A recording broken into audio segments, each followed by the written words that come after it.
Good morning. Welcome to the RC Racing TV coverage of the EFRA Tony Sport 1/10 Electric Touring Car Euros for 2022. Also bringing you this coverage in conjunction with Hobbywing and Monaco RC. I'd like to thank them for helping us to bring you this coverage. Currently out on track at the moment, we have got heat number 1 of practice. So this is the fronty heat. As it's practice that's running, you can probably see on the track there's some slight damp patches. There's been a bit of a rain delay to the time schedule, so we're going to leave the cameras open during practice. We'll be back joining you for the beginning of qualifying round number 2, which is scheduled to start at 10:48 CET. So we will be back with some further commentary on it then, but meanwhile enjoy the open camera.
that's just as a practice, guys.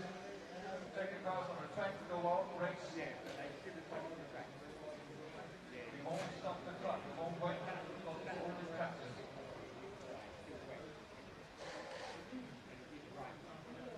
40 seconds, take all the cars to the starting line. Just take the left to the starting line and right up. 30 seconds to start.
with us so that we can get this time schedule to hold on to it.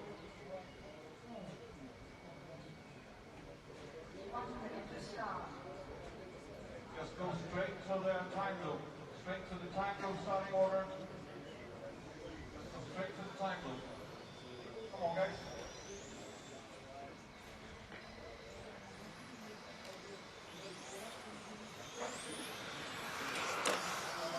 Don't look any more than that. Go straight to the time loop.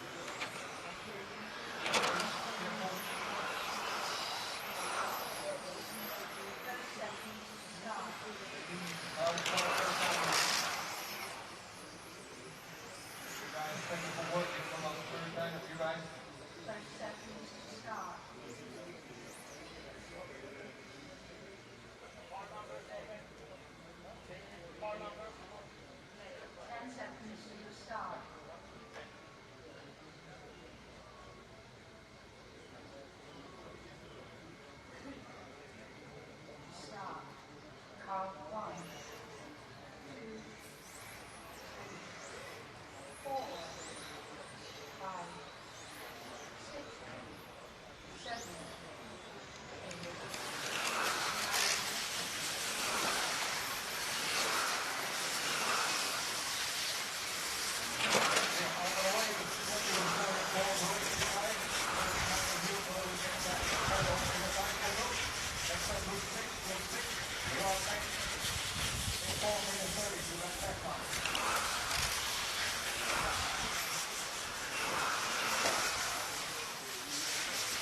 you guys.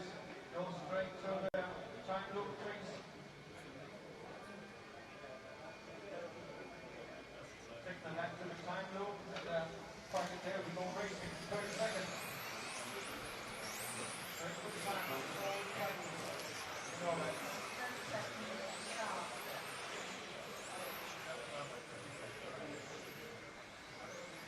Still time or warrants at number 9 from number. 30 seconds to Just start. practice. Thank you for cooperating, guys. Very kind of you. Thank you very much. 10 seconds to the start.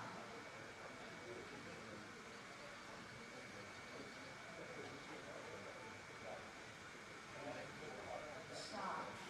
Car 1, 2,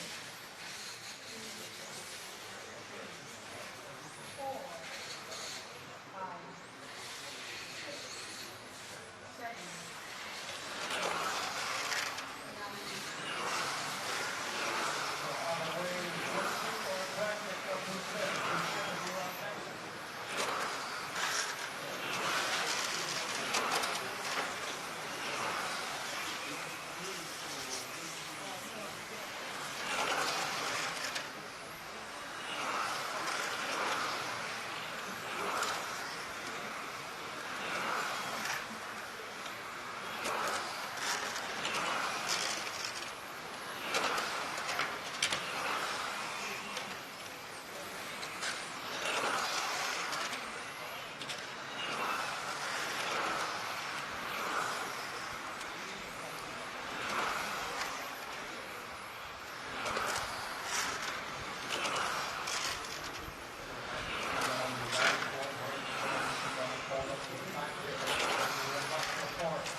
time loop for the photo card. Come on guys, on the 30-second mark you have to be lined up. It's just practice, just practice. You got 5 minutes time for get back there and try to line up instead of correct. 30 seconds, come on guys.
That's it. Speed up coming over. So I have to make marshalling because you don't have time.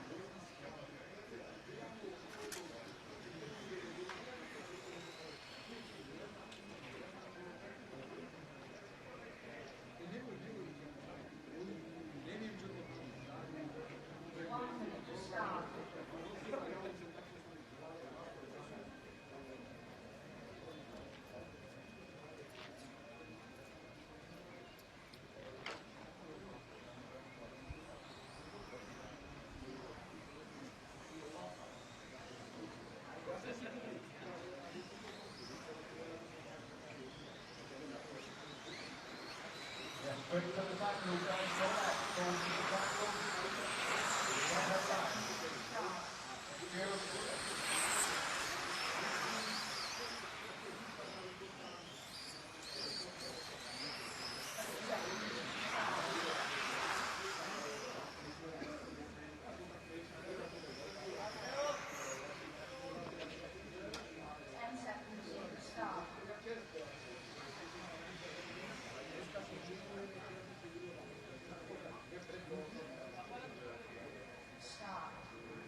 start 1, 2, 3,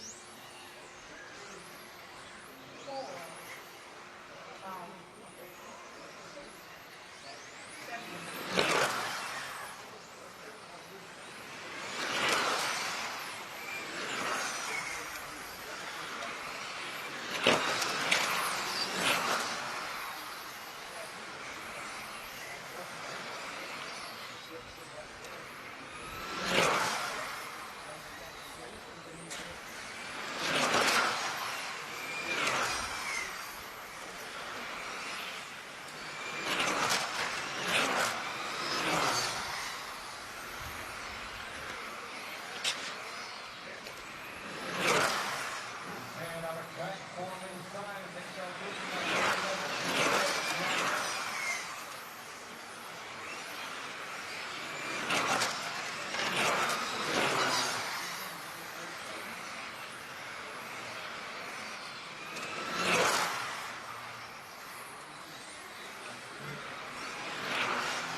Good morning. Welcome to our coverage here on RC Racing TV of the EFRA Tony Sport 1/10 EC Touring Car Euros from the Huddy Arena.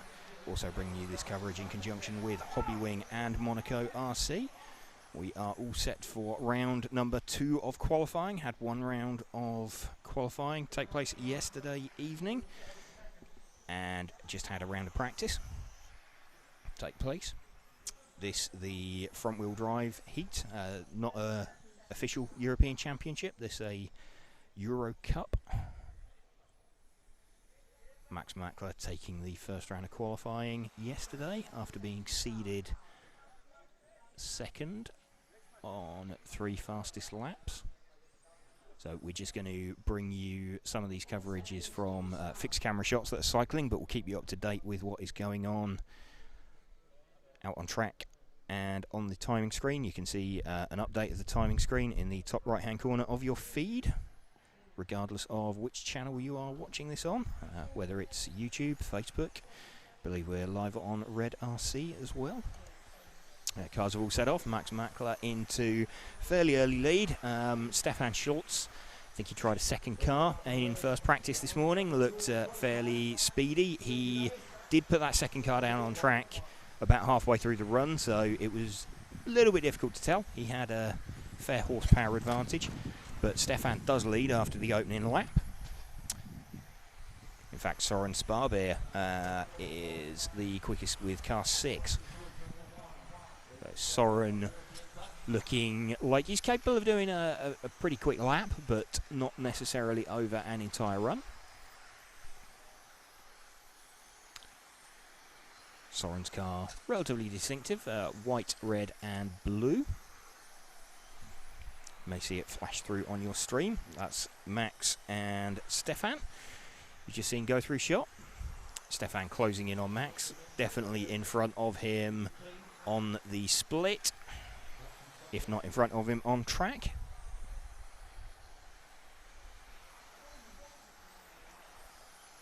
One minute into the run, 4 minutes remaining.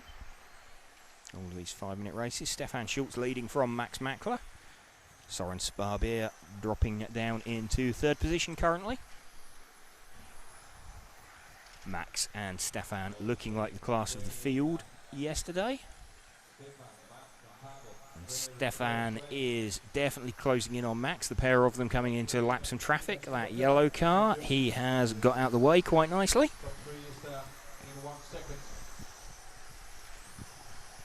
But Stefan currently operating within the 1 second gap behind Max. In front on the split rather than on the track. Always a nice position to get in front of someone on the track as well as on the split, because then you know you're not trying to work it out in your head. Pair of them pass some more traffic. Stefan looking like he's a little bit more comfortable on the curbs. Max going to have to think about opening up possibly as they go through the sweep out onto the main straight.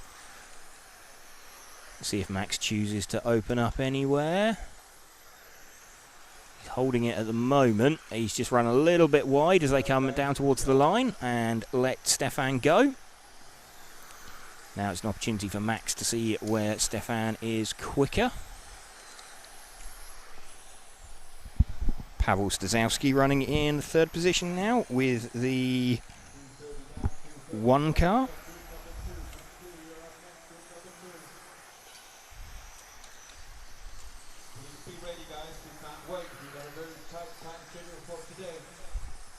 So the 1 car, one of the all fluoro yellow cars out on the circuit. Max now looking like he could be a little bit quicker than Stefan. Of course, he'd need to get past and pull away more than a second. Oh, small mistake there from Stefan. Max has to check up to avoid hitting him. So it looks like we've got a bit of a scenario going on where whoever is in front is towing the other car round. There's a small gap actually. That little mistake from Stefan Schultz checked up Max, and it probably cost Max more time than it did Stefan, who was the one who made the initial mistake. 1 minute 30 left. Looking pretty comfortable for Stefan, because even if Max can get past him on track, he's unlikely to pass him and then catch him. I think Max's fears of Stefan having a little bit more horsepower than him, possibly unfounded, as the straight line speed does look to be very similar. If anything, Max is slightly faster in a straight line at the moment. There's probably a battery offset. Lots of curb from Max there coming out onto the main straight. He's taking some fairly big risks.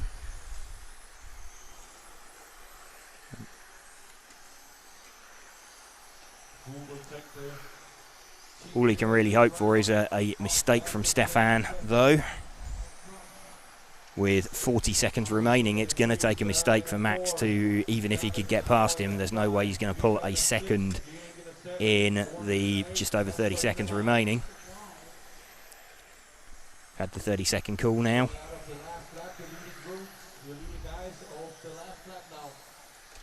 So leaders onto their last lap as they come off down the main straight once more. Max and Stefan running very, very close together. Could be interesting to watch for the final. So it looks like Stefan's got a quicker car at the start of the run.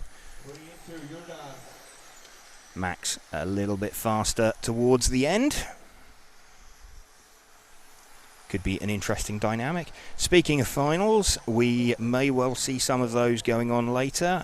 There are some scheduled to take place at the end of the day. It really does depend on what the weather does. There is some rain forecast at some point later on over the course of the weekend. Stefan Schultz taking that one then from Max Mackler. Pavel Stasowski in third position. Let's just take a quick look at what that's done to the overall. We've got Max and Stefan both having taken a round each. So Stefan, having set a quicker time, is in front of Max.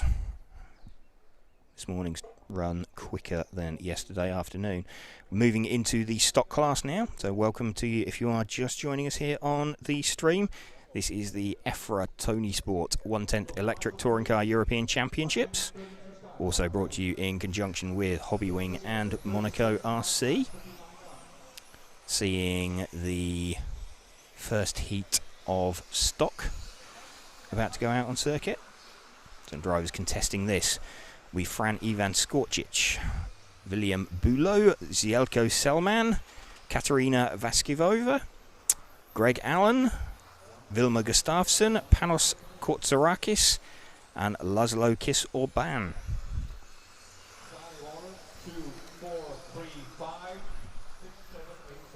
Cars just having a warm-up as they go round to the line. Starting order 2, 4, 3, 5, 6, 7, 8, and 1.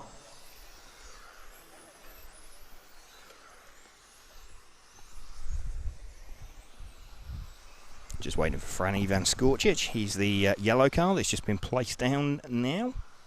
30 seconds. Line up the cars, please.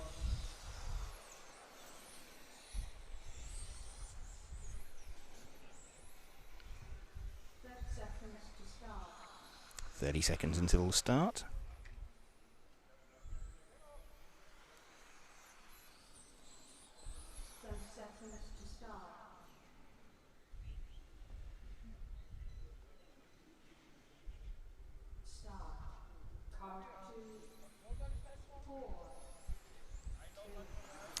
Skorcic away, then Bulow.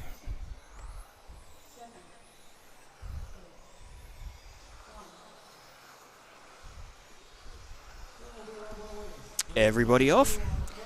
Don't know if you just noticed there, Laszlo Kiss-Orban was a little bit slow off the line. That's a genuine tactic, waiting, giving yourself a little bit of a gap to work with, especially if you are a slightly faster car. You think you're going to have a bit of a tyre offset, so you're just giving yourself a gap to work into as you're on the split.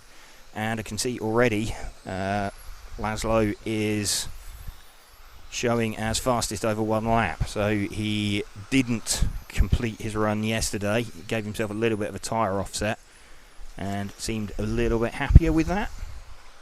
Matt Lack says, morning James. Good morning, Matt.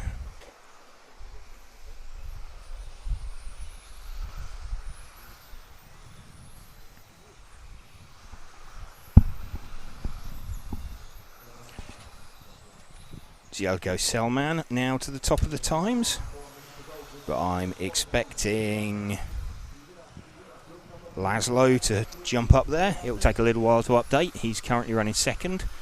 Problem is he's now started catching and passing traffic.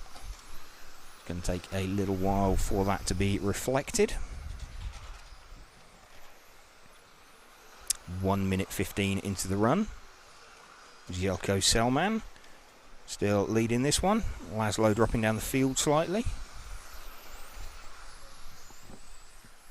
Just having a quick look out there at car number 6 as well. Greg Allen is his first European Championships. A big learning exercise for Greg. He was saying he was going to turn the brakes on the car down very slightly for this run. Just try and stop himself locking the tyres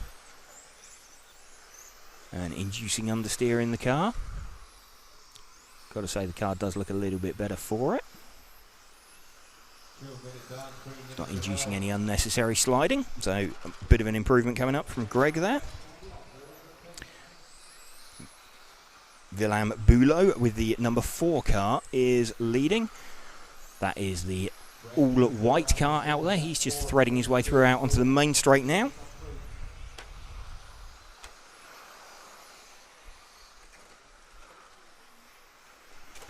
Any of you who are watching and want to find the live results, obviously we've got the live results for the runs in the top right hand corner of the screen, the display. If anybody wants to see the overall results, they are on myrcm.ch. You can find the overall results for both the current rounds and the rounds that took place yesterday for all of the classes. This is the EFRA Tony Sport 1/10 Electric Touring Car European Championships that you are watching. Welcome to you if you have just found us on Facebook, or if you're watching us on YouTube, or indeed if you've joined us on Red RC as well. Multiple channels that we are available on.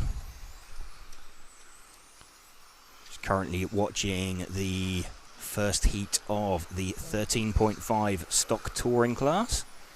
So these powered by 13.5 turn brushless motors with the speed controllers set on a fixed timing mode known as Blinky to racers. So called because there's an identifying LED on the speed controller that flashes to signify to the scrutineers that the speed controller is running in that mode.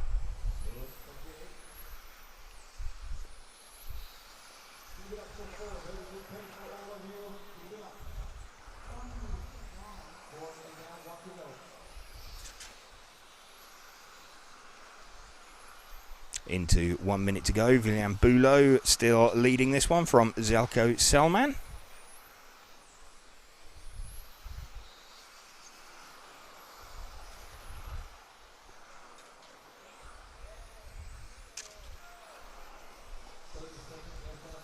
Franny van Skorcic running in 3rd position.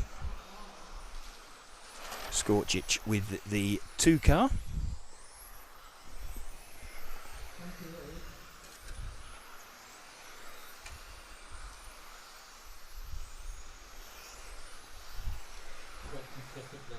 Now. 20 seconds left on the clock.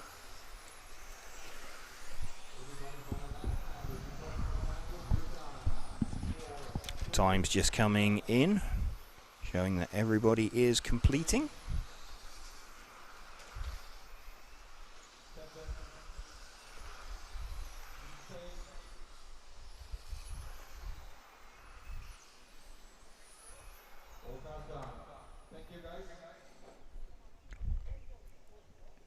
Willem Bulo takes that one then by around 3 seconds from Zielko Selman.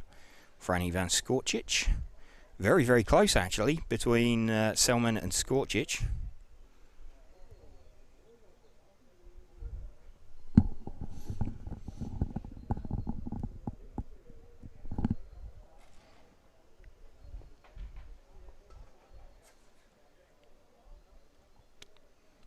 Small lull as we wait for heat number 3 to come out on track.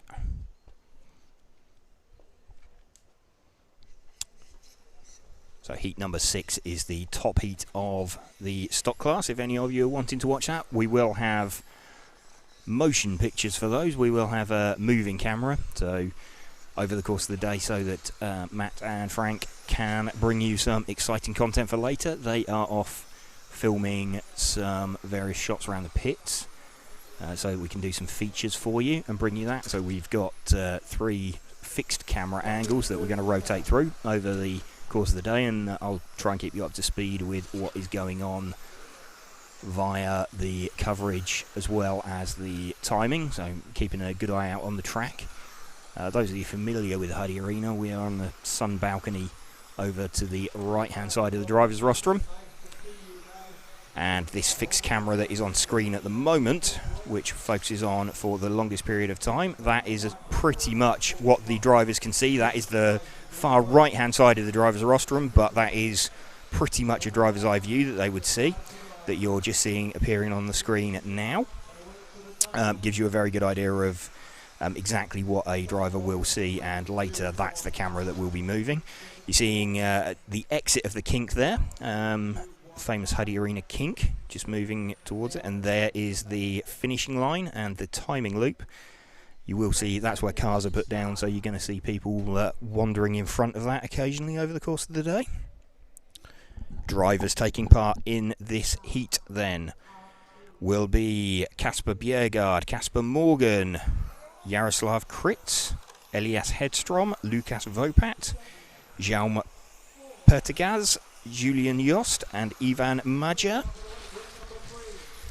If you are just joining us to watch this, we are RC Racing TV, and we're bringing you live coverage this weekend of the EFRA Tony Sport 1/10 Electric Touring Car European Championships, also in conjunction with Hobbywing and Monaco RC. We'd like to thank them for their support in assisting us being here. Live and free coverage available to you on various channels all weekend. Any questions that you have, please feel free to let us know. We will do our best to deal with them and comment on them. Just having a look, we've got Kasper Morgan leading this one from Kasper Bjerregaard. That's the 2 car and the 3 car. Swapping positions as they go across the line. 2 and 3 very, very close together. And I've just seen actually that Kasper, well, it was going to be Kasper, wasn't it? They're both Kasper. But he's had a half spin coming onto the main straight, so put a tyre onto the curb.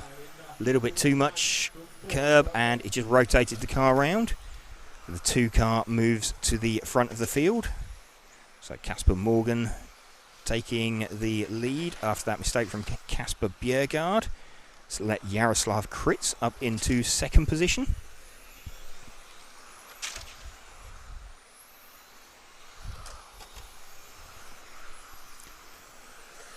After heat number 6, which will be the top heat of the 13.5 stock class, we then have 2 heats of Formula, the Formula 1 class. So we'll bring you some motion shots of the top heat of that as well. And then we have 3 heats of modified out there.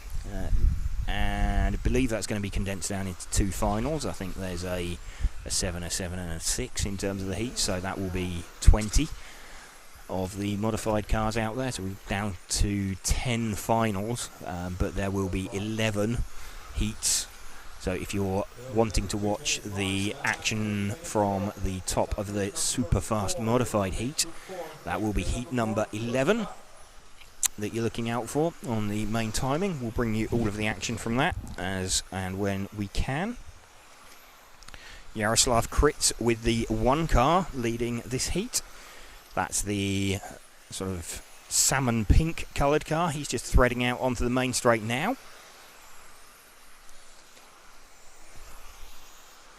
Looking at the times, Kasper Bjerregaard got himself back into 2nd position. He's lapping faster potentially. I mean, his last lap was a 19.7 compared to Jaroslav Kritz with a 20 flat. So about 1/4 of a second quicker. Current gap between them is about 0.6 of a second. And 1.5 minutes left. Expecting to see Casper Bjerregaard get himself to the front.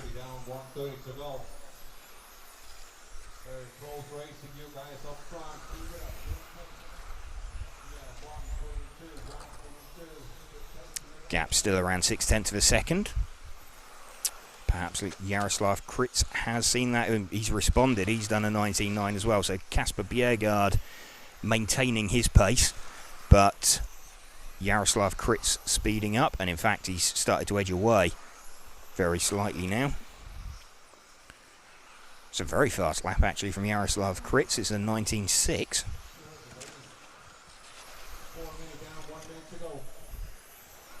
Just watching Kritz's car. Looks like he's... Oh, Kritz puts it on its roof. So Kritz has, in trying to pull away, Kritz has put it on its roof, and that's going to let Casper Bjerregaard into the lead. That will update on this time round. It's whether Casper Morgan has picked up the 3rd position or whether he's jumped up to 2nd. Casper Morgan is back in 2nd place, so very expensive and costly mistake there. Oh, and Jaroslav Kritz has done the same thing again, same corner the next lap round. So he's just rattled that curb on his way out on towards the main straight. Of course, it's very important because that, especially in a stock class where you're limited on power, it governs your speed down the entire straight, so you don't just lose out on that corner. It's the speed all the way down the straight that you're running out. He's navigated it safely this time. He'll be kicking himself with that one though, because that's going to be 2 costly laps just as they come in for finishing times. And yeah, that was a 25-second lap there. It's dropped him from being in contention for the top 3, and it's dropped him all the way down into 5th position in the run. Casper Bjerregaard taking that one then from Casper Morgan. Julian Jost popping up in 3rd position. Elias Hedstrom doing well in 4th, and you can see very, very close with Jaroslav Kritz there.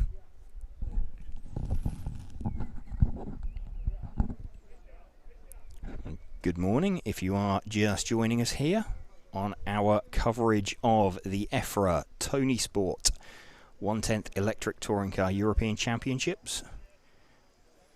Bringing you live action from the Huddy Arena, also in conjunction with Hobbywing and Monaco RC.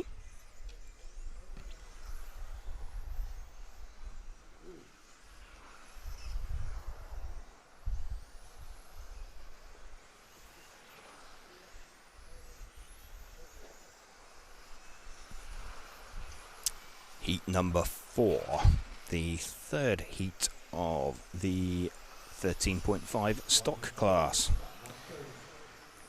Jeremy Limoges, Simon Horak, Nuno Hubert, Adrian Vialet, Matthias Moll, Julius Schaefer, Flavio Paladin, Benjamin Elbiser and Luis Moreno are going to be your drivers. Just having a couple of warm-up laps. And speaking of Matt and Frank getting some action shots for features, you probably just saw the camera in the middle of the shot there.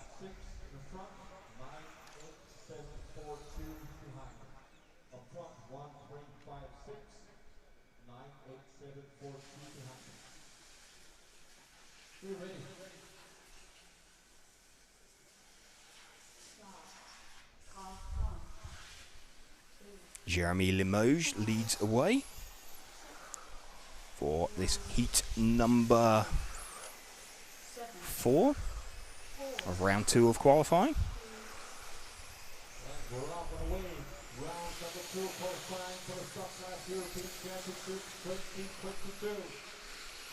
Starting to see some more recognisable names as we move up the heat listing. So next up there'll be the penultimate heat of this stock touring class. Then heat number 6 is the top heat of stock touring, with all sorts of recognisable names in that. So Ollie Boltink, defending champion.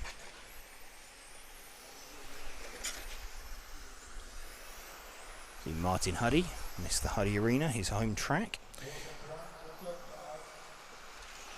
Lewis Moreno leading this one with the number 2 car. 3 and 1 very close together on track. Just trying to spot the 2 car out there. He's made good progress from a fairly long way back in the field. So the 2 car is the white and pink coloured car. It's got some hints of blue down the side of the body shell.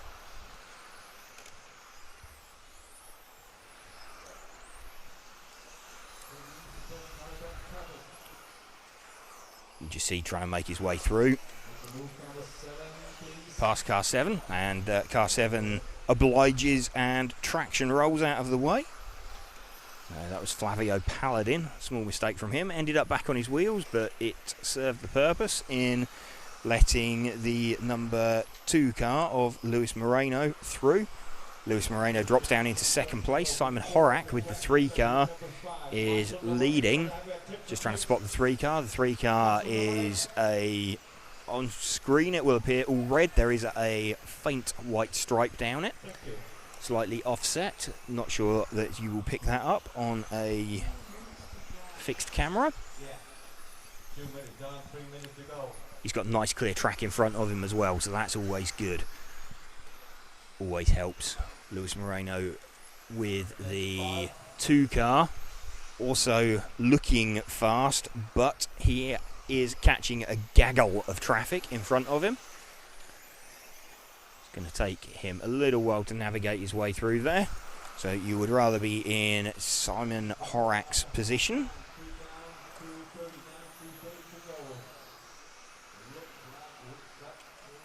Simon Horak, though, has done a very, very fast lap as well. He's done a 19.2 fastest lap. Fastest lap for Lewis Moreno, a 19.3.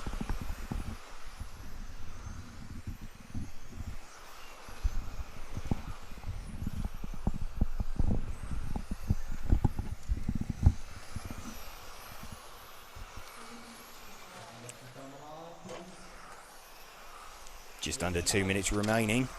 Simon Horak still holding on to this one. And in fact, last time round, pulling about half a second on Lewis Moreno.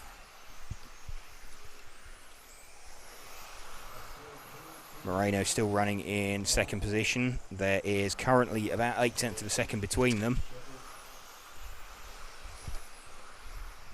Moreno's now fought his way through all of that traffic.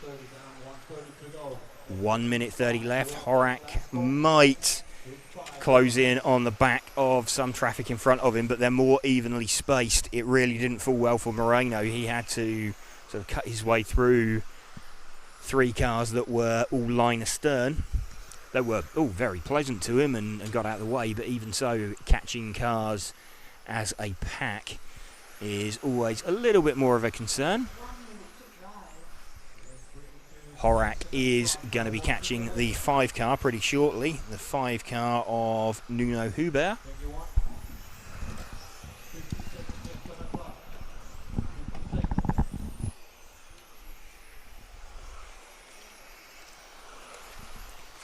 This is going to be Lewis Moreno's opportunity. He's taken about 1/10 that time out of Simon Horak. About 1.3 seconds with 30 seconds left, so it's not going to be enough unless we have an issue for the number 3 car. He's passed one of the lap cars into 15 seconds, so I don't think he's going to have to deal with any more traffic. Let's just check. Jeremy Limoges has already finished. Just waiting for Lewis Moreno to cross the line. Moreno comes in 2nd, so I think this is going to be Simon Horak that takes this. Horak's finished. We're just waiting for Moreno to come across the line. Waiting for Moreno just to finish off. There we go. And pops up into 2nd position. So Simon Horak does take that in the end from Lewis Moreno and Adrian Vialet.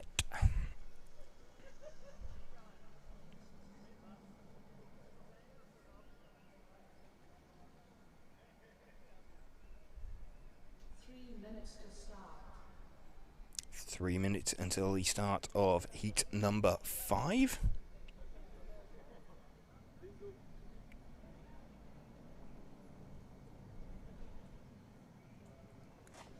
As I said, welcome to you if you are just joining us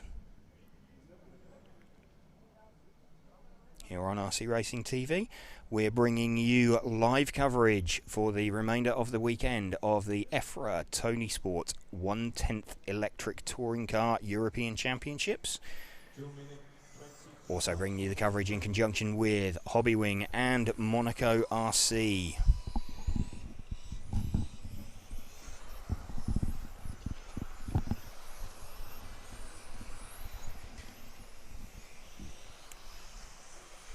Drivers to be taking part in this heat: Pavel Stazowski, Mark Valent, Marcus von Elling, Giorgio Valent, Boris Silardi, Maxime Ripoll, Enrico Young, Patrick Follman and Kevin Sparbier.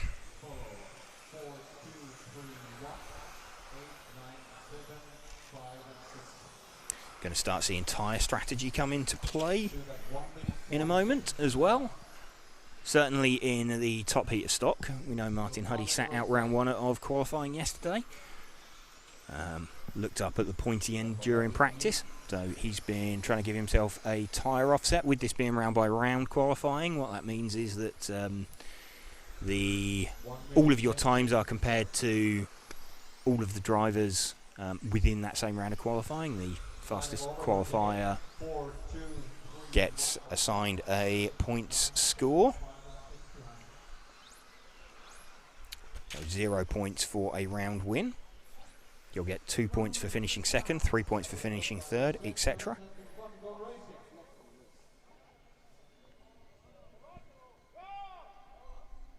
So the idea is, by sitting out a round, you give yourself a tyre offset. 4, 2, 3, Pavel Stazowski leads away at the all-yellow coloured car from Mark Valent with the pink coloured car.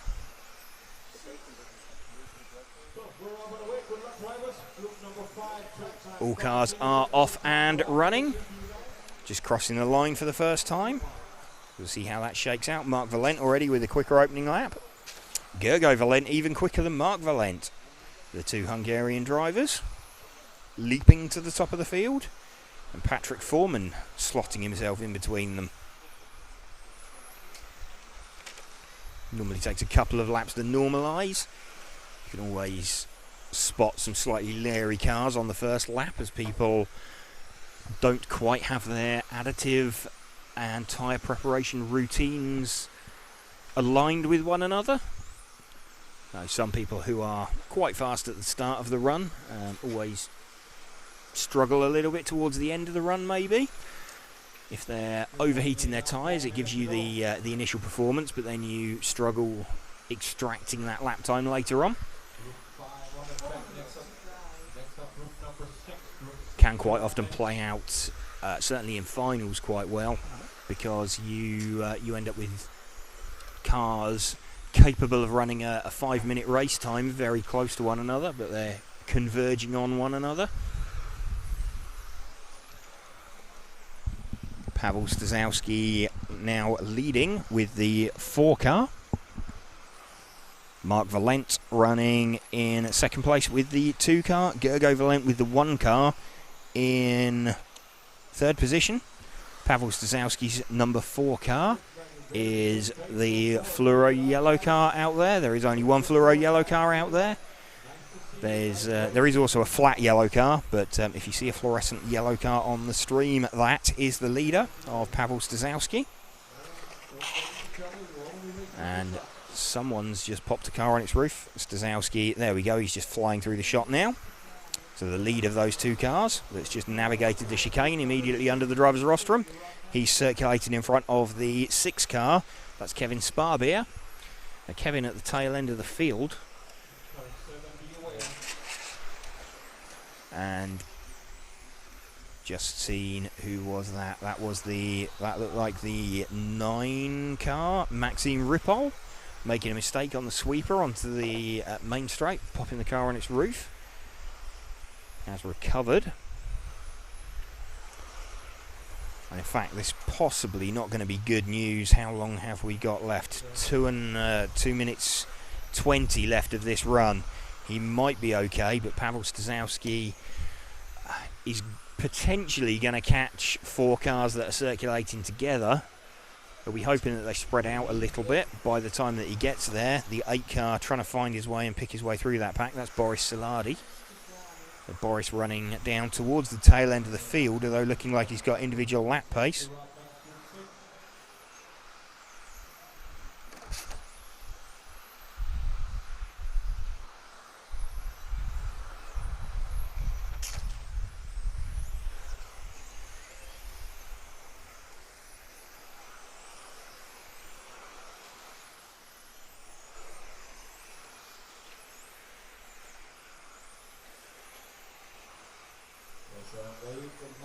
Together.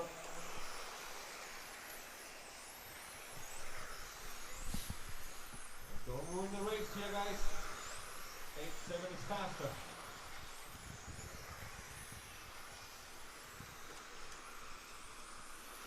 Car 7. Oh, car 7 just catches the barrier there and turns himself around. That was Enrico Young. You probably just saw that on shot. There's a fairly solid looking track marker, and to be honest, quite impressed that that is still running and working. 4 car of Stazowski with, what have we got, 45 seconds remaining. He looks like he should be okay in terms of catching traffic now. Not really having to worry about it. That the fluoro yellow car out there.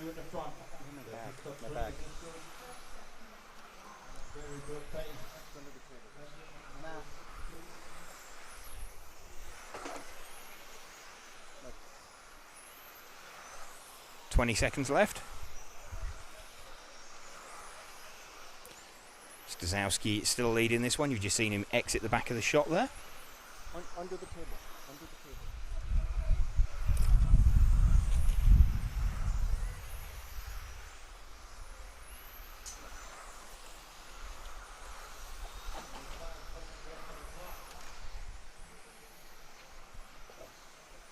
Just coming in for finishing times now.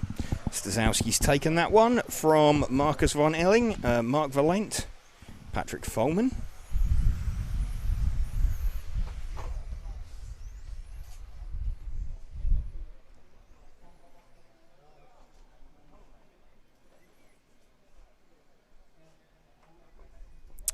All set then for the top heat of the stock class.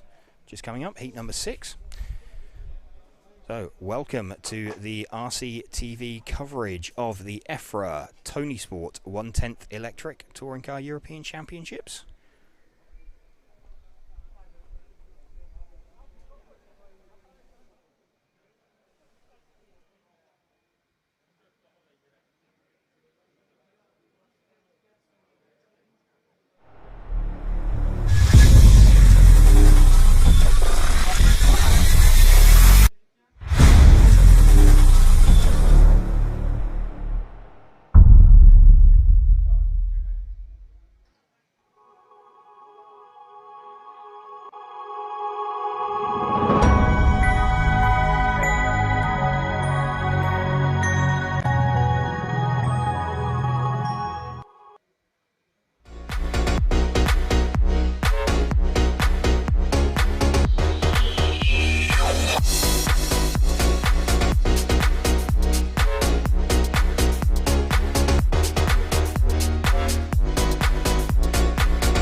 Welcome to the RCTV coverage of the EFRA Tony Sport 1/10 Electric Touring Car European Championships. Also brought to you in conjunction with Hobbywing and Monaco RC. We are just about to watch the top heat of the 13.5 stock touring class go out onto the track. So Alex Deshay will lead away, having taken the opening round of qualifying yesterday. Jan Rethieski second. Defending champion Ollie Bultink will start off from P3. Expecting Martin Huddy to be very fast with the number 4 car, as he sat out qualifying round 1 yesterday. So all getting set, ready to go. It will be the yellow number 3 car in the sort of middle of your shot who will be off first. Car 3. 1, 2, 5. Alex Deshay leads away then through the sweep out onto the main straight.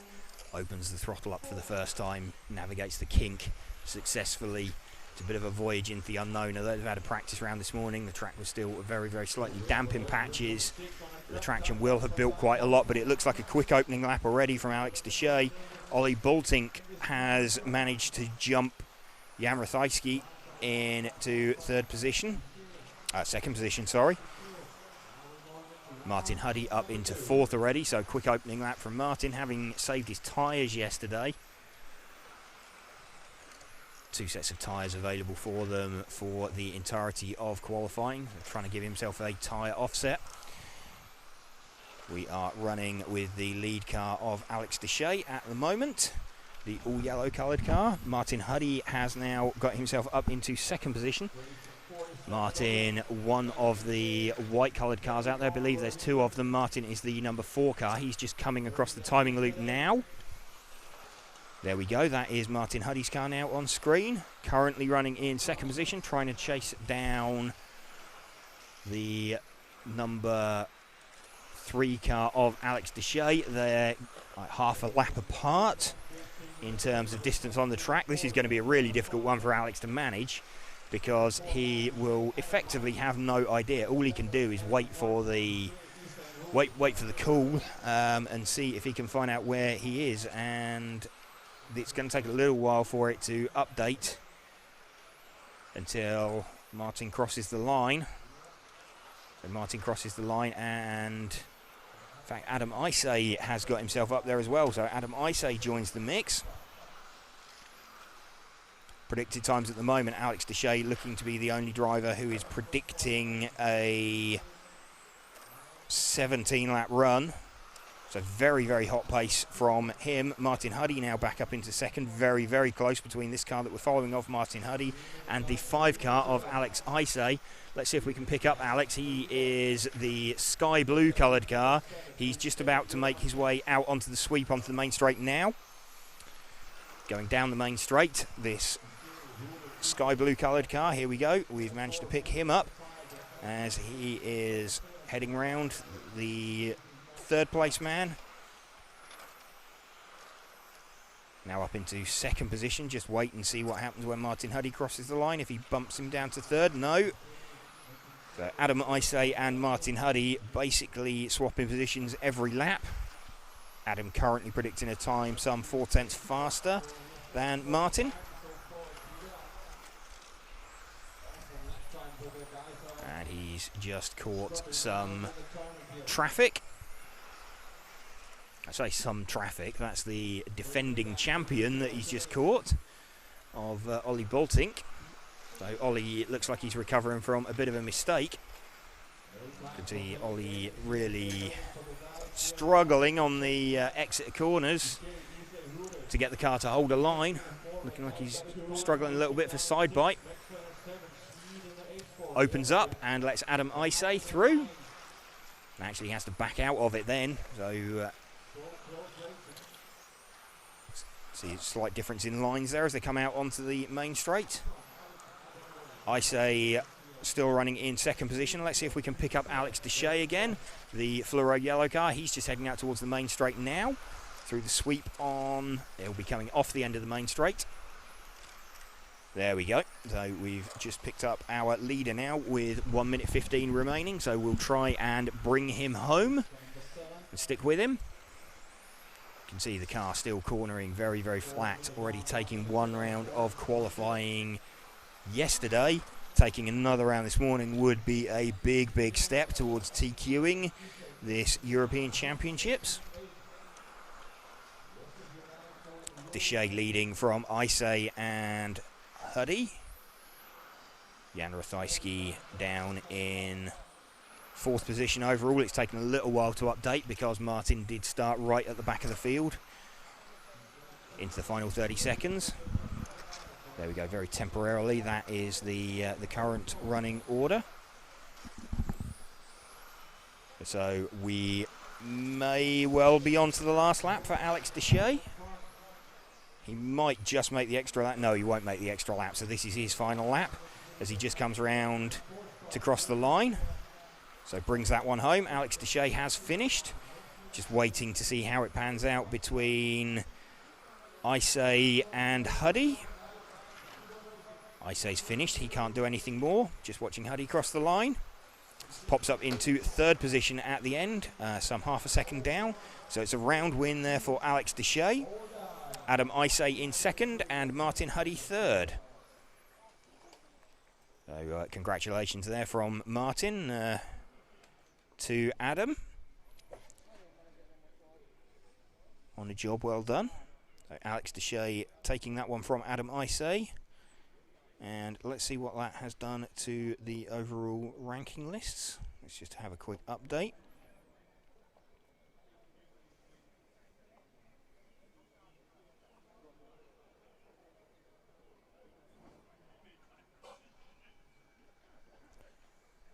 Okay, Alex Deshay then is currently, well, he's got 2 round wins, so of course he's going to be on pole position, 2 from 2.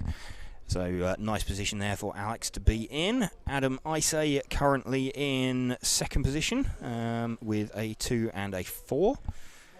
Jan Rathajski also matching that 2 and the 4. Adam Isay with a slightly faster run time, so it looks like the slightly cooler temperatures of today, we have got quicker run times than we had yesterday.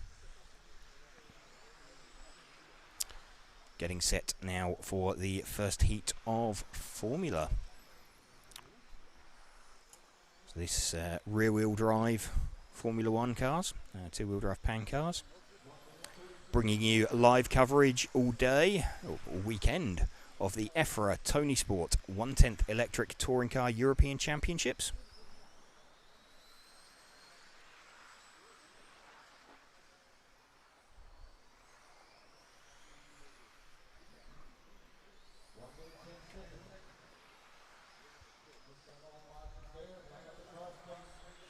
Cars just being called to the line.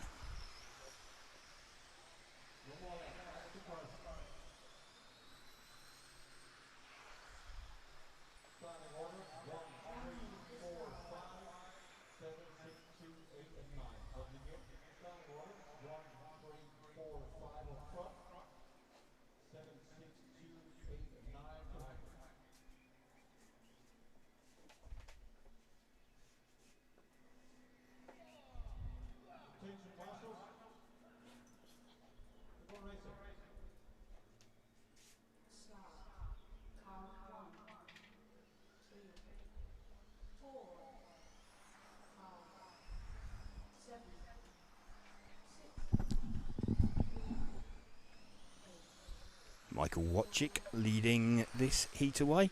Slower lap times we'll see from these guys compared to the touring cars. Obviously being 2-wheel drive. They do not have the drive off of the corner. F1 cars, they're quite long for their width, so they do have a bit of a tendency to understeer into snap oversteer if the tyre prep or conditions aren't correct.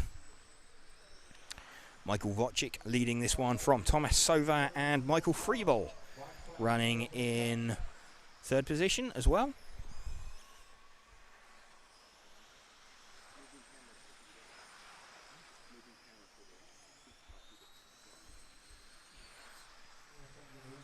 Wojcik still leading this one quite comfortably by about 0.6 of a second already after 2 laps. So some 0.3 faster. Wojcik with the number 1 car.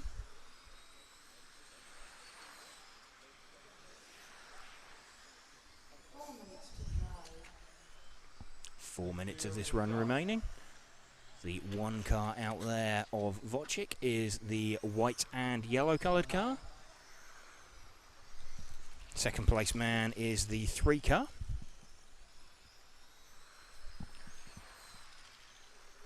numbers a little bit harder to spot on these cars as well. Oh, that's a mistake there for Michael Freeble, and gets himself caught in the middle of the circuit. The 3 car is the fluoro yellow and orange and black coloured car.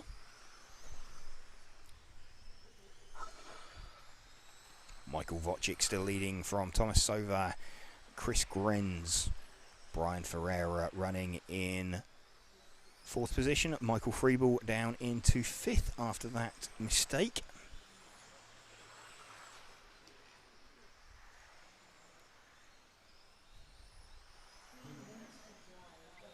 Three minutes remaining of this heat. Then we will have the top heat of the Formula class.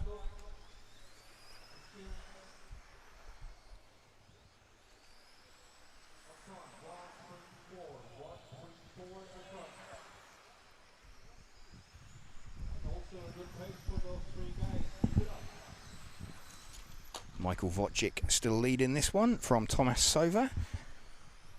Wojcik looking like he's heading for a time. If he doesn't make any mistakes, he'll be heading for a time some 4 seconds quicker than Sova. Those are the only drivers heading for 14 lap runs. Chris Grenz the next up, but he's showing or predicting a 15.5.11. So the top 2 have made a fairly hefty jump for it and a fairly hefty break. The 1 and the 3 car. So the 1 car just passes us underneath the driver's rostrum and heads out onto the main straight. The 3 car lapping about 6/10 slower that time round. Wojcik looking fairly comfortable. Fastest lap a 21.996, so Wojcik speeding up. Just getting faster and faster and faster out there.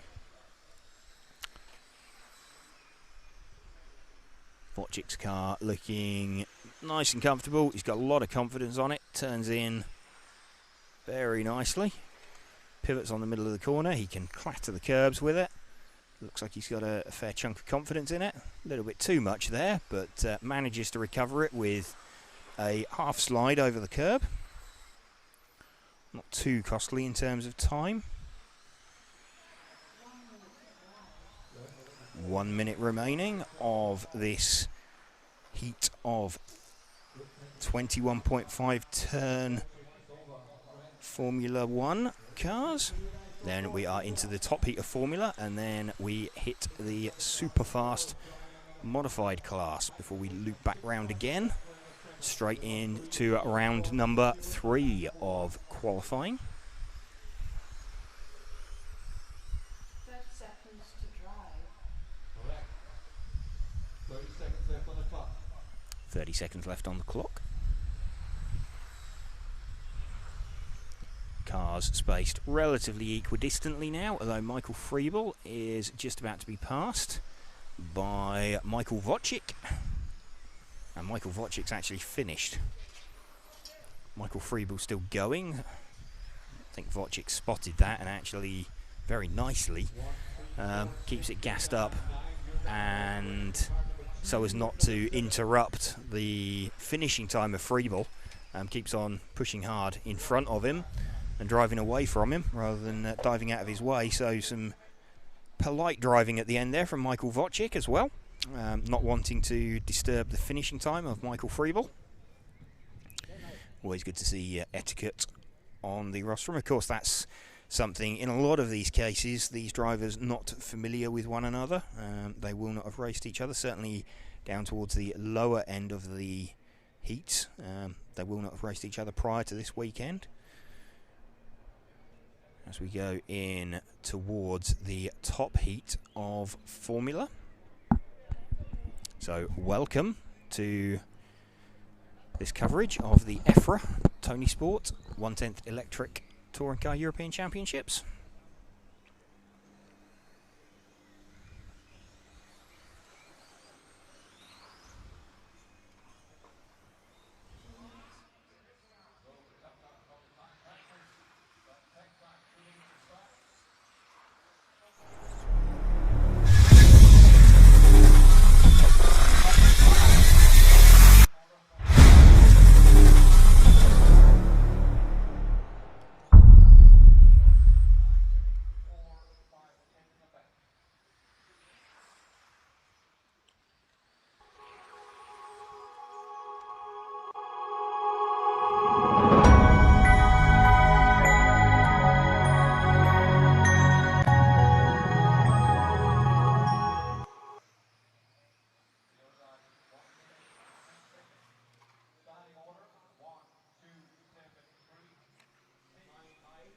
And we're back. We are back. Thank you, Matt. So just joining us here for this coverage of the EFRA Tony Sport 1/10 Electric Track Euros, also brought to you in conjunction with Hobbywing and Monaco RC. Just about to watch the top heat of Formula go out for qualifying round number 2. Round 1 took place yesterday. David Erbar took that from Luke Lee. Small mistake early on from Luke. Drops him off the back of David. So we're going to see if Luke can avoid that mistake. I think the mistake was quite costly in terms of position to David. Luke looking like he could potentially challenge him. Running with the lead car of David Erbar though on screen is the white, black and blue coloured car. Luke Lee running in second position behind him with the sort of red-nosed but predominantly yellow car. Very similar opening laps from them. David about a tenth quicker than Luke.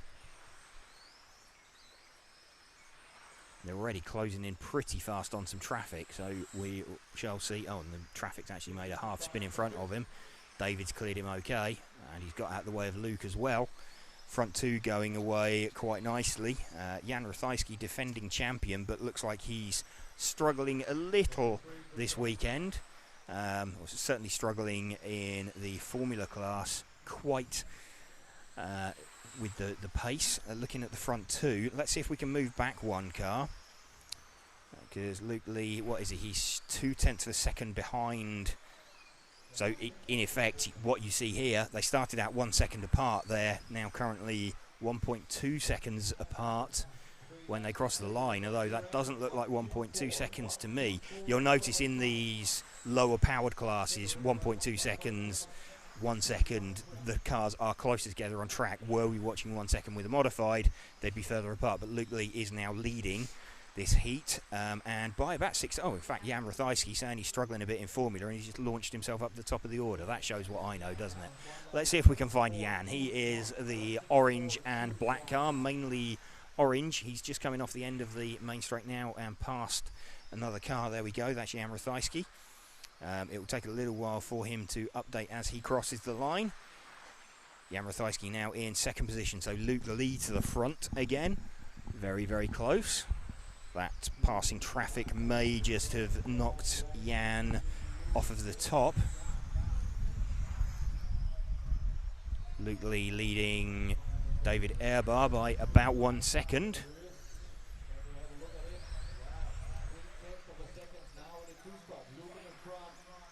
Luke leading this one, and he hasn't actually caught and passed David yet, but he is in front on the split. Just going to see where Jan is when he crosses the line to update. He started further down the field. Jan crosses the line and is running in second position. He is running currently about 0.4 of a second off of Luke. David Erbar has made a mistake and has dropped himself right out of it. And in fact, yeah, David is right out of it. And we're going to, let's see if we can switch back to our leader. So Luke Lee just coming off the end of the main straight now. The yellow car with a red nose. Here we go. There's Luke Lee. Picked up. Very close between these two. Predicted time very, very close. Jan Rathajski now takes the lead.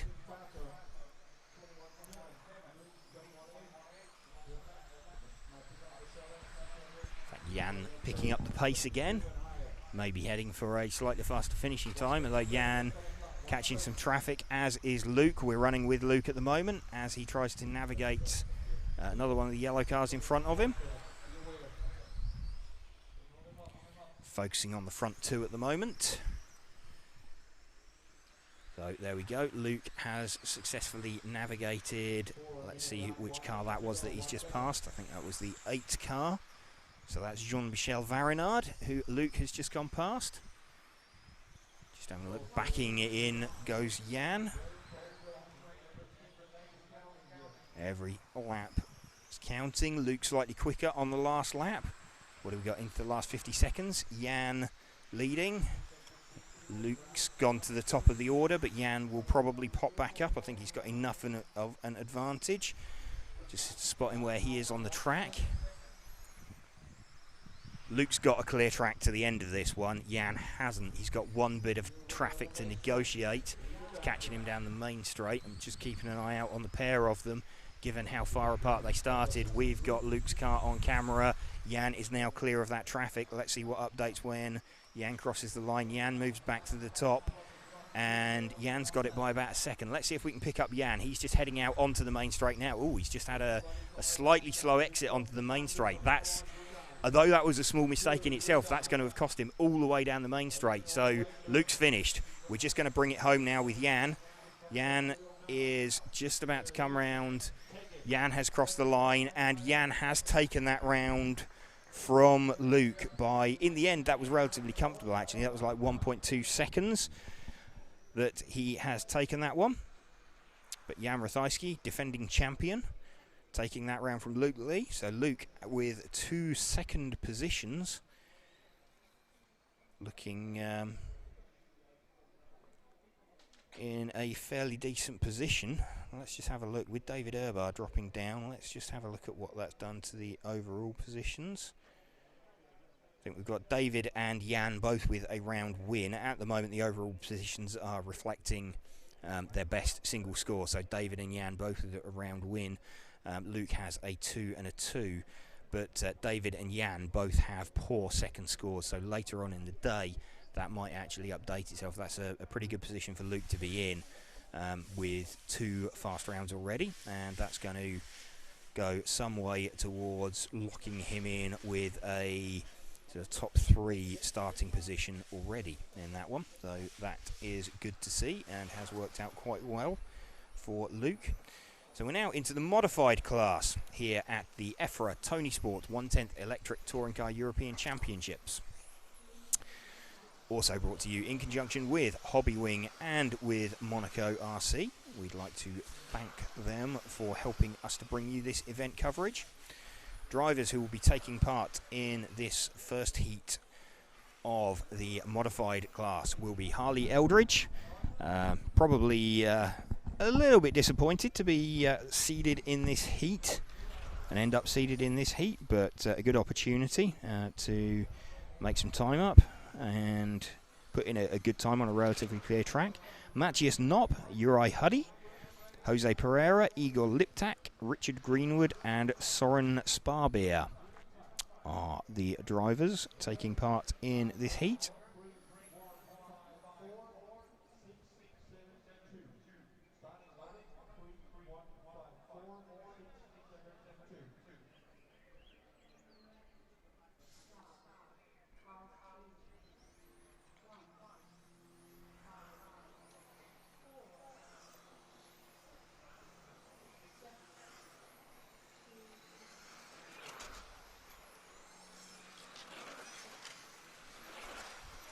Cars have all led away.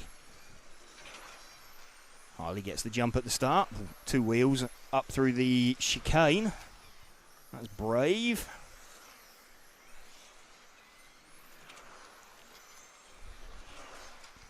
Might cost her slightly on this lap and might reflect in a very slightly slower lap time. First lap was 18.2, 18.6 that time round. Matthias Knopp took half a second out of her. But Harley still leading this one. Harley Eldridge, the all pink coloured car. Harley's made a mistake. So Harley has just had a little over rotation off the end of the main straight. I think she maybe rode a little bit too much curb there. And round it came.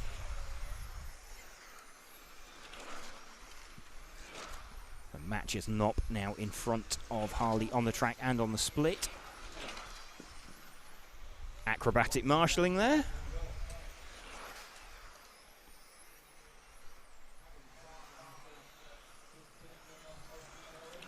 The super fast modified touring cars. Unlimited motor class, and they are able to run boost and turbo on their speed controllers. So huge amount of speed on the straight line. Did see a couple of tyre failures as well yesterday for some of these cars. What happens is tend to catch a little bit of curb and pops the car up in the air, and then you've got an unloaded tyre, although they're belted, but because you've got a boosted speed controller that's dependent on motor revs, with the motor able to free rev, then the tyre just the unloaded tyre just spins up and expands, the belting fails, and the tyre lets go. So it can be a little bit dangerous to ride too much curb, particularly on that kink halfway down the main straight. Matthias Knopp, the orange-coloured car, he's circulating in front of Harley at the moment after Harley's earlier mistake. Bit of a challenge for the pair of them, actually, because Harley is catching him. And how long have we got left? So we're half distance in this race. If Harley can catch him and pass him, she needs to pull out a second to get back in front of him again.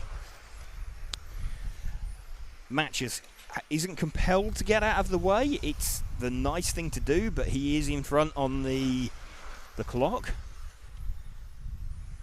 So the pair of them kind of need to work together. Matthias is obviously going to be more comfortable with Harley behind him than directly in front of him, because he knows that all the time she's behind him, she cannot be in front of him on time. Once you are behind another car, you start getting into trying to predict what your 1 second split looks like. And the 5 car of Uri Huddy gets out of the way. I think, has Uri got a problem? No, he's just recovering back on track. Harley now, though, giving chase to Matthias down the main straight through the kink one more time. Harley looking like she could be quicker if she can find her way past. Matthias just keeping the car on its line. Yeah, he's just opened up and let Harley through. So Harley slips through and past Matthias. Actually, Soren Sparbeer with the 2 cars now made his way to the front of the field.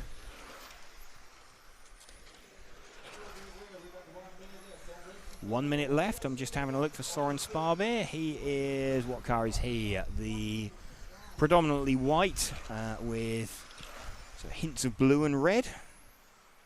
Soren Sparbeer leading this one by some 3 seconds on predicted time. He is going to be ending up a little way ahead of the other traffic out there, of the other cars out there. So Sparbeer leading this one from Matthias Knopp and Harley Eldridge. As we go into 30 seconds, Harley Eldridge moves to the top, then Matthias Knopp. Sparbeer will update as he crosses the line. There we go, to the top. That's just a function of Soren Sparbeer starting towards the back of the pack. Very, very close on time, potentially. Harley Eldridge has finished. Matthias Knopp has... Whoa, that was very, very close. That was just over a tenth of a second between them in the end. Soren Sparbeer has... just waiting for him to finish, unless he's made any kind of mistake. Just waiting for Soren Sparbeer. Richard Greenwood's finished, as has Sparbeer. Soren Sparbeer takes that one then. In fact, he didn't record a finishing time on the last lap, has he? Oh, yes, he has. It just took a little while to update. So, okay. So, Soren Sparbeer takes that from Matthias Knopp and Harley Eldridge. Very, very close between Harley and Matthias at the end of that one. So again, welcome to you if you are just joining our coverage here on RC Racing TV. We are bringing you live coverage this weekend of the EFRA Tony Sport 1/10 Electric Touring Car European Championships. Also in conjunction with Hobbywing and Monaco RC. So drivers, there's some recognisable names in this one. Oliver Havranek, Loic Yasmin, Marco Kaufmann, Lucas Aban, Michele Manzo, Mate Sulek and Matas Benettin will be the other drivers taking place in the heat.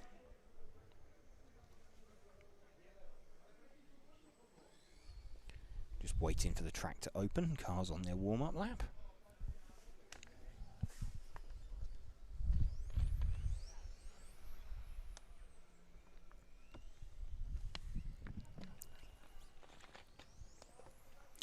those of you sending us in questions on temperatures after seeing some of the indications yesterday. We are currently, it's actually relatively pleasant. It's 29.5 degrees, so there's a fairly pleasant breeze. It's hot, but it's not oppressively hot, up in the 40s like it was yesterday. 44% humidity, so a lot more comfortable for both the drivers and ourselves, and that is likely to result in faster times as well. So yesterday's time's going to end up counting more for points than, I think already everybody's gone quicker than they would have done. So this heat number 10, the penultimate heat of modified, we're going to have the top heat going out next. So cars just forming up on the start line.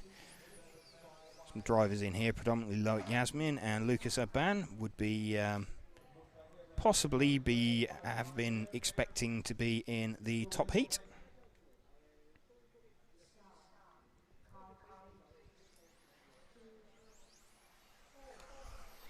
Havranak leads away the all orange coloured car from Loic Yasmin. The white and blue coloured car. Marco Kaufmann, the sort of strange greeny coloured car. It's almost like an avocado green. In fact, he's done a massively fast opening lap by the look of it, as has Lucas Urban with the number 1 car. So Lucas's 1 car, the mainly white and green car. Lucas still leading this one from Marco Kaufmann. Michele Manzo popping up in 3rd position. So Havranak's going to get a bit of a shock because he's jumped out the traps. He's done a few clean laps, and he is currently running in 5th position when everything shakes itself out. So no one's passed him, just everybody's jumped him on the split. It's always a slightly strange position to be in, that you don't have any kind of judges to your pace. Some really, really cracking pace from Lucas Urban, though, out in front. He has already caught and passed Loic Yasmin. Just watching the white and green coloured car out there. It's nice to drive. Car hooks in nicely, rides the curbs exceptionally well out onto the main straight. Gasses it up. It's a good feeling with modified cars when you open it up on the main straight and it launches itself forward. Top speeds probably somewhere over 70 miles an hour, so up in the sort of approaching the 120 kilometers an hour area.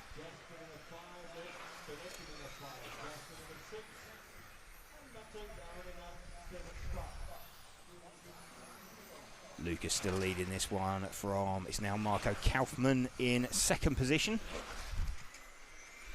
Marco having managed to stabilise that, just keep on pumping in consistent laps out in the front of the field. 9/10 of a second lead though for Lucas Urban.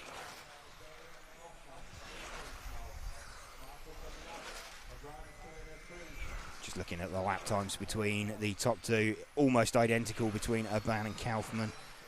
It was like 1/100th quicker last time out for Kaufmann, but much, much faster that time for Urban. 18.0, I say much, much faster, 3/10 faster.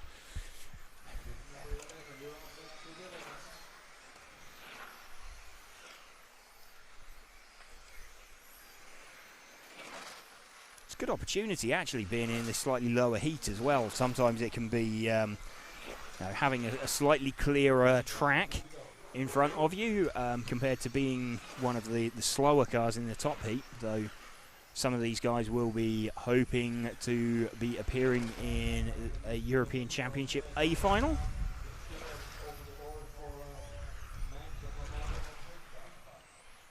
Michele Manzo running in 3rd position, but out in front it's Lucas Urban from Oliver Havranak.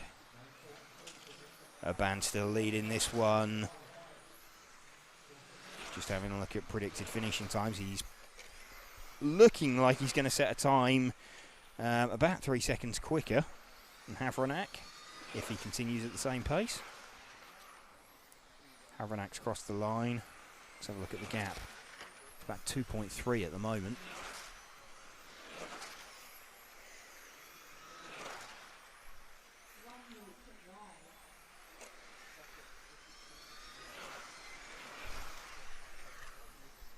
Havranak still in front of Urban on the track. But surely they've clocked him now, so it's about the total length of the main straight between them. But given that they started out 4 seconds apart, that is definitely less than 4 seconds, especially with a modified. You have that sort of yo-yo effect going on. And yeah, with a modified, it covers that 1 second gap, or it covers a lot greater distance in that 1 second gap. But really good run coming together for Lucas Urban here. Just into the final 10 seconds, so they're on to their last lap. It's going to be some 2.5 seconds faster over the run for Lucas.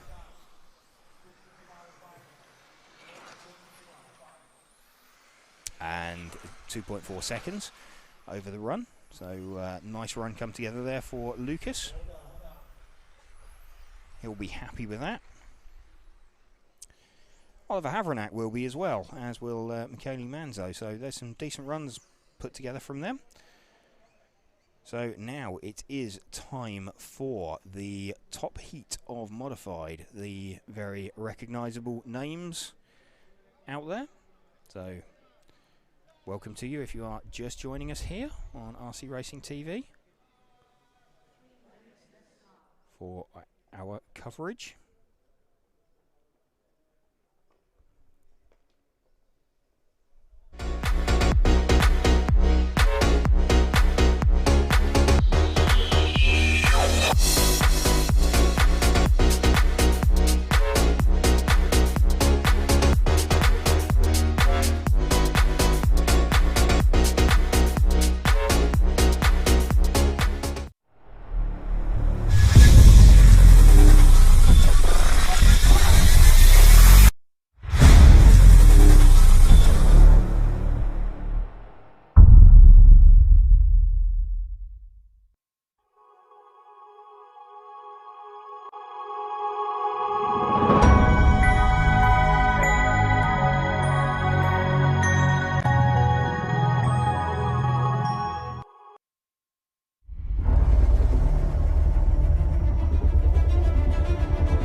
So welcome to our coverage of the EFRA Tony Sport 1/10 Electric Touring Car European Championships. Also brought to you in conjunction with Hobbywing and Monaco RC. We are about to bring you live coverage of the top heat of the modified class. Drivers contending this race will be Mark Reinhard, Ronald Volker, Bruno Coelho, Chrissy Krapp, Alex Hagberg, Antoine Brunet, Yannick Prumpa and Yuri Weisin. Qualifying yesterday saw a round win for Mark Reinhard. Ronald Volker taking second, Bruno Coelho taking third position. Bruno the defending champion.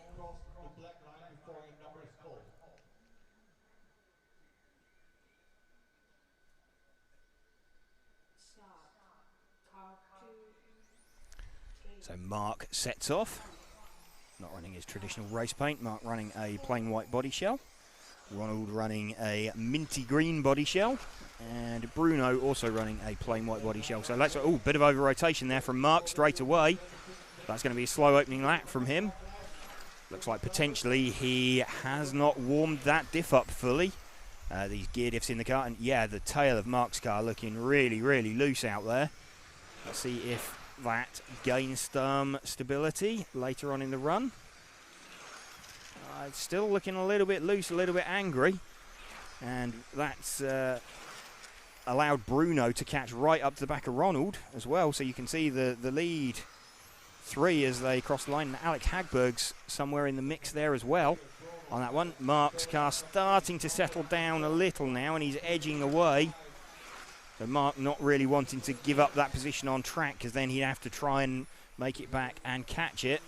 It didn't quite get into a position where he needed to let it go, but Bruno is absolutely flying. Let's see if we can move back 2 cars to the second all-white coloured car. Bruno right there as Ronald lets him through.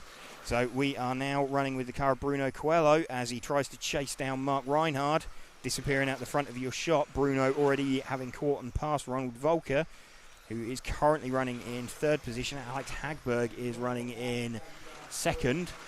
Just having a look at Alex is actually running his race paint, so we'll try and catch up with him in a moment. Bruno absolutely flying out in front, heading for an 18-lap run. To put that in perspective, Lucas Urban's run that we thought was very good last time was a 17.308. Bruno just dropping off to a 17.300 dead, but still 8 seconds quicker. That is getting on for half a lap, that putting into a world-class driver. Mark Reinhard now seems to have stabilised, and he's got himself back in front of Ronald, so Mark now back up into 3rd position overall.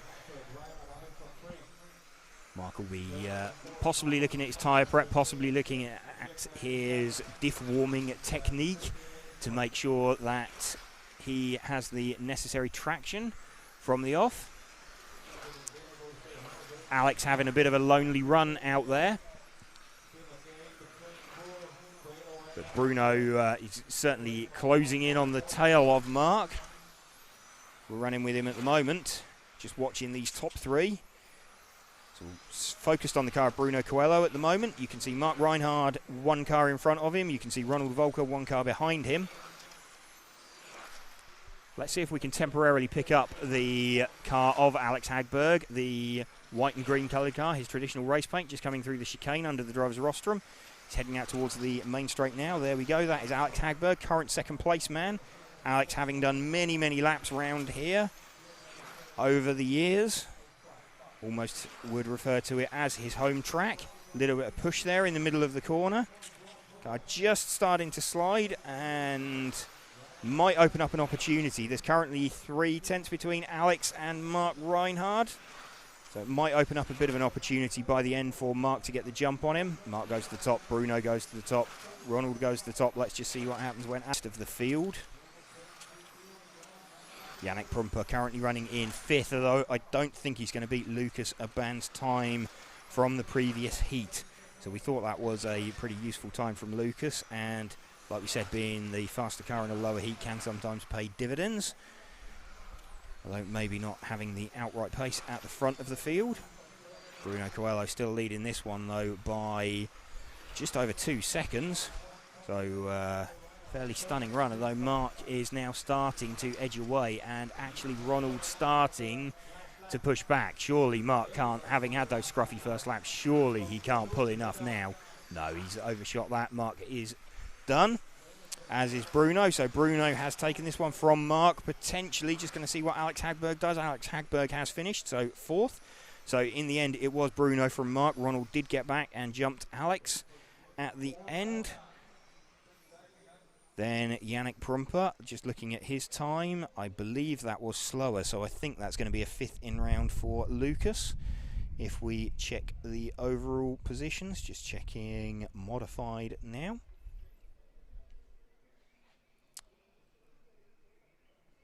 So we have Bruno takes himself to the top, him and Mark both with round wins, but Bruno having set a faster time. So advantage Bruno at the moment. Mark will need to, if he can't win the round, or if he's winning rounds later, he would want to get a faster time in his pocket to go with that. So that it was the conclusion of round number 2 of qualifying. We are all set for round number 3 and the front wheel drive class. This not a European Championship, but instead a Euro Cup.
So just seeing some details of the MR33 range from Tony Sport there, of some of their carrying bags and accessories, always useful in the pits. Very handy. Absolutely.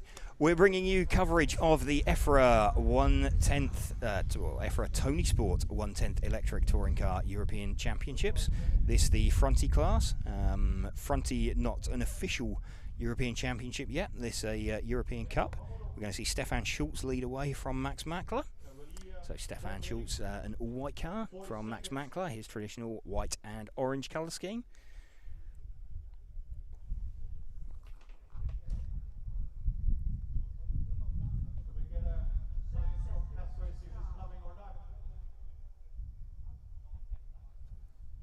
Just waiting, I think Casper Morgan has not checked in and crossed the loop.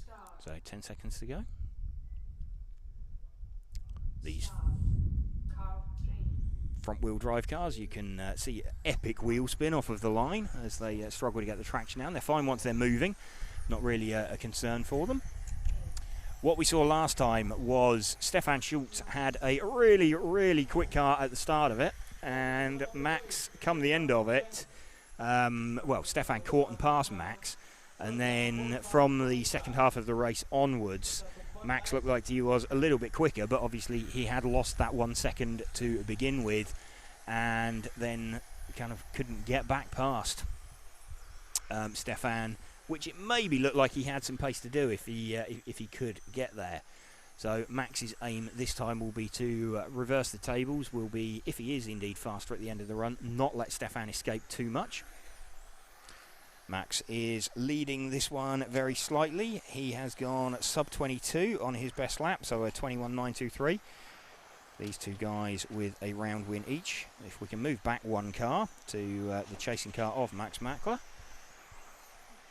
In fact, Max has dropped back a little bit, so Stefan Schultz is going to be leading this one. Small mistake from Max out there. That was a 23-second lap as opposed to a 23.0 as opposed to a 21.8, so he lost 1.2 seconds on that individual lap.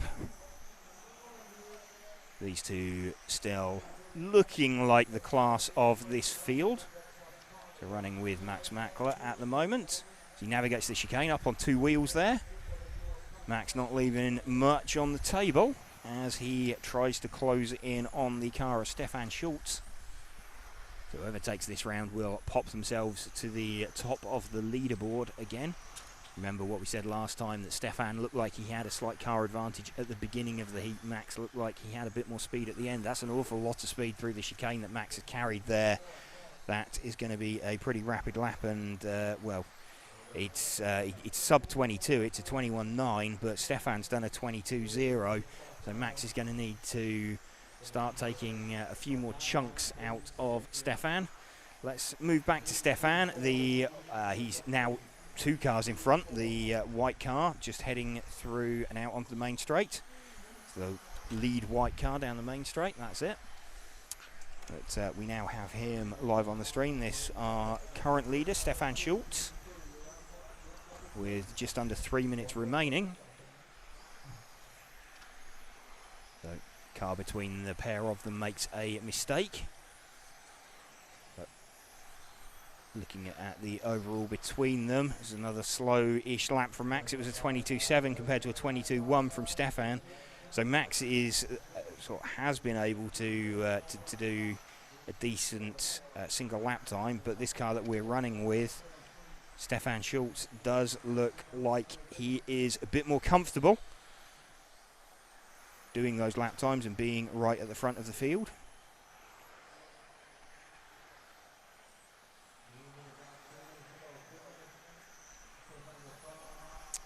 Two minutes left. Stefan Schultz, who we are running with, still leading Max Mackler.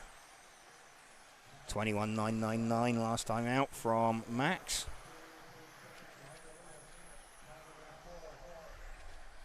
Stefan with a 22.1.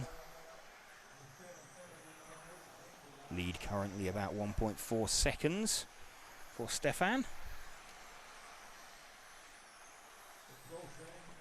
Sun is now coming out and track is heating up.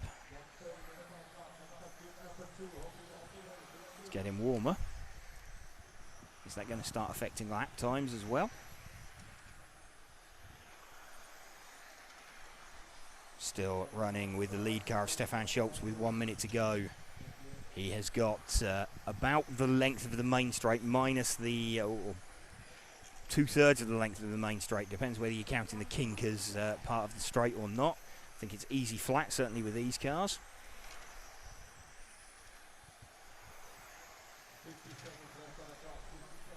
So this is the point at which Max started to take a bunch of time. Stefan Schultz does not seem to have lost any time, though, this time around. Let's see what his lap time is. 21.972, so that's a really quick lap from Stefan, even this late on in the race. 22.0 from Max, so Stefan ramping up the pressure and actually pulling away slightly, leading by 1.6 seconds last time out. This their final lap. These two guys heading, actually Pavel Stasowski's got, he's not going to be challenging for the lead, but Stefan Schultz has finished. Just waiting for Max to cross the line. Max crosses the line and is 1.8 seconds further back. Pavel Stasowski, the only... No, David Kushneroo also makes it across for a 14-lap run.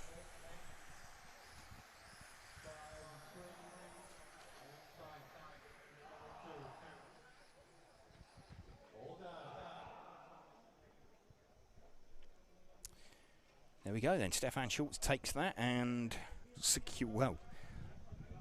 keeps his position, or pole position.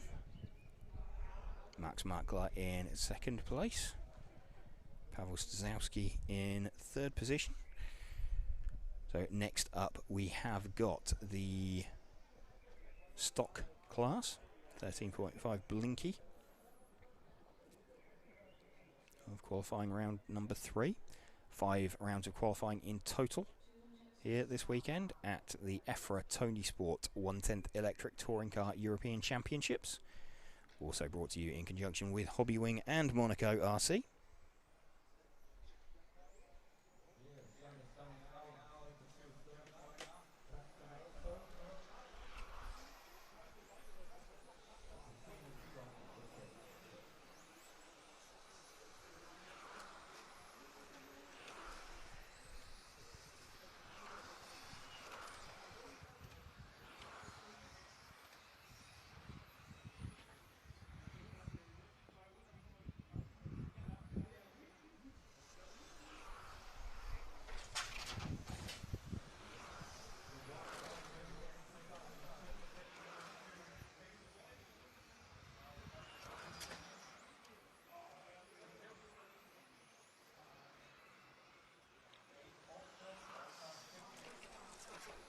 One minute until the start of this heat number 3.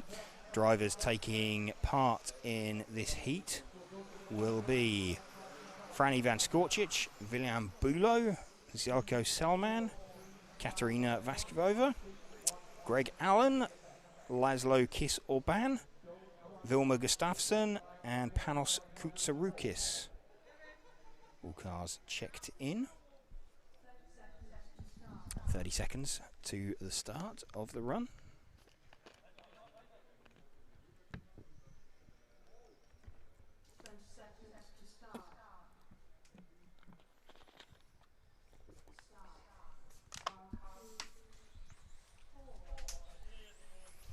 Skorcic leads away from Bulo and Selman.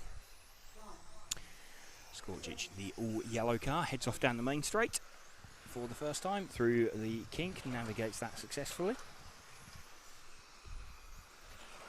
Always a bit of a voyage into the unknown as you get further on into the day. You've got a green track first thing this morning. Traction's going to be building. They did coke the track as well, or sugar watered the track earlier on to try and help the traction build, but certainly in terms of what it will feel like compared to yesterday, or it's going to be an evolving track every time they go out there. Little bit of understeer there for Skorcic. Looks okay though, the car's well balanced and driving it quite nicely. Just having a quick look at the car of Greg Allen as well, a bit further down the field, the white and pink coloured car. Greg's first European Championship, car looking fairly calm and controlled as he heads down through the chicane. I think Greg's suffering a little bit earlier in the weekend because he was probably a little bit too used to indoor racing and had brakes slightly too potent, dialed in. But looking a bit more comfortable now as he just understeers out onto the grass. Maybe not. That's a bit of a commentator's curse on him. So we'll move back to... He was running in third position. That's probably going to drop him down the field a little bit. Slightly wayward line. Let's just see what happens as they cross the line. No, Greg's still showing running in third position, but Franny Van Skorcic still running nicely at the front from Zelko Selman, so the 2 car from the 3 car. 2 car, the fluoro yellow car. Just trying to spot the number 3 car. 3 car is the white, orange and blue car.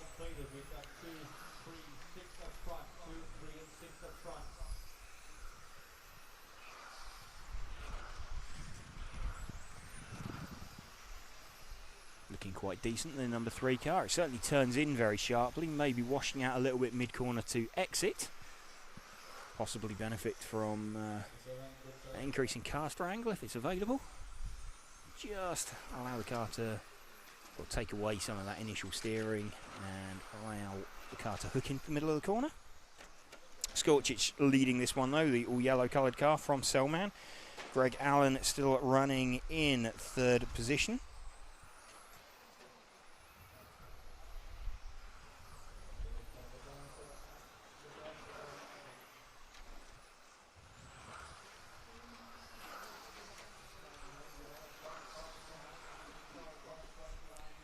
Katerina Vasikova has got herself up into third position.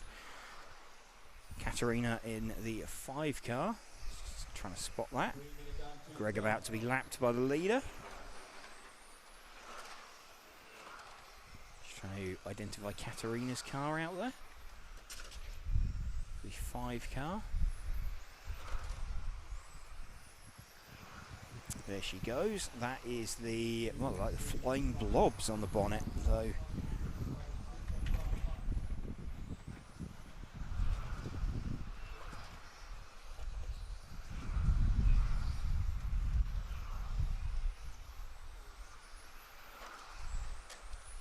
Franny Van Skorcic is still leading this one. Heading for a time some 3 odd seconds faster than Zelko Selman. Those two look in the class of this heat, as they did last time out.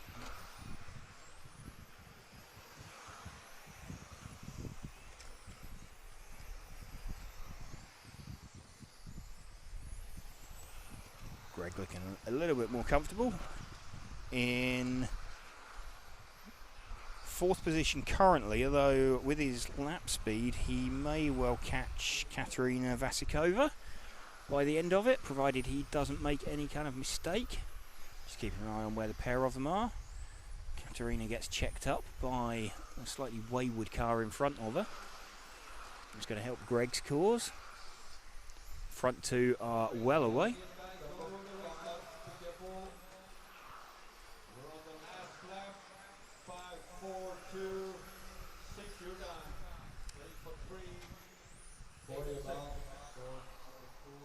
So Greg does actually get 3rd place in that in the end. So Franny Van Skorčić takes that from Zelko Selman and Greg Allen. Just waiting for a few more cars to finish.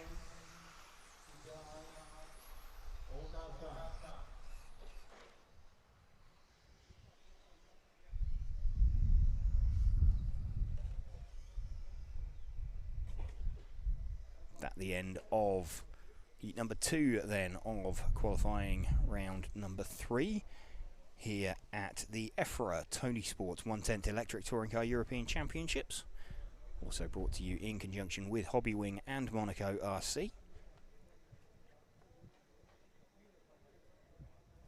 Joining us from Trenčín in Slovakia, waiting for the track to open for qualifying heat number 3, the 2nd heat of the stock class in round number 3 of qualifying. One round of qualifying taking place yesterday. We've seen one round completed this morning along with a round of practice. Not sure yet on the timetable. There is potentially scheduled a set of finals for the end of the day. But it's all going to depend on the weather forecast for tomorrow. I think their concern is getting qualifying out of the way before any forecast rain turns up. The drivers we're going to see in this heat will be Kasper Bjerregaard, Kasper Morgan, Jaroslav Kritz, Elias Hedstrom, Lucas Vopat, Jaume Pertiguez, Julian Jost and Ivan Madjer.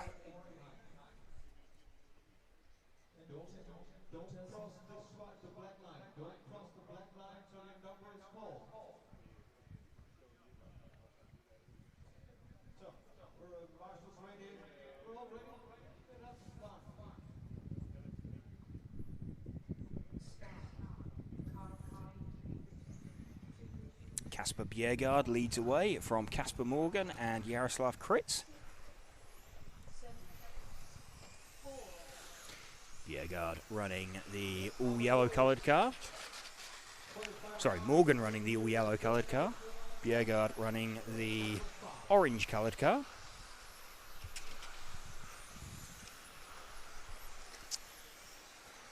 A little bit of over-rotation from Bjerregaard. Manages to hook it all up and hook it all together. Possibly an indication that he hadn't heated his diff. It happens to the best of them. Mark Reinhard experienced a similar thing in the modified class last time out. Car looking a little bit leery on the first couple of laps and had some over-rotation. That was a very, very good catch there from Kasper Morgan. He had the car up on 2 wheels from the curb, managed to counter-steer into it and give it a quick blast on the throttle. Planted it back down on 4 wheels. It'll be visible on the times, certainly. But Kasper Morgan doing a 20.4 as opposed to a 19.8, so it cost him probably about half a second, but it could have been so much worse. So cat-like reactions out there to get that back down on its wheels. Kasper Bjerregaard leading this one relatively comfortably then from Kasper Morgan and Jaroslav Kritz. Kasper Morgan quicker on the last lap though. Potentially a 16-lap run coming up for Bjerregaard. The time will always drop out though, given where the cars start, just in front of the timing loop. Their predicted times can be a little bit wayward because they're not crossing it at racing speed like there would be at some tracks. Their first lap is not as quick as it may well be. So one of the pink cars out there just makes a small mistake, recovers okay. Now, in fact, that was the one car of Crits who had made that mistake.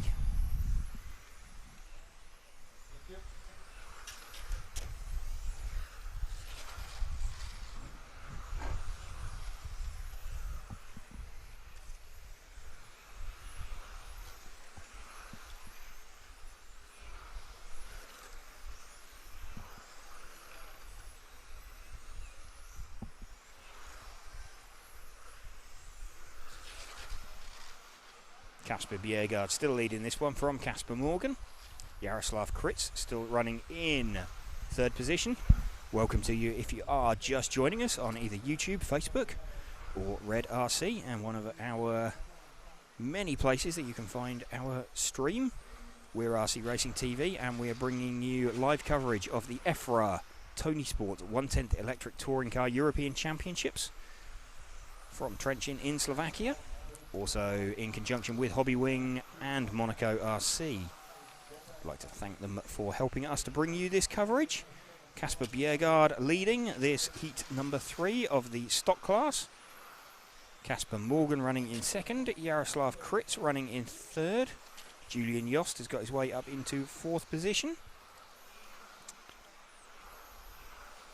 19.8 last time round for Casper Bjerregaard. Casper Morgan with a 19.9, also matched by Jaroslav Krits.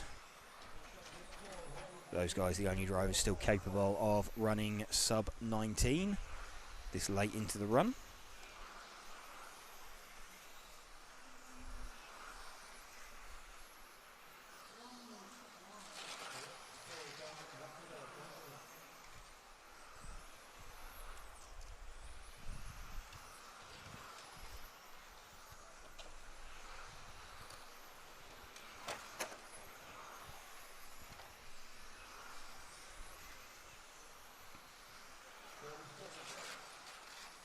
Into the final 40 seconds of this run, Casper Bjerregaard with the orange coloured number 3 car, still leading from Casper Morgan, who is a no, that was another yellow car. Okay, so Casper Morgan is, yeah, he's looks predominantly yellow on the stream, has got flashes of white on the body shell.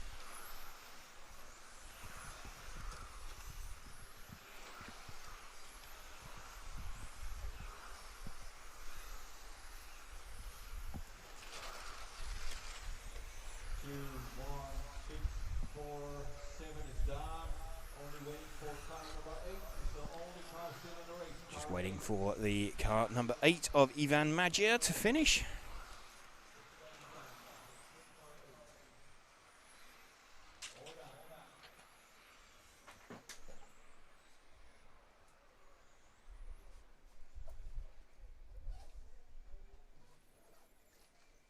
So that is heat number 3 completed. Casper Bjerregaard taking that. Getting set here at the EFRA Tony Sport 1/10 Electric Touring Car European Championships, also in conjunction with Hobbywing and Monaco RC, bringing you coverage, set to bring you coverage of heat number 4, round 3 of qualifying. Jeremy Limoges will lead away from Simon Horak, Luis Moreno, Adrian Vialet, Benjamin Elbiser, Nuno Huber, Matthias Moll, Flavio Paladin and Julius Schaefer. The 9 drivers taking part in this race.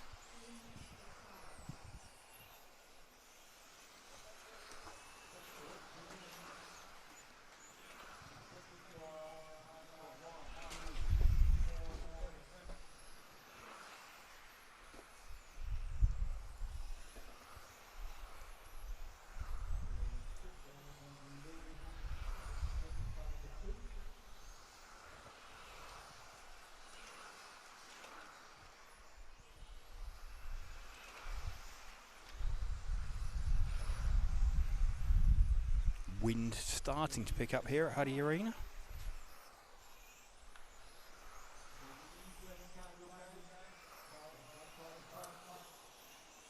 Cars being called to the line. Some drivers ignoring that.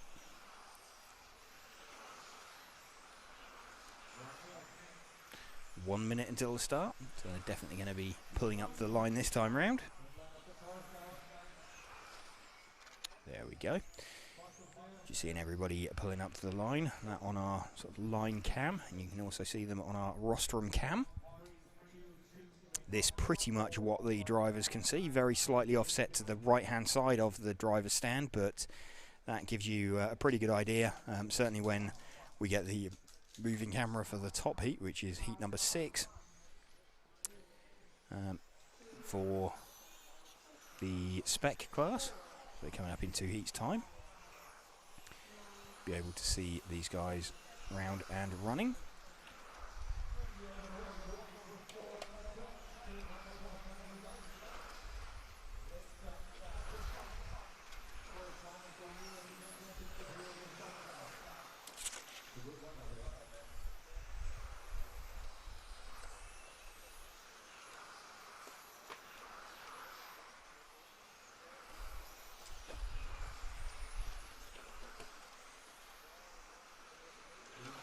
Jeremy Limoges leading this one. Well, in fact, Lewis Moreno's got himself to the front with the 2 car. Just having a look at the 1 and the 2. Okay, so they started out about 1 second apart. The white, the yellow-fronted white rear car is the 1 car of Jeremy Limoges. Simon Horak was up there last time out as well, but appears to have dropped down the field a little. He's currently running in 3rd place with the 3 car. The 2 car, in fact, car 5 being compelled to get out of the way. And Lewis Moreno has caught and passed Jeremy Limoges. And Horak has also got past him on the split, though not on the track. Horak, the mainly red-looking body shell on the stream, has got a hint of white down the bonnet. Across the entire vehicle, actually. But you won't really see that or catch that on the stream. 2 from 8 from 9. So Julius Schaefer's got himself somewhere in the mix as well. He started a little bit further down the field, so it's taken a while for it to update as he crosses the line. There we go, Julius Schaefer.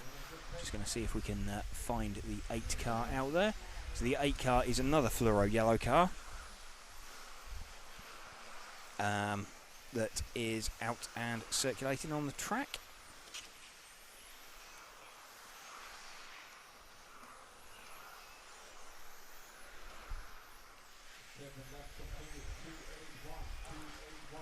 The 2 car, the white fronted pink rear car with blue detailing around the doors, sweeps around onto the main straight, down the main straight and through the kink.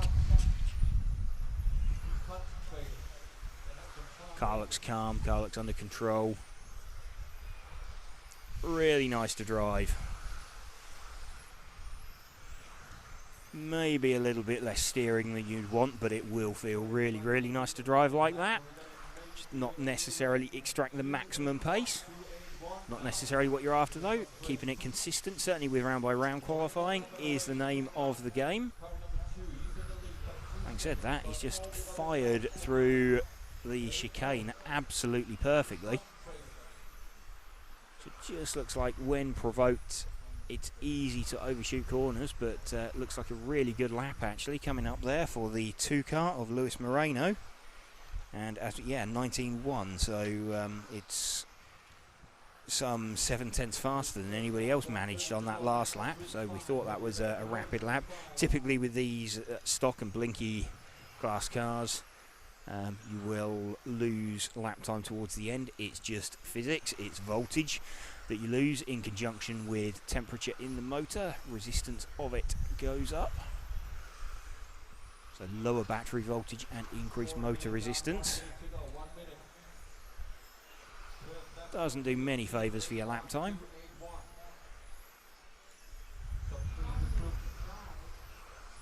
Becomes cyclical as well when you start noticing the car show, you slow a little, you start thrashing the throttle, which only results in generating more and more motor temperature. 40 seconds left on the clock. Car 7, be aware.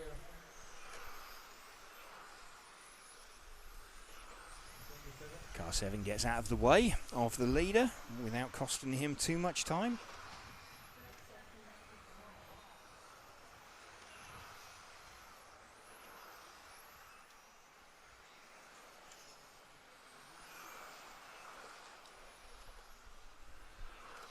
Seconds remaining. Luis Moreno, the Spanish driver, leading this one relatively comfortably from Julius Schaefer. Say relatively comfortably, he's got it by a couple of seconds at the moment. Just coming across for their finishing times.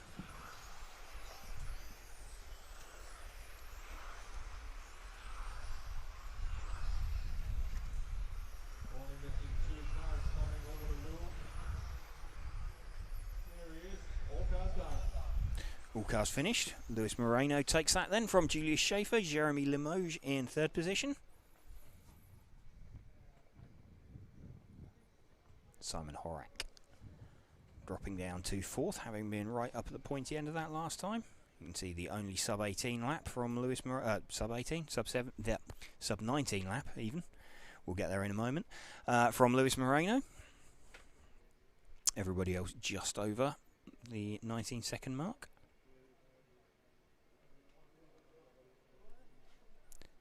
Welcome to you if you are just joining us on our RC Racing TV coverage of the EFRA Tony Sport 1/10 Electric Touring Car European Championships.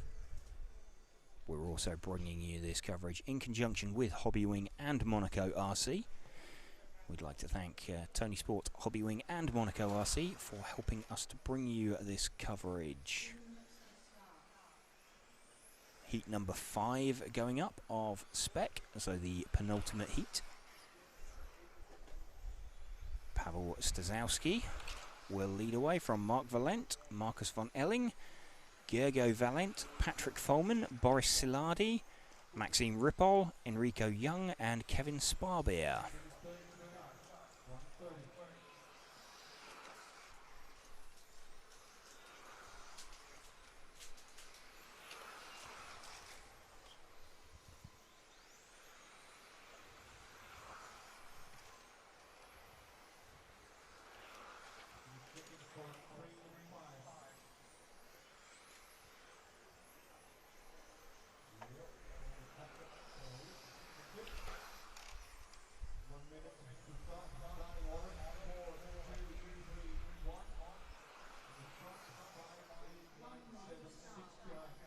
1 minute until the start of this heat. So just this heat to go, then we have the top heat of stock coming up next.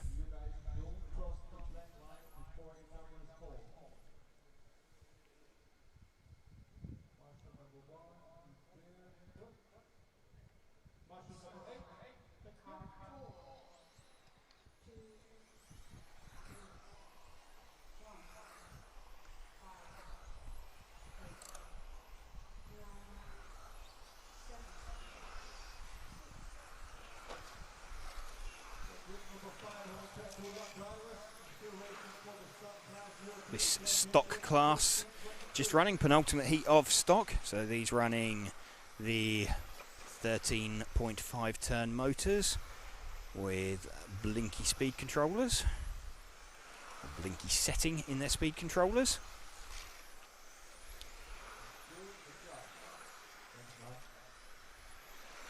Two sets of tyres for qualifying for these drivers. So just trying to figure the best way to get them through the 5 rounds of qualifying. Had 1 round yesterday, and we are midway through the 2nd round of qualifying being held today. So this is round number 3 of qualifying. So some drivers will possibly have put on their second new set of tyres. The danger is, although you'll be quicker at the time in this sort of midday heat, you'll be quicker than other cars around you. You won't necessarily do a quick time, which can help if it comes to a tie-break situation. But ideally you want to try and give yourself an offset, but typically if you've got 5 runs to do 3 sets of tyres, then that kind of breaks down as a 3 and a 2. So you're going to have a mixture. I mean, some people, clearly you've got to run new tyres in round 1. Some people would have also put on another fresh set this morning, and then sort of juggle their 2 used sets throughout the rest of the day, and have given themselves a fresh set. Some, Martin Huddy being an example of that, sat out qualifying yesterday, giving him a 2 and a 2, 2 and a 2 on tyres. So he's only ever going to reach second run tyres today with them. You've just really got to try and figure out what's best for you. The aim of the game, really, I guess, is to get yourself on the new, fresh, faster tyres when others aren't on them and out there. So I think Lee Palmer is just joining us on stream. So hello, Lee. Good to see you. Pavel Stazowski is leading this one from Gergo Valent. Just taking a little while to update. In fact, Gergo Valent towards the front of the field. Pavel has dropped down very slightly. There's the 1 car that is leading out on circuit. Just trying to identify the 1 car. It is one of the all-white cars. He's just heading out onto the main straight now. This is the penultimate heat of stock. So next up we have the top heat. Coming up, we have got just over 2 minutes of this heat remaining. So we'll be bringing you the next heat with moving cameras. Gergo Valent still leading this one. Pretty close on times between him and Enrico Young. Pavel Stazowski jumping to the top as well, although he gets shuffled down the order. He just started out first or near the front and happened to start near the front and then get shuffled down a little bit.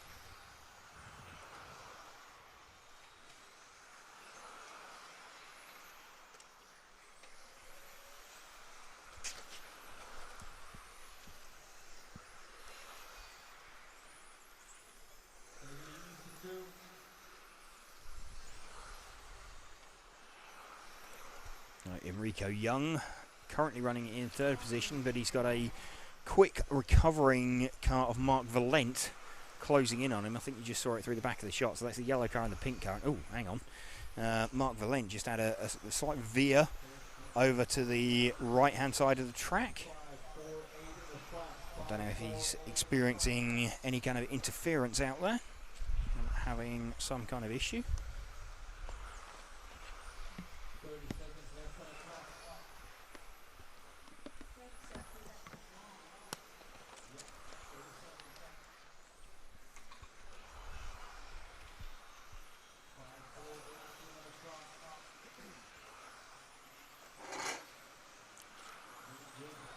Patrick Folman now to the front.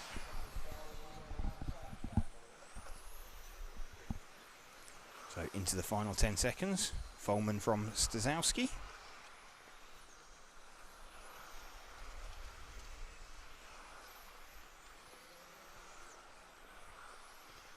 Hello. Hello, Matt. It's starting to warm up now. It is starting to warm up. So, and it's heating up out on the track as well. It's heating up everywhere. It's heating up everywhere. So it's not as heated as yesterday. What are we? 34 degrees. Get your coat. Yeah, absolutely. It's freezing. Patrick Folman taking that one from Boris Saladi and Enrico Young. And looks like we have got the moving camera ready for the top heat. So welcome to you if you are just joining us here on our coverage on RC Racing TV. So So bringing you a live coverage of the EFRA Tony Sport 1/10 Electric Touring Car European Championships.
So just seeing some of the pit equipment available from Tony Sport there, setup boards, pit mats and car stands, always very, very useful. So I'd like to thank Tony Sport for helping us to bring you this coverage of the EFRA Tony Sport 1/10 Electric Touring Car European Championships, also in conjunction with Hobby Wing and Monaco RC. Top heat of stock set to go for round number 3 of qualifying. Alex Deshay having taken the first 2 rounds already. Adam Isay, the Hungarian driver, currently second fastest time from Jan Rathieski. Martin Huddy, Ollie Bolting, the defending champion. Max Mackler starting 6th.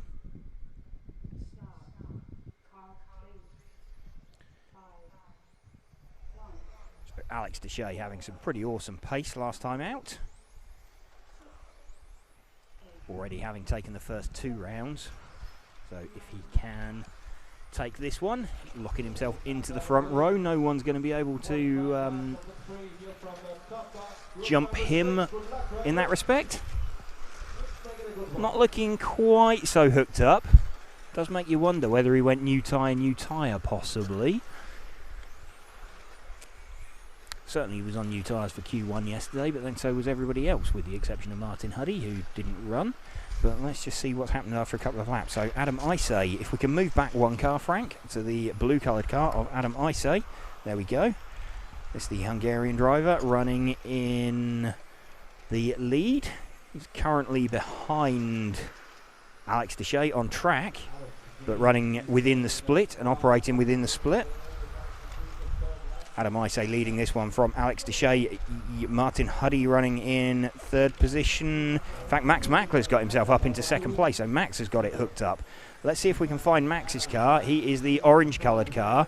Max, he's just come off the end of the main straight. So Max has had a bit of a struggle really this weekend. Car looking like he's been struggling for traction, although he's kind of hooked up now, and he's caught and passed Ollie Baltink. So Ollie, his teammate. Let's look at lap times. Adam Isay, that's a stunning lap time from Adam Isay. He's done an 18.5 out there already. Just having a look at what Max's best time is. 18.69, so nearly 0.2 of a second faster. Adam's somehow managed to find that pace. So we're currently running with the car of Max Mackler. Let's go back to Adam Isay. He's got himself past Deshay on track. He's the all blue coloured car on the main straight. So just off the end. So I think that's going to have given Alex Deshay a little bit of a fright, wondering where all of a sudden Adam Isay's pace has come from. Adam predicting a time some 7 seconds faster than Max. That's phenomenal in a stock class, that you're gonna lap, what, best part of a, well, it's more than a third of a lap over a world-class stock racing field. So great run coming together at the moment from Adam Isay, and he's got clear track in front of him as well. Next car he's going to be catching will be the 7 car of David Erbar. David, no mean driver himself. But David Erbar, the white-fronted, blue-centred, black rear car. You might see him just out the front of shot at them in a moment. Just over 2 minutes left. Adam Isay still leading this one from Max Mackler. Alex Deshay running in 3rd position. Martin Huddy is somewhere up there as well.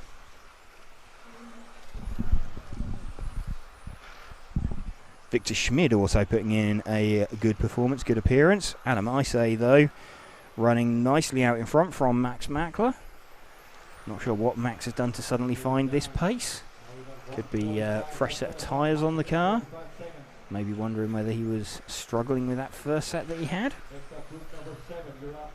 Adam Isay, though, taking chunks of time out of David Erbar in front of him. David pulls out the way, lets him go. Just look at that time that he's just pulling it away all the time. The traction that he's got. Just as they sweep out onto the main straight.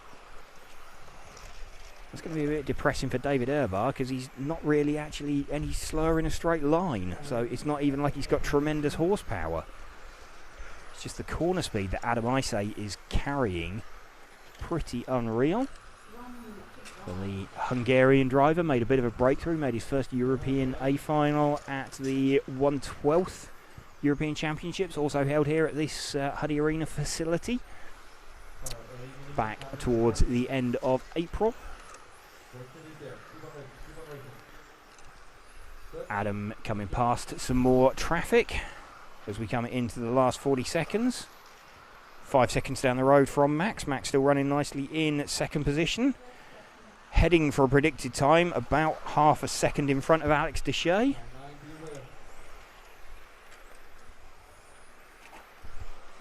Oh, and Deshay makes a mistake, so that's made Max look quite comfortable. Max catching Jan Rathajski. So Adam Isay has finished, and frankly amazing time from him. Deshay has finished, just waiting for Max to cross the line. So in fact Martin Huddy gets the jump up into 3rd position after that earlier mistake. So great run come together there, and you can see Martin Huddy congratulating his driver Adam Isay. That's a pretty awesome time there. Having a look at the times up there, and I think Adam's in a little bit of disbelief at what he's just managed to do. Fastest lap. Well, compared to the rest of the field, I mean, he was 2 tenths up on Max, who himself was 2 tenths up on Martin Huddy. So great run from Adam Isay. Absolutely. Could this be Adam Isay's event? Or Well, is it just a one-off? I don't know really. I mean, potentially he ran new tyres there when others didn't, but that's an incredibly fast time. We know that he's been sort of floating around certainly the top 5 in the other qualifying runs, so it could just be a new tyre run, but it's a phenomenal time, and obviously you've got to do it whilst the track's out there. So it was a run really without any major mistakes. So yeah, very very good to see from Adam on there. So we have got the first heat of the Formula class coming up next here at the EFRA Tony Sport 1/10 track European Championships. Whilst this first heat of Formula is running, we'll probably just turn the microphone down, grab a quick bite to eat, and we'll be joining you back in time for the top heat of Formula, which will be coming up very very shortly.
Okay, short break for us there. So just joining us at the end of that heat number 7 in qualifying 3 of Formula 1. Thomas Sova taking that one from Michael Freebel and Julian Yost. So we're getting set for the top heat of the Formula class for round number 3. Over halfway through the qualifying then for these drivers. One round of qualifying taking place yesterday. We've had a round of practice this morning, and we're coming up towards the sharp end of round number 3. So this is going to be heat number 8 coming out of 11. I think we're going to be down to 10 finals as well. I think the modified class currently running as a 7, a 7 and a 6. So that will, when it breaks out into 10 cars, form 20. 2 minutes until the start of this top heat from the EFRA Tony Sport 1/10 Electric Touring Car European Championships. I'd like to thank Tony Sport for helping us to bring you this coverage, also in conjunction with Hobbywing and Monaco RC.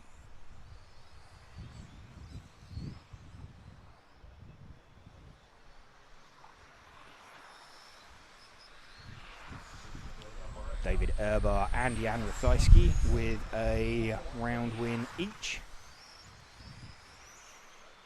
David Erbar will be off first from Jan Rathajski and Luke Lee. Luke having finished second, so this is quite an interesting dynamic going on in this one. Luke Lee's finished second in both heats, once to David Erbar and once to Jan Rathajski.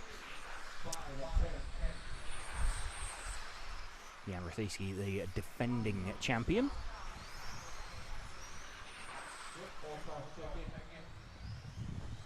All cars checked in.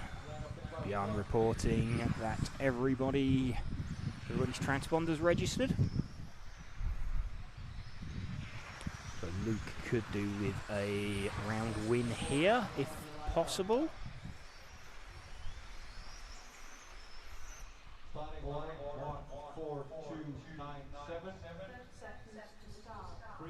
So David Erbar is going to lead away.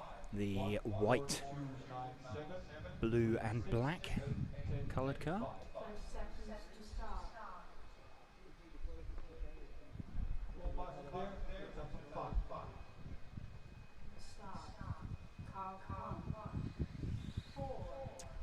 David leads away through the chicane with his 21.5 powered. And oh, coming together already. So Jan very, very slow away, and instantly Jan Rathajski on him and Luke Lee. So David's got some kind of a problem, and a definite problem there for David Erbar. Let's pick up Jan Rathajski.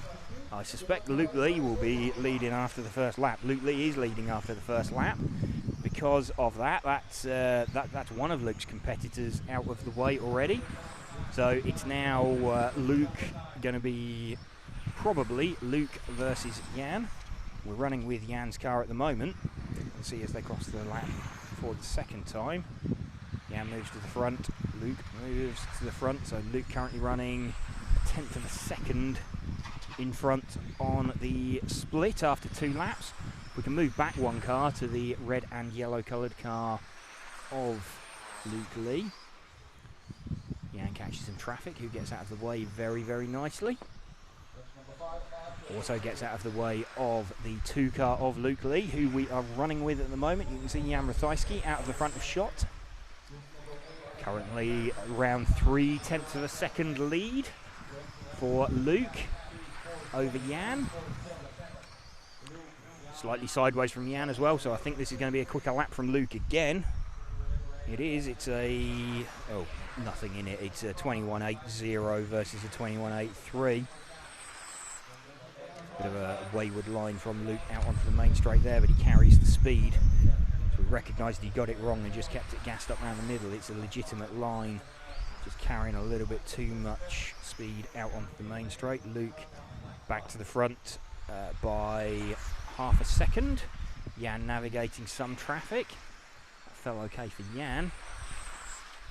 So really it's Jan and Luke, and they're going to know, I mean, they know where each other is on track. That's going to look like very much like a second to the pair of them. That's probably because it is almost exactly a second. Slightly slower lap from Luke that time round. Jan 0.3 faster. 0.2 of a second the gap between them. So this is a sort of gripping battle with not a lot happening. There's all this action going on, and this time it means it's nothing, but it's everything, this gap in between them. Luke manages to navigate and negotiate that same bit of traffic. Jan having to act as a bit of a, I don't want to say battering ram, because he's being very courteous as he's catching the traffic, but he's certainly highlighting their presence, the cars following them. He's navigated one, he's navigated two. There's 2 cars between them now. Luke's got past one of them. Luke coming up to the second bit of traffic. Well, I say traffic, it's actually his brother. Oh, there's a mistake there from Jan. So Luke is now past Jan on the track. Luke Lee now leading this heat definitely, because he is in front on the track as well as on the split.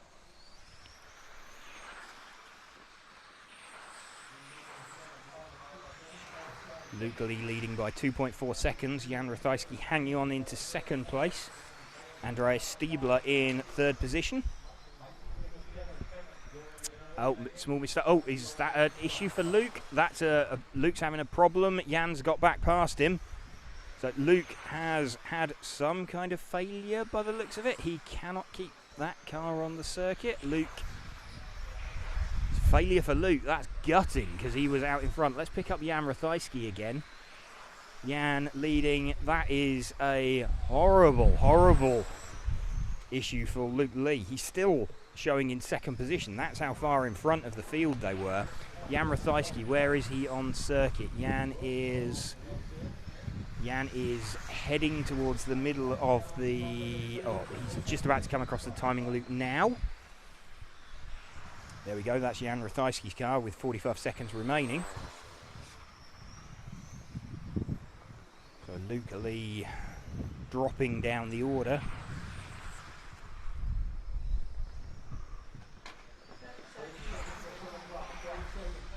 So perfect run for Jan. You don't wish ill on any of your competitors, but Jan Ratajski looking to take this, and other drivers taking a big score. It's a big opportunity for other drivers as well, because when you've got sort of 3 quick guys out in the front of the field that are always monopolising the 0 points, the 2 points, the 3 points, any run that they drop out of, anybody who manages to get themselves up at the top. So Andreas Stiebler is currently heading for second position, and against other people within the field, having a 2 is going to be a big advantage for him in comparison to their 4s and 5s when it comes into overall scores. Jan Ratajski going to take that though.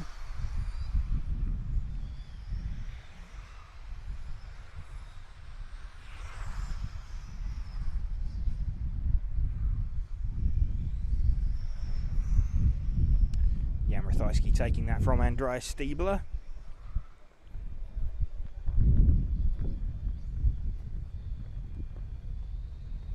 Walking off of the rostrum. David Erbar going out to retrieve his car from the marshal. Into the modified class now. There we go, David having retrieved his car. So welcome to you if you are just joining us. Here for the EFRA Tony Sport 1/10 Electric Touring Car European Championships.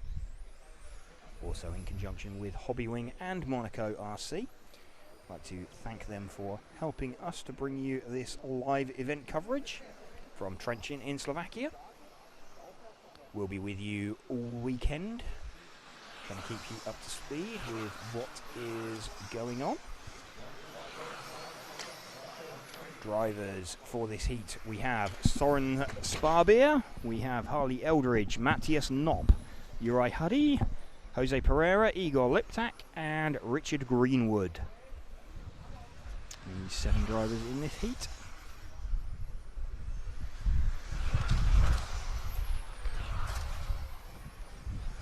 Just had a thumbs up from Greg Allen as he's walked past. I think he's probably just put down Richard Greenwood's car.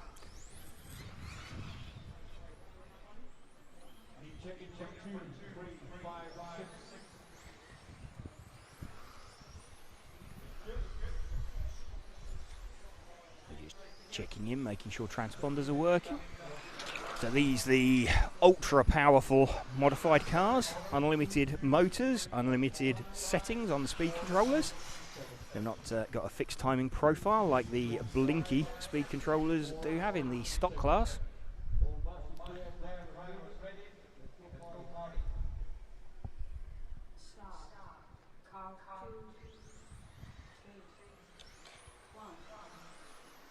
Got to remember as well, with this class, a 1 second gap will look much, much greater in terms of distance on track compared to the Formula class.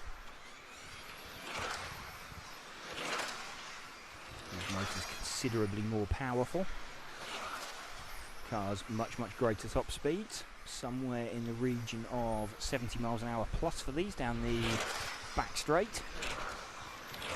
Translates to somewhere in the region of 115, 120k.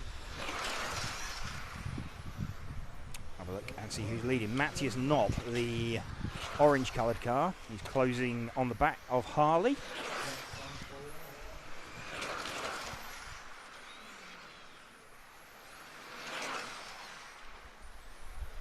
Harley's going to get out of the way of Matthias in a moment, unless she can get that a little bit more hooked up.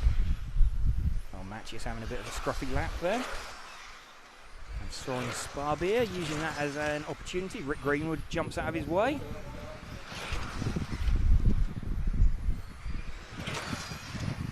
And a small mistake from Matthias Knopp. Rick Greenwood getting out of the way of, in fact, the entire top 3.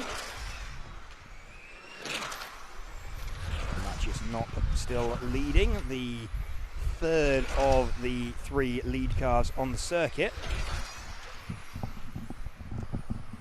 That's Soren Sparbeer now leading. All of them got clear track in front of them. They've successfully negotiated the traffic. Got very, very close between, certainly between Sparbeer and Knopp. Harley sat in between them, but just sort of falling back into the clutches of Matthias Knopp, but could still quite easily get herself back up to the front of the field. She is currently, in terms of overall time, about 9/10 of a second off of the lead, so not really anything in it. Greenwood getting out of the way of Sparbeer again.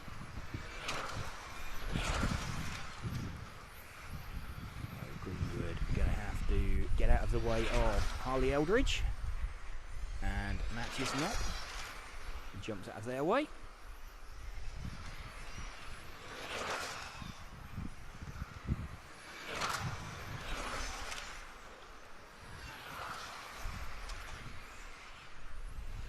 Sparbeer comes down out towards the main straight. Sparbeer leading this one from Knopp by about 9/10 of a second now, so he's got a little bit of an advantage in his pocket with clear track in front of him. Let's have a look at lap times last time out. It was an 18.1 from Sparbeer, it was an 18.6 from Knopp, and an 18.6 from Harley Eldridge. Sparbeer stretching his advantage. Flicks through the chicane under the driver's rostrum.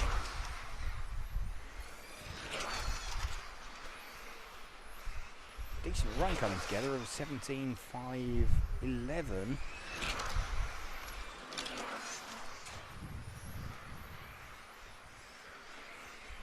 So very good run coming together actually for Soren Sparbeer.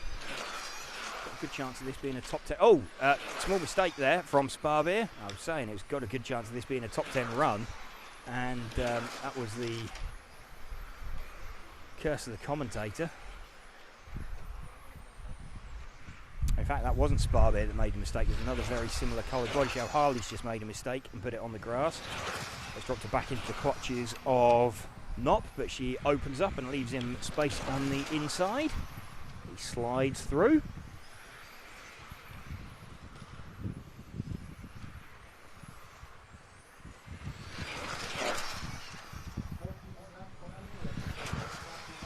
Sparbear leading this one from Nop. Harley definitely in third now, with Nop in front of her on the circuit. Richard Greenwood stays right out of the way.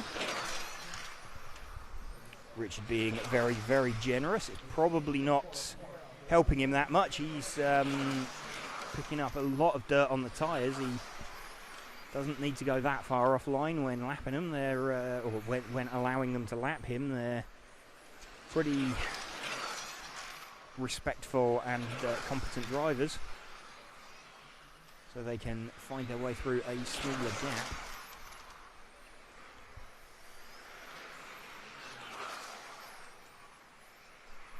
Sparbear quite comfortable out in front now,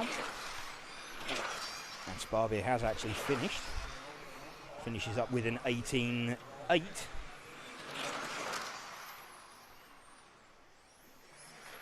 Giving him an overall time of a 17 in 14. Matches Nop second, Harley Eldridge into third position.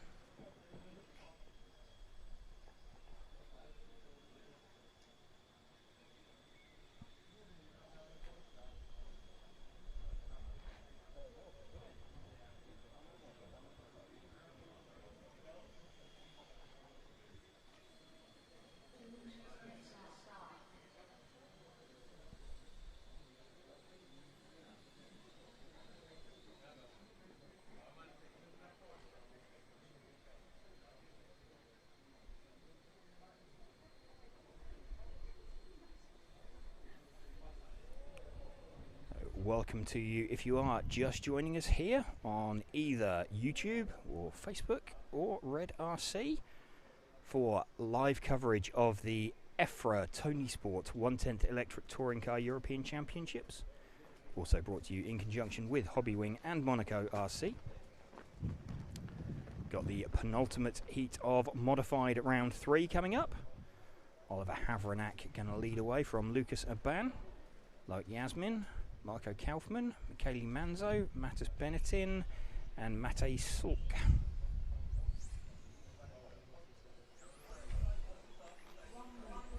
Havranak having done a quick time yesterday.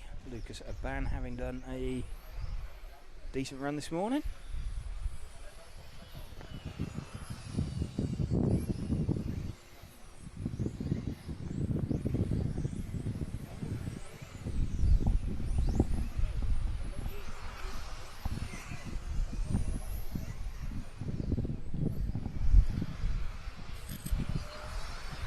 All cars checked in, so we're going to see 7 cars out on the circuit.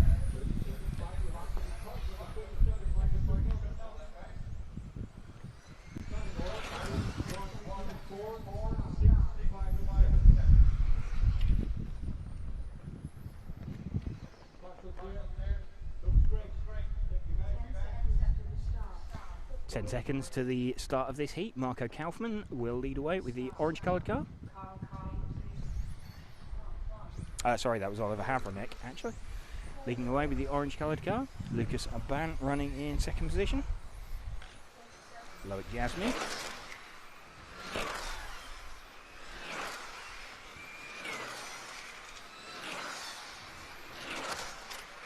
Havranek started dancing through the chicane, looking a little bit loose at the rear. He's hanging on to it, but that might spell trouble later as the temperature in the rear tyres increases. We'll keep an eye on him and see what his pace does. He's hanging on to it at the moment, but having a car that's quite that lively at the start of the run might be a bit of a recipe for trouble later on. Lucas Aban taking the lead, though. He is in front on the clock, on the split, if not on the track. So any of you that are just joining us, that have just come across this, wondering how the qualifying works, the car's set off at 1 second intervals, and their timer starts when they first cross the line. So we've currently got a situation with Lucas Aban behind Oliver Havranek on the circuit, but his absolute time is some half a second quicker. So in reality, he's half a second behind him on the circuit when he started, 1 second behind him. So he is what we term operating within the split. He just needs to stick within a second of Oliver Havranek to beat him and finish in front of him. Of course, if he can catch him and pass him, then he is most definitely in front of him, because he has clearly made up more than the 1 second behind that he started. So all of the drivers running on their own individual clocks, trying to work within each other. Lucas Aban still leading this one from Oliver Havranek. Marco Kaufmann is running in third position at the moment. This the penultimate heat of the modified class. So in just over 3 minutes time, we'll be bringing you the top heat of modified.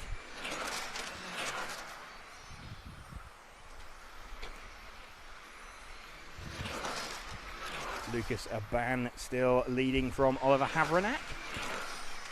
Just keeping an eye on where the pair of them are out on circuit. They've just gone past under the driver's rostrum now.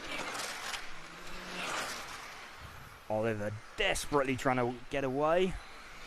Lucas desperately trying to hang on. It's always weird when you've got that gap of about 1 second. You're never quite sure. You're sure when it's under half a second, and equally when it's about 1.5 seconds, you know clearly who's in front, who's not. But when it's floating around that 1 second mark, especially in the modified class with the cars being so fast in a straight line, trying to figure out exactly what that 1 second looks like and feels like. Lucas definitely within 1 second now. Marco Kaufmann, 3 tenths faster last time round, currently leading this by around 4 tenths of a second.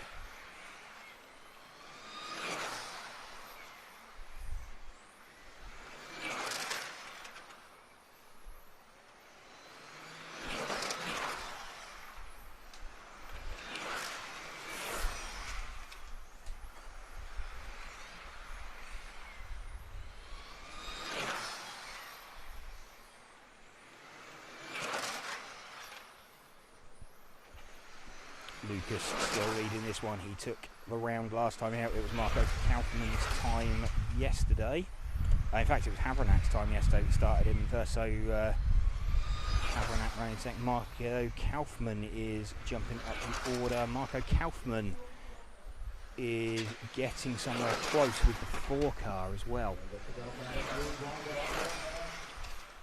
So Aban clearly in front of Havranek. Kaufmann with the Advocado green car. I think my parents probably had a bathroom suite like that in the 70s. Heading out down the main straight. It's a good job he hasn't put it on the AstroTurf because it's a very, very similar colour.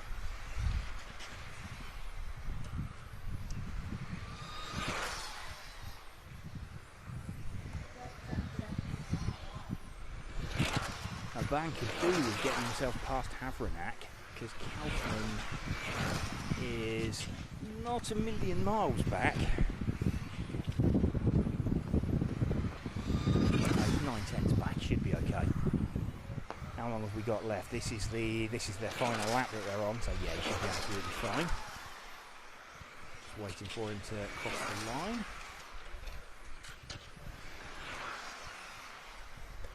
Don't know though, this is going to be pretty close. Kaufmann... No, Kaufmann does take it right at the death. So Kaufmann gets that by 1/10 over Lucas Aban. So Lucas is going to have a bit of a shock there because he didn't really see that one coming. Was that slow? Wasn't a particularly slow last lap from Lucas either. It was a very fast last lap from Marco Kaufmann. But yeah, that was a great result there for Marco Kaufmann. Taking that from Lucas Aban and Oliver Havranek. Slightly slower time than last time out, but that is heat number 10 done. So we are now going into the modified heat of this, the final modified heat of this EFRA 1/10 Electric Touring Car European Championships, supported by Tony Sport.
Just seeing details of the Tony Sport MR33 shot stand available from Tony Sport.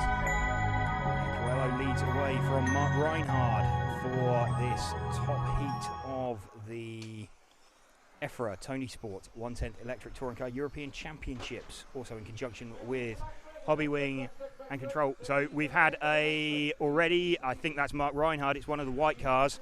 Someone's had a failure, that is Mark Reinhard. Is that a tyre failure? Something has gone very, very wrong already. Is that an inside rear tyre failure for Mark? So Mark already out of this one.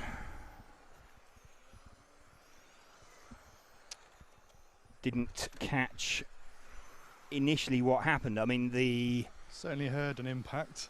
Heard an impact, but I think that might have been a tyre failure just as they went through the kink. We have seen this with some other drivers, particularly in the modified class. If they ride a little bit of curb, tyre gets unloaded, there's nothing, I mean there's belting in the tyre, but in the modified class there's nothing to stop it expanding, particularly it revs up as the unloaded tyre and potentially explodes. So couldn't quite see, but there did appear to be something hanging off the rear corner of there, so that looks like it might be a tyre failure there for Mark. Bruno Coelho leading this one from Ronald Volker. Mark not having the opportunity to run at the front of this one, so Bruno running this one from Ronald. If we can move back one car to Ronald, he is the sort of Smurf blue coloured car. In fact, there's another one out there as well.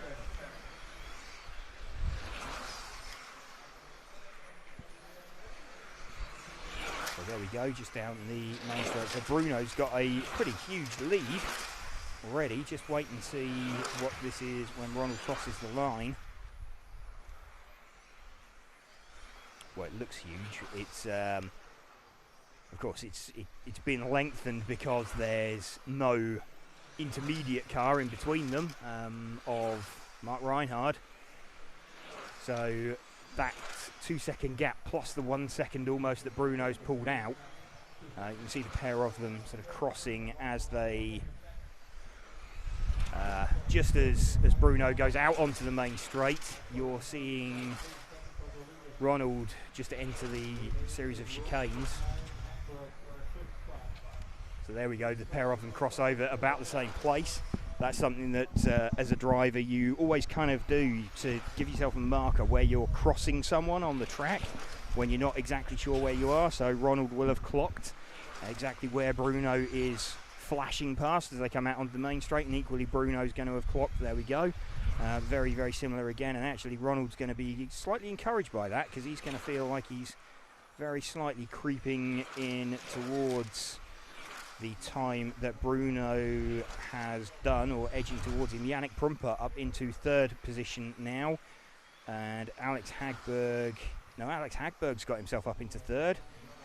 Again, with Mark dropping out of this one, this would be an opportunity for someone who would not normally get a top 3 round score. And who's that just gone off there in the middle of the circuit? That was the 3 car, so that's Ronald Volker has made a mistake. That's going to drop him down the field. Yannick Prumper up into second position. Sorry about that. There's 2 very similar coloured cars out there. Just wanted to make sure that we had the correct one that we were covering, and Ronald's actually pulled that off the circuit. So we have got, of the sort of top 3 and the big 3 finishers, we have got 2 of them out. Bruno Coelho leading this one then from Alex Hagberg now. Let's see if we can spot Alex out there. The white front, and we've got him. So Alex is currently running in second position. Wind picking up on the circuit, and we've got another retirement on the main straight as well. That's just after the kink. Is that another issue? We thought we might see this as the day went on and the tyres had more and more use through them, but is that another issue with a tyre failure? Let's have a look at who that is. I think that's the 5 car. That is Chrissy Crap. So has he had some kind of issue? The way he stopped, and he stopped in a place you wouldn't normally stop, and I wouldn't expect that to be a thermal issue either. So 30 seconds left.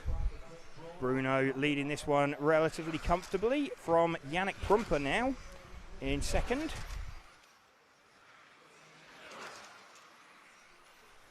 Bruno going to take this one. Looks like Yannick will finish in second position. So these will be good runs for Yannick and Alex Hagberg, but also the guys in the previous heat with Ronald and with Mark not finishing. I'm not setting times. There we go, finishing times for all of these drivers. So Bruno Coelho taking that one. There's 2 rounds to Bruno now from Alex Hagberg and Yannick Prumper. Wait to see what happened to the other guys and the other drivers. So going to try and bring you some footage. We'll have a quick chat with Bruno, shall we? Yeah, of course. There we go. So just switching over to the interview Get you camera. into our interview area, Bruno. So you took that one. Lots of drivers struggling. What's going on out there? Yeah, as everybody knows, we are having a little bit of struggle with the tires, and it's quite hot at the moment. And with the rotation on the high speed, the tire can explode. So that's the main problem at the moment, and the issue on Modify. So I just try to drive a little bit smooth, to not overheat too much the tire, to try to finish the round. So that's what you can do. That's basically all you can do to try and solve that issue. Yeah, was what I tried to do. So I think Mark had the issue on the first lap. I think probably got the wind and not really the tire exploding, because already happened to me many times on this track. As is so much high speed on the straight, like you take the wind under the chassis when you make the corner and the car flies. Because normally this issue happens in the end of the round and not on the first lap, so it's unlucky. Okay. Thanks a lot, Bruno. Back to you, James. Thank you, Matt. So Bruno kind of confirming a little bit what we thought. So what appears to have happened to Mark is what Bruno was just describing there. The wind has definitely picked up, and I think possibly Mark clipping the curb on the kink and just getting a little bit of air underneath the chassis. And then, of course, once with a car travelling at over 70 miles an hour at that point, you get a little bit of air underneath a flat plate. You kind of get a like almost Le Mans 99 style situation with the car continuing to rise once it's got that attitude on it. It's unloaded one of the rear tyres, or both of the rear tyres really, but if there's one that's picked up earlier than the other, you've got a spool in the front. So all of the power, and it's boosted, remember, so it's dependent on motor RPM, just goes to the most unloaded tyre. So if one tyre's still in contact with the ground momentarily longer, you've got one unloaded rear tyre. It's taking all of that load, so very easily it will fail and it sort of introduce a fairly catastrophic failure. And then, of course, with that position on the track, you've got a prone car with other cars coming at you at 70 miles an hour plus.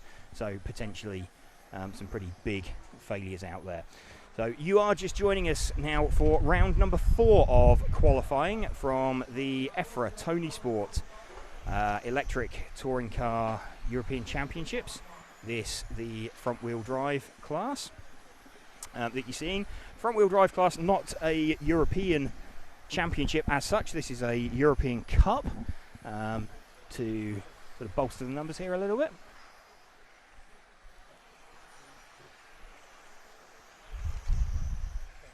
So we are watching Stefan Schultz leading this one from Max Mackler. Just having a look at the overall results currently. You can see we have got Bruno leading in modified from Mark, from Ronald. Bruno currently showing on 0 points, although he's got 2 zeros, so the points per run is a bit of a misnomer at the moment because it is only showing their best single round. As we get into the next round, drop scores will start coming in. So Mark hasn't got 2 zeros that Bruno has, but Bruno also has a faster time. He's, what is he, just about 2 seconds faster on his best run than Mark was. And Ronald with a second position, both of those guys dropping out as we saw. Bruno believing that they had tyre failures, certainly what it looked like to us as well. Stefan Schultz leading this from Max Mackler, who we are running with at the moment. Stefan Schultz stretching away actually in front from Max Mackler. Pulling away quite nicely.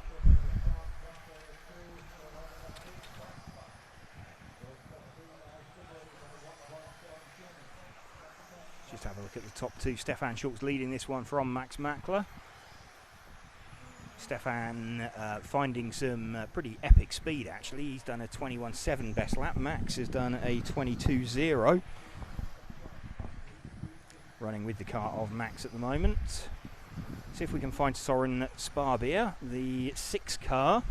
He is running in 3rd position. So Soren will be, I believe he's going to be one of the yellow car. No, he's not. 6 car is, he is the white, blue and red car. He's just coming through the chicane now. So he's, there we go, that is, he's 1 car back from that, Frank. There we go, that is Soren Sparbier.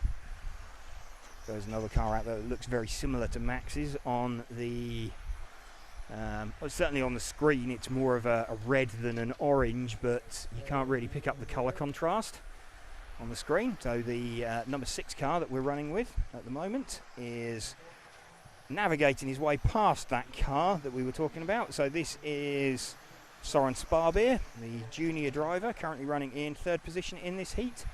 Stefan Schultz leading this one and pulling away from Max Mackler. He's got like a 1.8 second lead.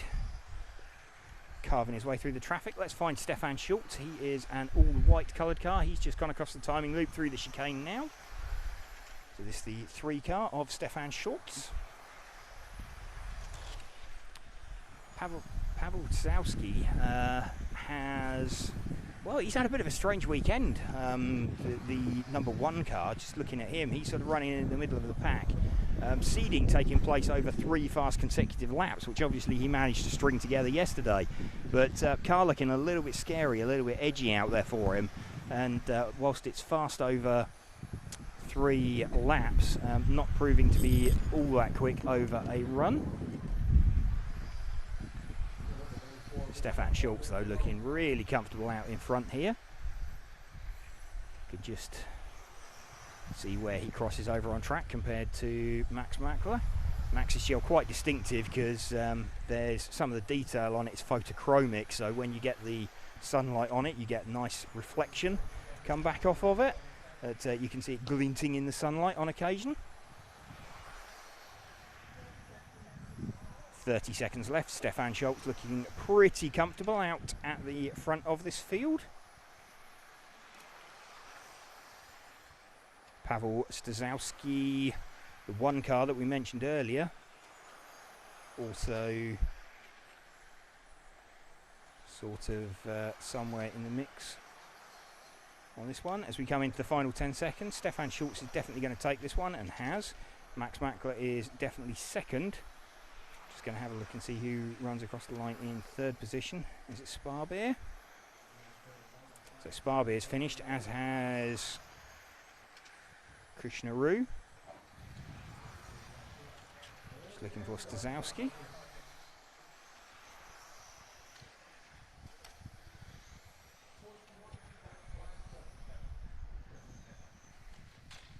So everyone has finished. Stefan Schultz taking that one.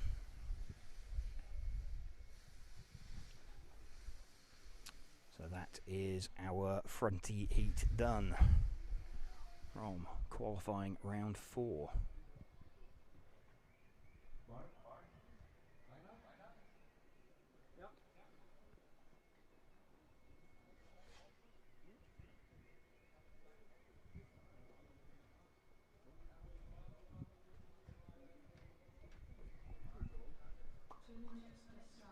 2 minutes until the start of the stock class, round number 4. So qualifying heat 2, first round of this class. You can see Joe Allen just putting down Greg's car in the middle of shot there.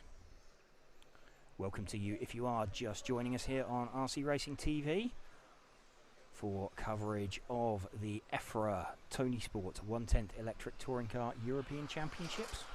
Also brought to you in conjunction with Hobbywing and Monaco RC.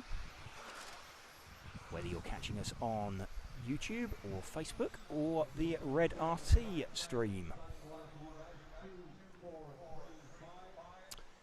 Franny van Skorčić going out for a run.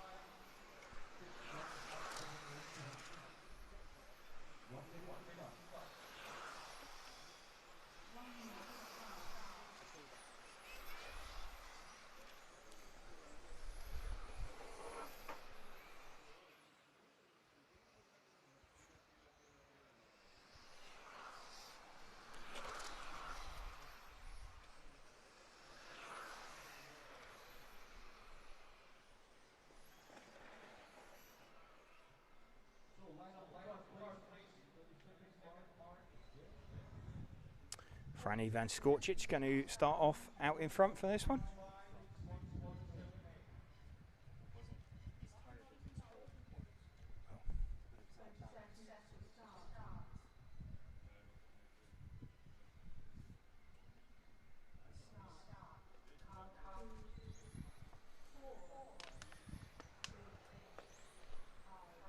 Okay, so we're aware that the timing on the screen looks a little bit weird at the moment. We're just working on that, so bear with us. We'll try and keep you up to speed with what is happening on the actual timing. We've still got visibility of that.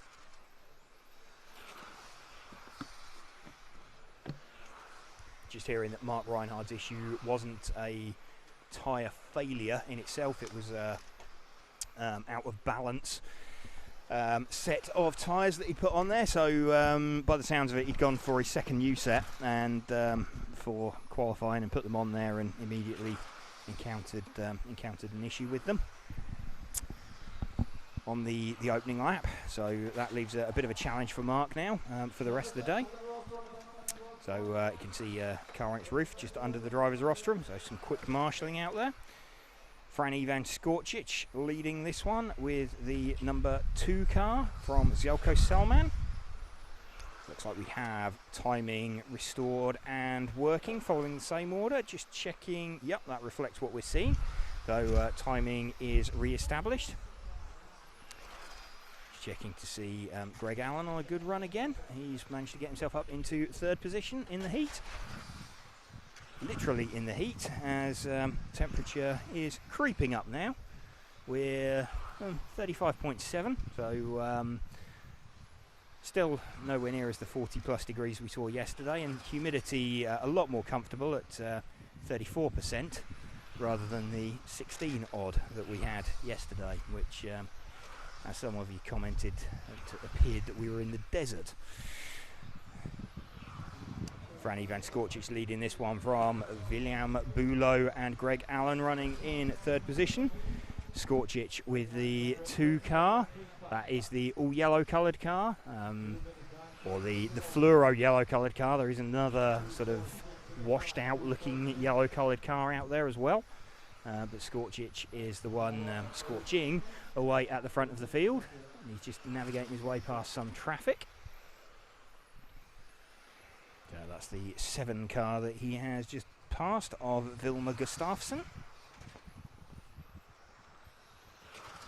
Skorčić leading from Bulow. Greg Allen running in third position, fairly comfortable third for Greg. A little bit lonely. He's watching the front two of Skorčić and Bulow pull away from him.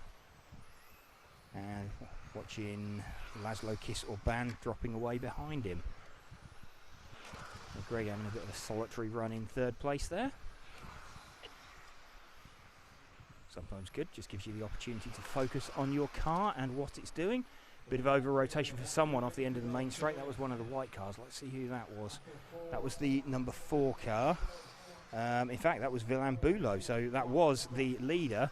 Have we had we haven't had a retirement as such for Skorčić, but he's dropped down the field. He had a very slow last lap of a 39-second lap, so he's been off the track somewhere.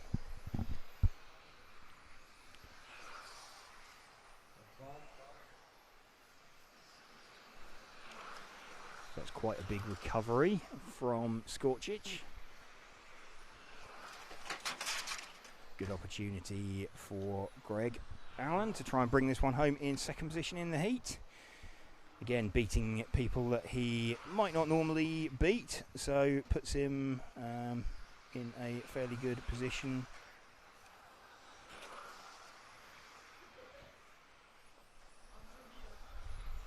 That Greg Allen now hits the front by some 4 seconds with a minute to go. Looking quite comfortable for him. So just watching Greg Allen, the white front, pink rear car. Keeping it calm. Sensible run coming together as he sweeps around onto the main straight. Down the main straight and 45 seconds left.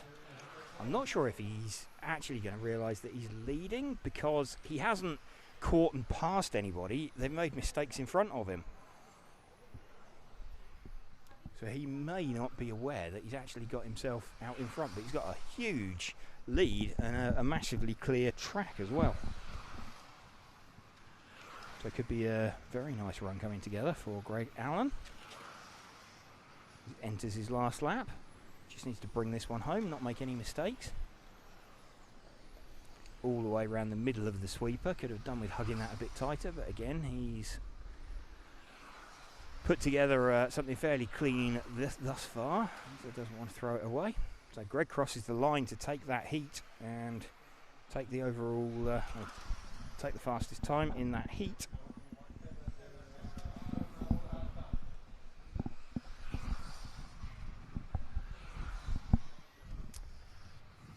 Greg Allen then getting that from Laszlo Kiss-Orban and Fran Ivan Skorčić.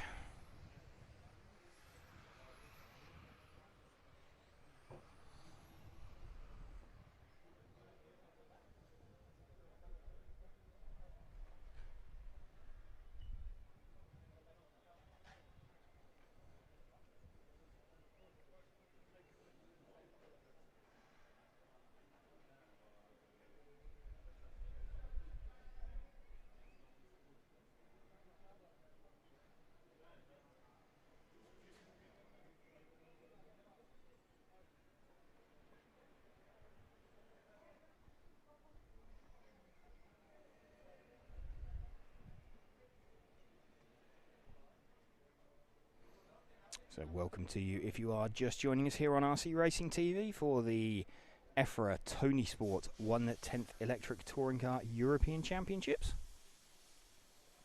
Also brought to you in conjunction with Hobbywing and Monaco RC.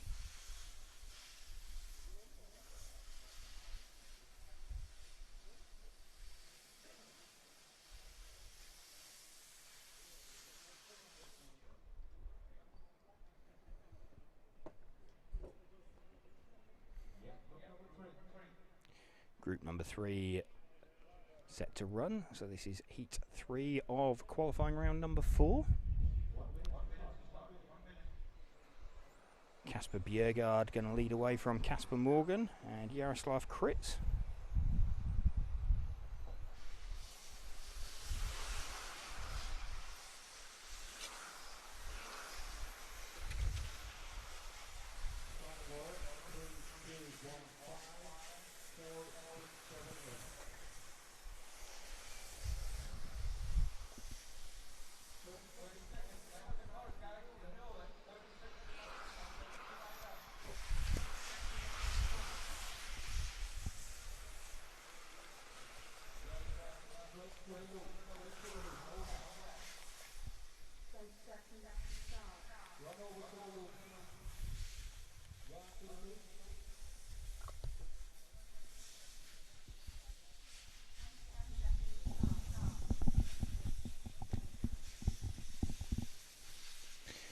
Seconds to the start of this race.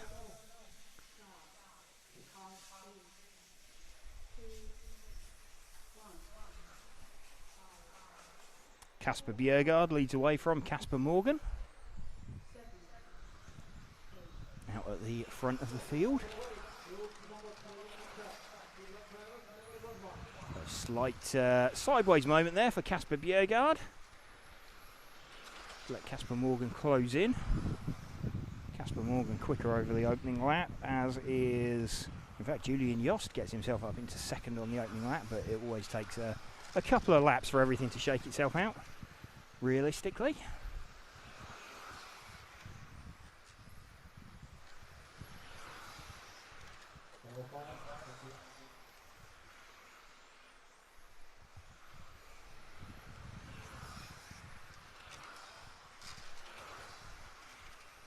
So Bjerregaard now leading from Morgan. And Jaroslav Kritz also in there, so top 3 running in the top 3. Julian Jost not a million miles off the back of them either.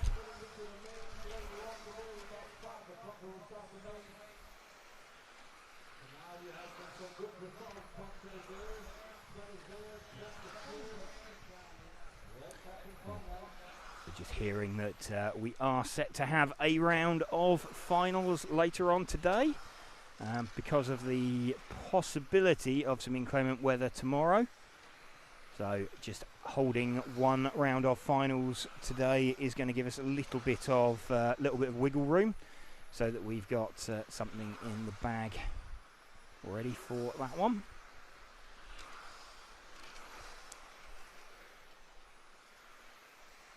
We'll also take advantage of any traction that's managed to build itself over the course of the day as well. We had some overnight rain last night and reduced, sort of washed clean any traction that had built here at the circuit.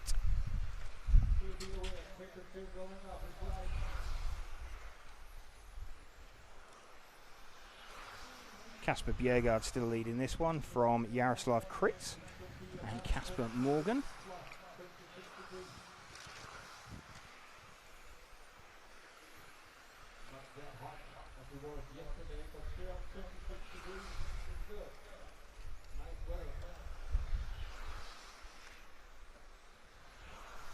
Just feeling the temperature increasing here. 37.2, not getting up to the 40 plus that we saw yesterday. 32% humidity, so drying out a little bit. Chances of rain clearly appear to have receded. Not expecting to see anything later on today, which is why we're going to be looking at getting one round of the finals in whilst we can. And a mistake for one of the fluoro yellow cars out there. Was that one of the leaders? It was. So that was the two car of Kasper Morgan putting his car on his roof. It's the have pity on commentators and refs, please, guys, when you're painting body shells. It's all of you having single colour stuff. Having said that, I'm guilty of the same thing too. But yeah, multiple body shells of the same colour does not make life particularly easy for anybody trying to follow the race. Certainly on a large track the other side of it, although they've got numbers, you haven't got an awful lot of hope as they're heading down the back straight. Just getting set for heat number 4 in a moment. Heat 6 will be the top heat of the stock class. Everybody just figuring out what the announcement that a round of finals will be made later on today means for them. And just going to work out exactly what that means in terms of their race preparation and what they need to do. And we're expecting there to be 10 finals rather than the 11 heats that we have currently. Expecting modified to drop down to 2 finals rather than the 3 heats that they currently have. Yaroslav Kritz now leading this one with the 1 car. That is the sort of candy floss pink coloured body shell out there. But, just seeing if we can. He's just gone past us in the race control timing tower. You've seen him sort of run through the top of your shot. In fact, I think we're probably going to switch shot to the kink just as, there we go, just as he arrived in what would have been the shot. So a very bad, slightly bad timing there. Coming to the end of heat number 3. Yaroslav Kritz taking that from Kasper Bjergaard.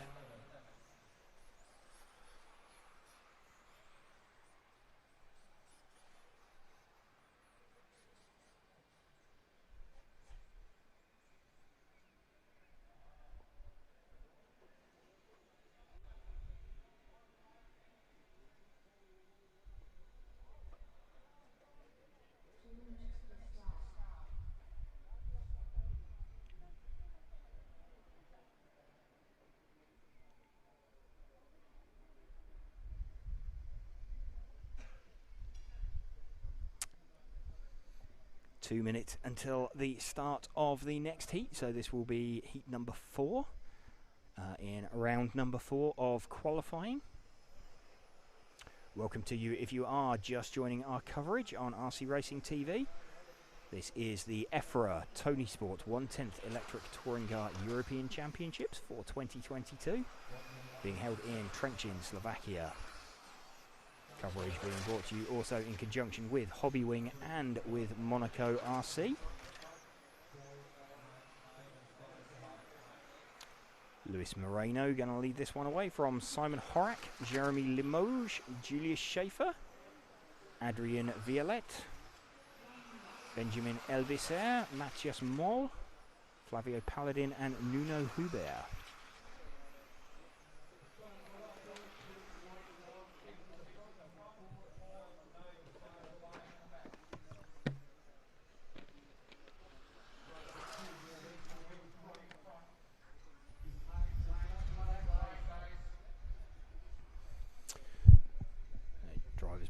Instructed to get themselves behind the sort of intermediate starting line.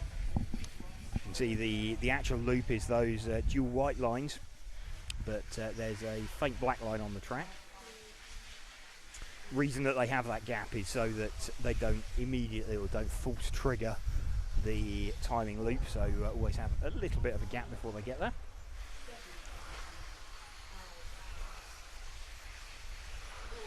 The 9 car already having a bit of a half spin. That's Matthias Moll. The 9 car looking like he's got some issues. Out in front, Luis Moreno leading from Adrien Violette after the first lap.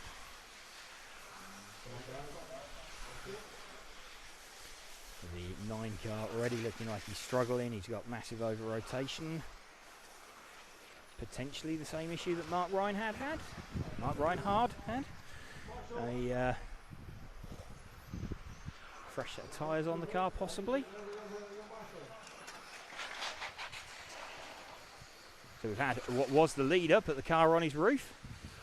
That is now going to put the 3 car and the 1 car.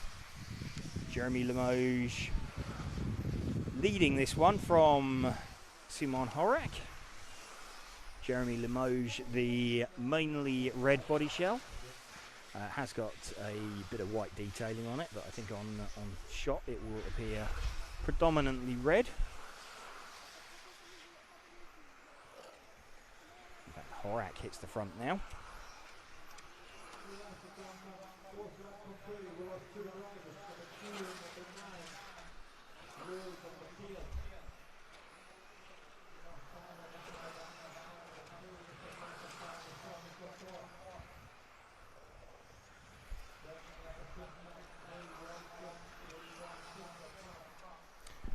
Horak from Limoges from Violette at the minute.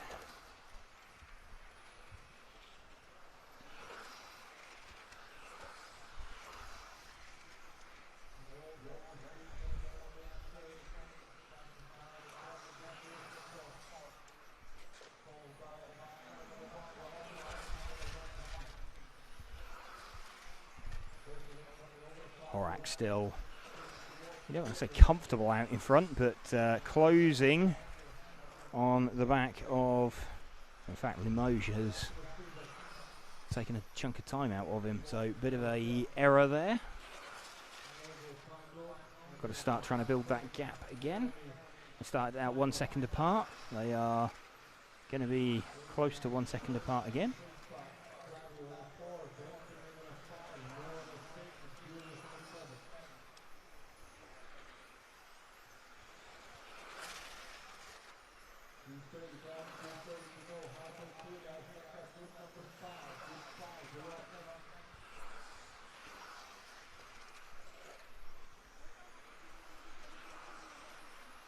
Simon Horak leading this one from Jeremy Limoges, Adrien Violette. Just under 2 minutes left. Luis Moreno and Matthias Moll having retired from the run. Very close between 3 and 1. 3 in front on the circuit. Just in front on the split. Just over 1/10 of a second. This is where it gets quite difficult to manage, quite difficult to estimate what's going on. 2 lead cars just off the end of the back straight. Still locked together, the front 2. Simon Horak extends his lead up to, what is it, about half a second now. Still absolutely nothing in it. You can spend laps and laps and laps building that gap up, and then run very slightly deep in one corner and just watch it all bleed away.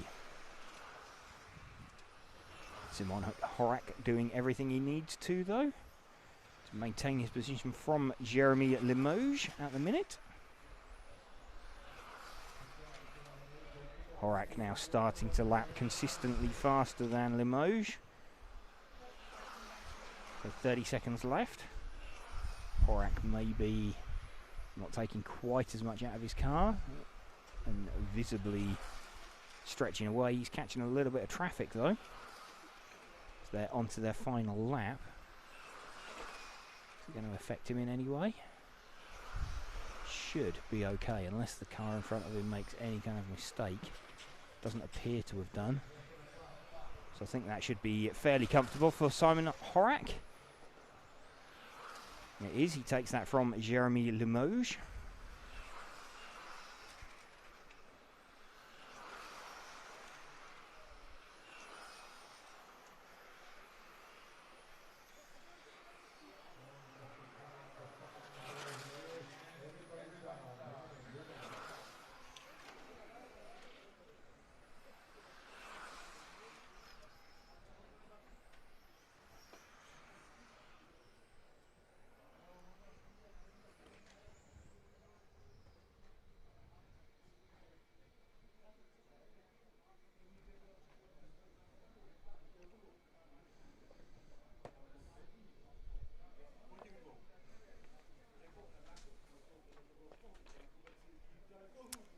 Simon Horak taking that then.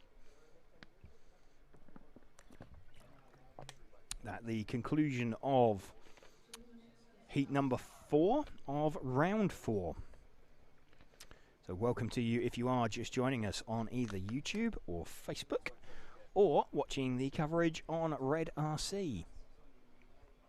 We're RC Racing TV, and we're bringing you coverage of the EFRA Tony Sport 1/10 Electric Touring Car European Championships, also in conjunction with Hobbywing and Monaco RC. Getting set for the commencement of heat number 5 of this spec class. Heat number 5 set to run, and then we'll drop into the top heat of the stock class. That's coming up in just over 5 minutes' time. I'll bring you all the action, all the live coverage of it. Pavel Stasowski going to lead away this one from Patrick Folman, Mark Valent, Marcus von Elling, Gergo Valent, Boris Siladi, Enrico Young, Maxime Ripoll and Kevin Sparvier.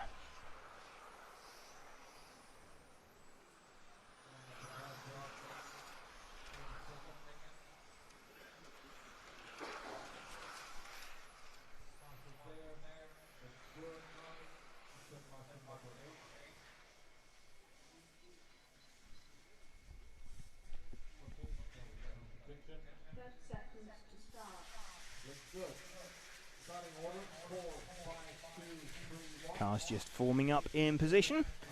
Go in the order, not necessarily of the previous race, but of their fastest finishing times that they've done so far. So someone who did a quick time in round 1 yesterday evening might have a quicker time than someone who's beaten them in all the heats today. So it is just fastest time that dictates starting order rather than last run results. And do tend to reflect each other. But that is the penultimate heat of stock running, so top heat of stock is coming up next in just over 5 minutes' time.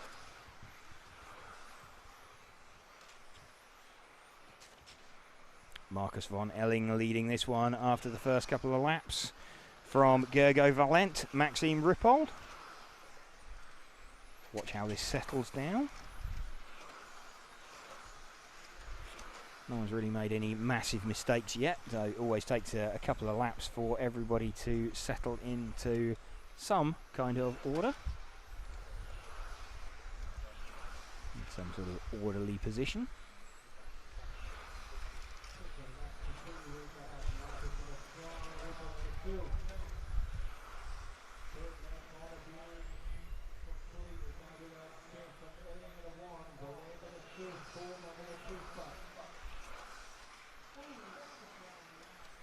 Four minutes remaining.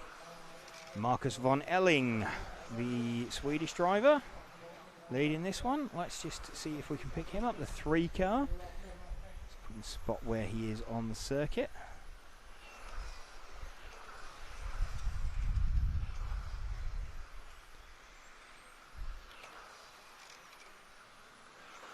The 3 car, mainly white car with like a green splitter on it.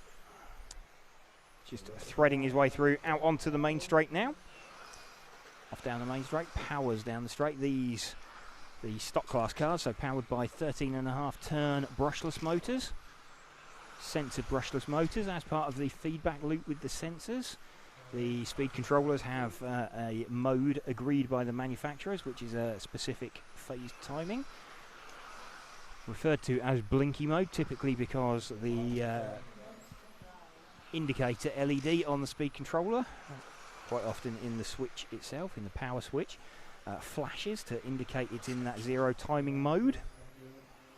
So it's almost like a spec ECU, as it were. Mark Valent now moves to the front from Marcus von Elling. It's the 3 car leading the 2 car. Or the 2 car leading the 3 car now.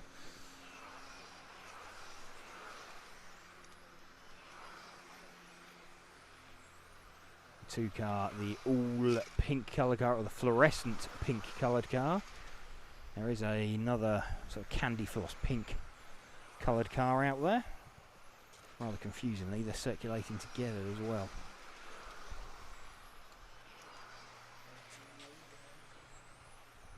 At the, what have we got? Mark Valent with the 2 car.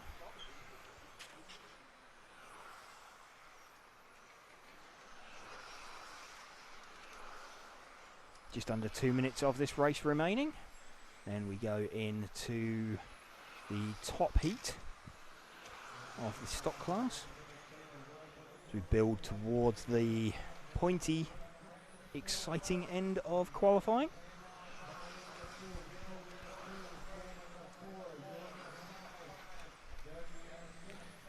Temperatures increasing. 38.1 degrees now we're seeing up here. 30% humidity.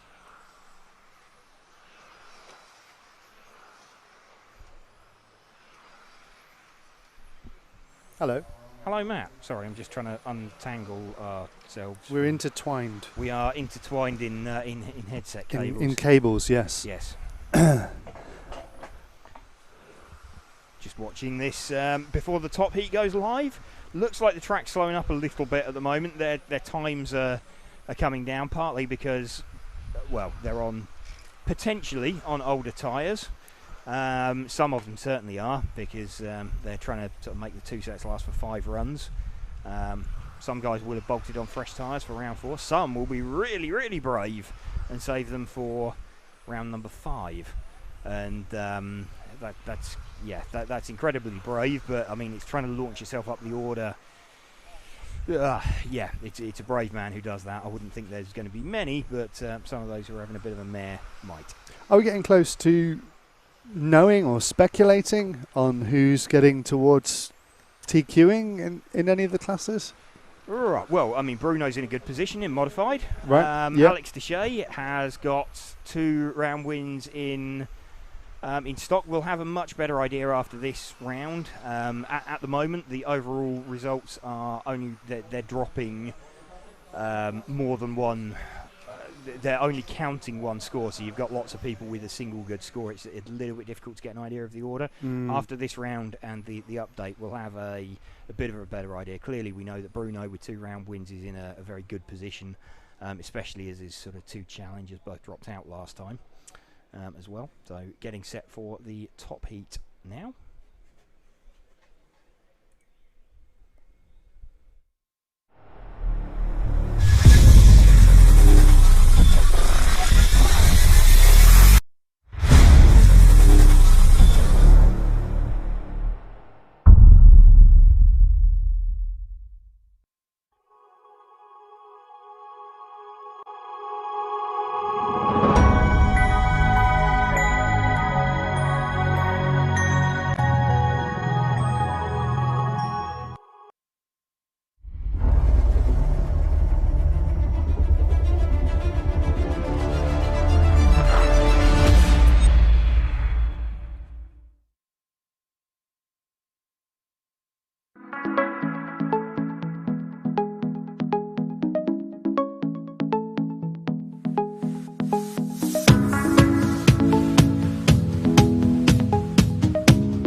Just seeing some details of some of the Tony Sport, or available from Tony Sport, MR33 bags, car bags, lipo pouches, carrying stuff. No doubt many racers taking things back to the hotel tonight. So welcome to you if you are just joining us. This is RC Racing TV. We're bringing you live coverage of the EFRA Tony Sport 1/10 Electric Touring Car European Championships. Also in conjunction with Hobbywing and Monaco RC. This is the top heat of the stock class. Alex Deshay leading away. I'm taking a couple of rounds already. Adam Isay taking the last round. Alex already having set the quicker time, so Alex with 2 round wins. Adam Isay with a single round win. So Adam really needs to try and steal this one if he can. Although, looking at his pace, it seems...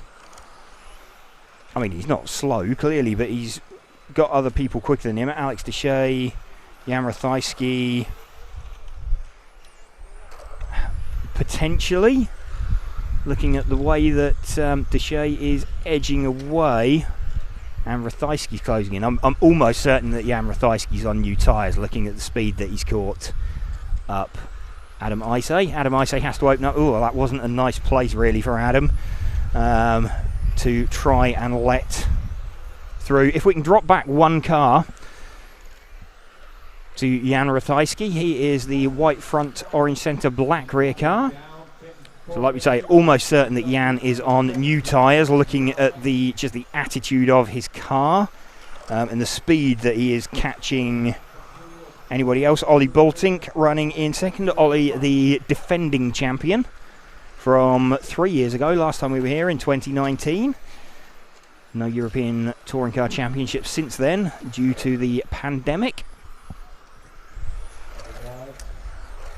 So Jan now having passed, so I mean that's over 2 seconds that he's caught and passed in, where are we on the race time, like just over 1.5 minutes. So there is absolutely no way that Jan is not on brand new tyres compared to everybody else. I'm pretty sure that he will confirm that. But some great pace coming down from Jan Rathajski. Adam Isay now closing in on Alex Deshay. Max Mackler puts his car on its roof in the background. Is Max going to drop out of this one now to save tyres, having done that? No, he's going to keep it going. Just out in front, though, Jan Rathajski, who we are watching, streaking away at the front of the field. He's caught and passed his 2 main competitors. In fact, if we can drop back as well to the 2 cars back to the blue car, that is Adam Isay that we are running with. He is our 3rd place man currently, because Ollie Bultink has got himself up into 2nd position. Let's see if we can spot Ollie. Ollie he's just coming through the chicane under the driver's rostrum now. So Ollie just heading out from the main straight. There we go. That is our 2nd place man and defending champion, Oliver Bultink. Had a pretty good run in 2nd seeding practice yesterday. Not quite as quick as Jan Rathajski. Perhaps Ollie's on new tyres as well. I think maybe Max Mackler ran new tyres last time. You do see this sort of fluctuation in order when someone runs new tyres. Like we said, we're almost certain that Jan Rathajski is running new tyres. The way that he's just catching and passing people is frankly ridiculous. So he has got a fairly huge pace advantage over anybody else in the heat. Best lap time is, well, it's an 18.5. I mean, only 2 drivers have gone sub 18, Jan Rathajski and Ollie Bultink, and they've both done sub 19. They've done 18.5s, so they're like 4 and a bit tenths quicker than anybody else. That has to be a new tyre advantage for them when trying to confirm that. But Jan Rathajski leading this one. Ollie Bultink, you will see him drop down the order because he started a little bit further down the field. Jan Rathajski, though, as we go into the last minute, very, very comfortably leading that one. Let's pick up Jan for his run home. He's just about to enter the chicane under the driver's rostrum now heading out towards the main straight. There we go. Frank's done exceptionally well to pick him up that quickly as he sweeps round out down towards the main straight. Coming up to 30 seconds left. Jan Rathajski from Ollie Bultink. Adam Isay, this could actually be a really good run for him on used tyres. If he can pop into 3rd position one of his throwaway scores as a third position. I'm almost wondering if this morning that Alex Deshay used a second new set of tyres. So he had a new set for round one yesterday. Obviously, everybody did. And whether he used a second new set to give him that pace advantage. But Jan Rathajski coming through. Ollie Baltink's gone to the front, actually. Ollie Baltink's found some awesome pace somewhere. So Ollie Baltink, he's behind some traffic. And that traffic is... Who is that? That's David Urbar. So Ollie needs to get past him. This could be really, really close. Ollie Baltink has actually got that right at the end. So Ollie Baltink takes that round from Jan Rathajski right at the death. Slightly slow lap. Well, I say slow, it was a 19.0. But Ollie Baltink getting that right at the end from Jan Rathajski. I think Jan will be a bit surprised at that and would have thought that he had that one in his pocket. So that was very, very good. We're just going to wait for the results to clear from that last run. So they have. We are going to see if we can grab an interview with, I think Matt's trying to get Ollie down there. So Matt is trying to tap him on the shoulder, see if he can drag him off to one side for a bit of a chat. Hey, James. Hi, Matt. Have you got Ollie? We do. Here we go. Ollie found some serious pace towards the end. Oh yeah, I was so nervous the first part, and the car was super difficult to drive. And then after I heard the gap was half a second, 7/10, so I said now I have to really nail it. And it worked out, so I'm pretty happy to take TQ now and move up a lot in the starting grid, so that's pretty good. We're kind of guessing. You can pretty much tell from what James is saying when people are on new tyres or when they're not. Is it making that much of a difference? Is it a huge difference? It makes a huge difference in the beginning for sure, but the thing I have with my car is it's pretty fast, but it's so difficult to drive. It's really on the edge, the rear end, the sliding difficult, but I could manage it, so I'm really happy I made it. So I would say, are you going to change that setup for racing tomorrow, but actually for racing today? Are you going to change the setup? You haven't got long. Yeah, I need to try something in Q5 to see if I can calm down a little bit, to keep the same momentum, but just way easier to drive. So I will try something for sure. Nice one. Well done. Thanks a lot, Ollie. Back to you, James. Thank you, Matt. So we're just going to lock off the camera now for Heat 7, which is the first of the two F1 heats. So we'll keep an eye on what's going on the results. We'll bring you the sort of moving images for round number 3. Sorry, for the round number 4, race number 3.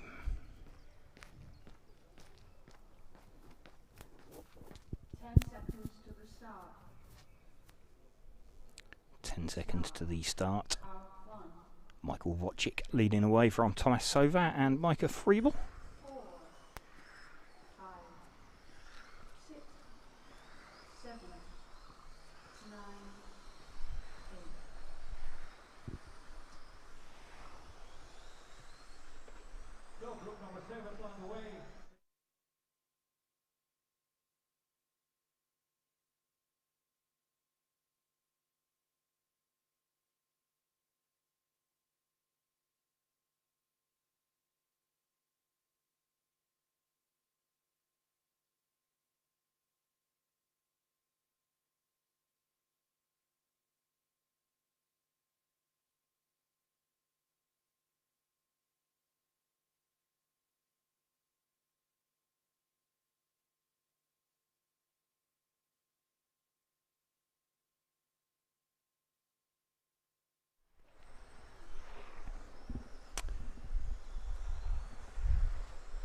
Michael Wojcik leading this one from Tomas Sova. Julian Yost in 3rd position. Chris Grenz running in 4th. Michael Friebel dropping down into 6th position. These 21.5 turn powered rear wheel drive Formula cars.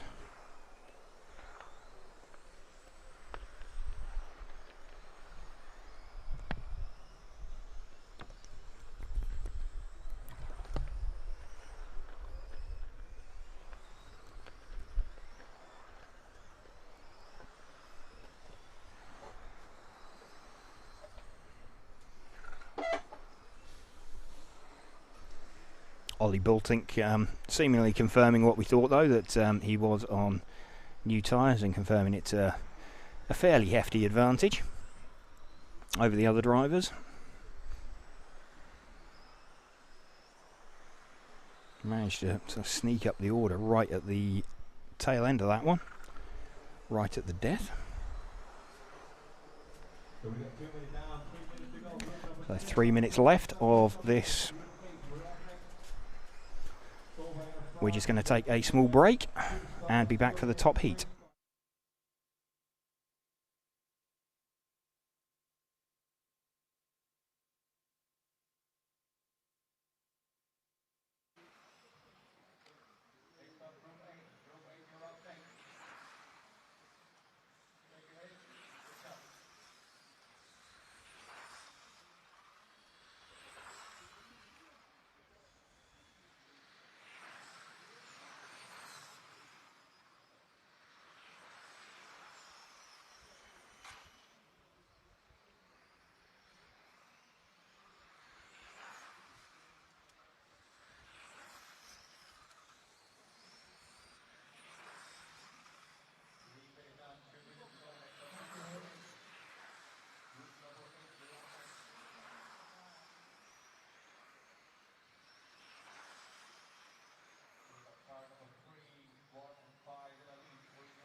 Okay, we are back, getting set for the top of the Formula class.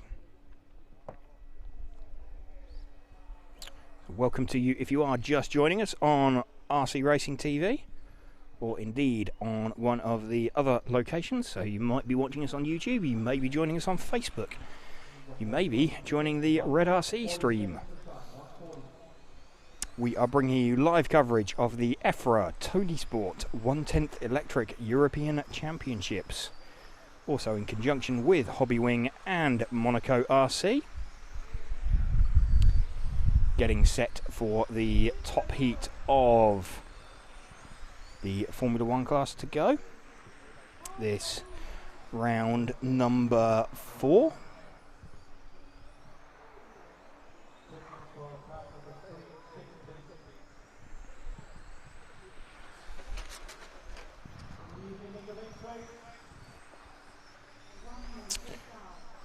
So Jan Rathajski currently holding potential pole position. He's got 2 round wins. Thomas Sovar actually currently second. No, he's not. Thomas Sovar just won the last heat, didn't he? So realistically, Luke Lee will be second. Looking at that, so trying to give you an update mid-round. That's always a bit of a fail, isn't it?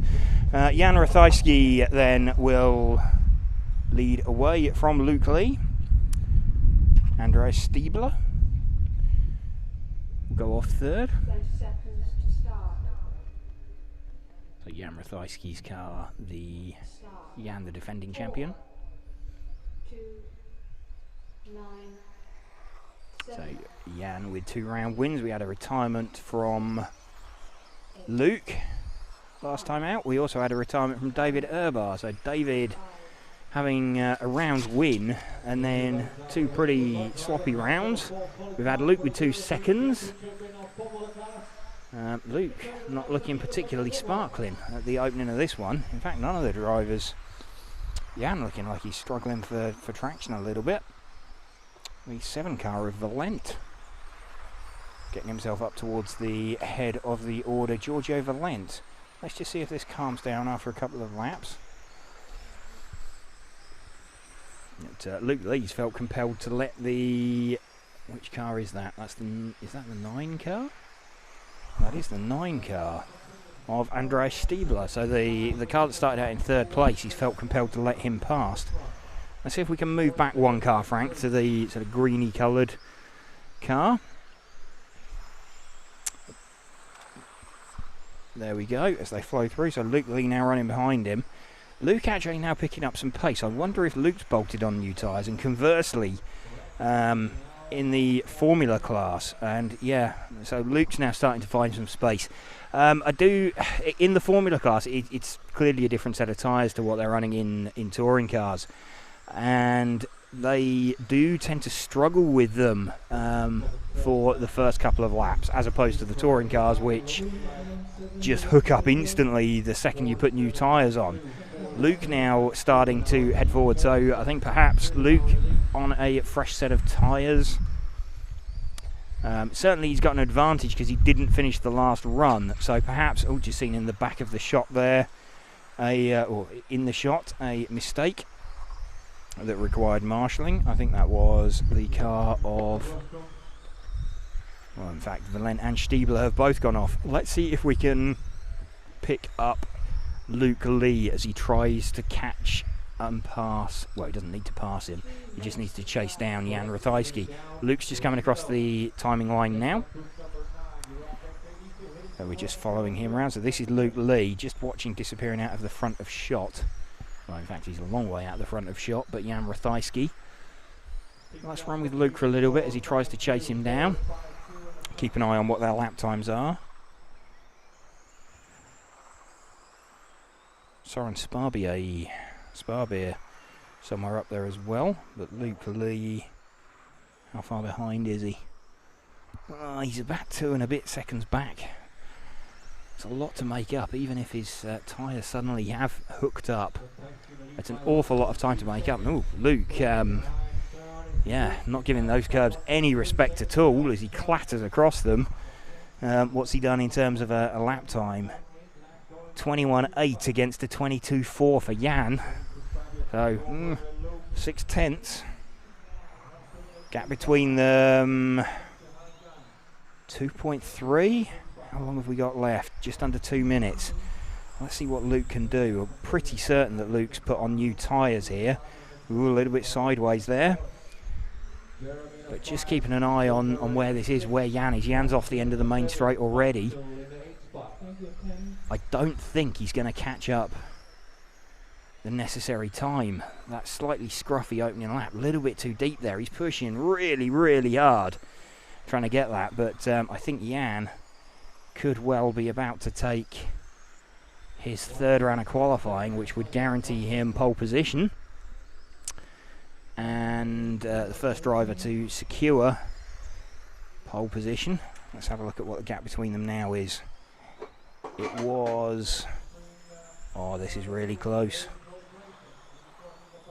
Between Luke Lee and Soren Sparbeer. Two. I think Jan's going to get this though. What are we're into the final minute, and Jan's like 2 and a bit seconds in the lead. I really can't see Luke making this up unless Jan makes a mistake. Luke's got some traffic to deal with as well. Luke throwing everything at this. His car's sideways, it's sliding everywhere. Jan's got a lovely clear track in front of him, so no need to worry about that. The gap has come down. Luke can see it coming down. Jan can see it coming down. Let's see what it is as they cross the line this time. Oh, 1 point. Oh, no, it's less than a second. Let's see what Luke can do. Luke is charging really, really hard. He took like 9/10 of a second out that time. Just coming together, so this is all going down to pretty much the last lap. Are they going to finish? They're on their last lap. Let's see what happens as they cross the line. Jan's finished. Let's see what Luke does as he crosses the line. Luke crosses the line and misses out by about half a second. So great chase from Luke, but Jan Rathajski has taken that one. Jan Rathajski there with the number 4 car, and I think that has given Jan the overall TQ for the class as well. Let's just update that and confirm. Yeah, he's already, so that's 3 zeros for Jan. So yes, Jan is definitely on pole position. I think Matt's trying to get him as we speak to have a quick chat with him. See if we can find him. Jan Rathajski then securing pole position. Good run from Luke as well though, which has almost... Well, David Urbar could still nick second position off of him. Hey, James. Hey, Matt. Found a happy chappy. Yeah, and you're a bit tall, your head's cut off. Sorry about that. But that doesn't matter, you're TQ. Yeah. That's nice, isn't it? It is, but it's not sure yet. I mean, we have one more, right? True. Yep. Are you struggling with the heat, with the constantly running from one class to the next with no breaks and no lunch? Yeah, I struggle a lot because of that. We have no lunch break, no breakfast, no nothing. I am starving, really. I'm fucking hungry. Sorry about the language, but it's a problem. The switch between the classes is no problem, like usual, but yeah, it's very stressful this time, yeah. It is, and the heat's not helping, is it? Oh, no, the heat, honestly, I'm a factory worker, so I really enjoy to stay in the heat. I like that. That's no problem at all. Stop. Yeah, can't complain. I mean, I did a little tire gamble, so I was using new in the last one, to be honest. Yeah, I don't know how this happened, but I lose in the end a couple of tenths every lap. Maybe I drove too careful because I thought I have 7/10 advantage. At least that's what they say. But in the end, yeah, I'm still happy about the second. Thanks, we'll let you get off. Thanks a lot, yeah. Thank you. Bye. Back to you, James. Thank you, Matt. Apologies there for Jan's slightly descriptive use of some language.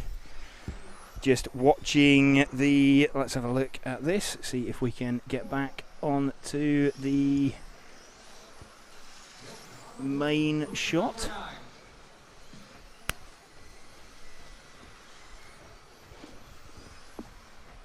Okay, so heat number 9 running, the first modified heat.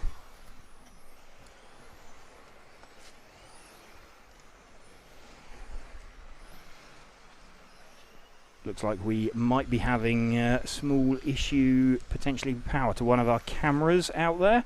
So we'll just leave you locked off on this shot whilst they go and manage to sort that one out. So whilst that's getting sorted, we can keep up with what is going on.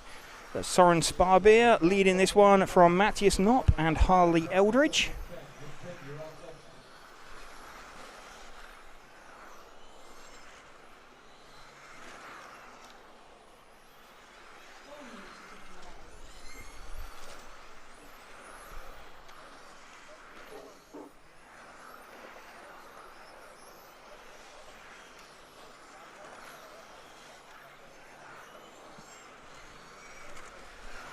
Harley now up into second place from Soren Sparbeer.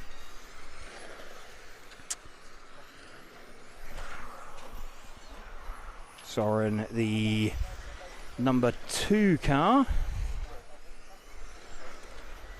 Spot him out on circuit. Rick Greenwood getting out of the way. So number 2 car, the lead car out there. White front, red centre, or red and blue centre. Just flicking around through the infield. We are aware that we're a little... Oh, we've got the slightly wider camera view that we can see. So we're just trying to get back on cycling through a few more camera views. Soren Sparbeer leading this one from Harley Eldridge and Matthias Knopp. Harley running round just behind Matthias, but within the second. Rick Greenwood getting out of the way of everybody in the middle of the chicane. Rick being very, very polite to other drivers, perhaps too polite. That won't be helping his overall times too much. In fairness, it's not necessarily going to affect the overall result. He's with the finals coming up later with an A and a B final. Really, he's going to expect to be in the B final, but it will possibly put him, or certainly drop him towards the back of it, being that generous, but I think that's probably where he would have expected to end up anyway. So just taking in the experience. Apologies, the wind is picking up here in Trenching. Still very, very warm, 38.1 degrees today, 28% humidity.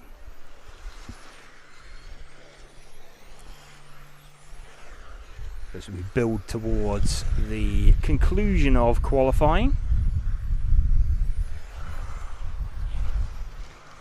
This the modified class. Just confirming what Jan Rathajski said. Jan has got, Jan's got 3 zeros, so Jan cannot, what is it? Oh, it's best 2, isn't it? David Erbar could nick potentially the time off of Jan if he does a faster time in the final round. So yeah, that's there's scope for that maybe. So we'll have to keep an eye on that. So everything pretty much open. The only way that anybody could really seal TQ in this is by having taken all 4 rounds, and no one is in that position at all as yet. Stefan Schultz with 3 in the front-wheel drive class.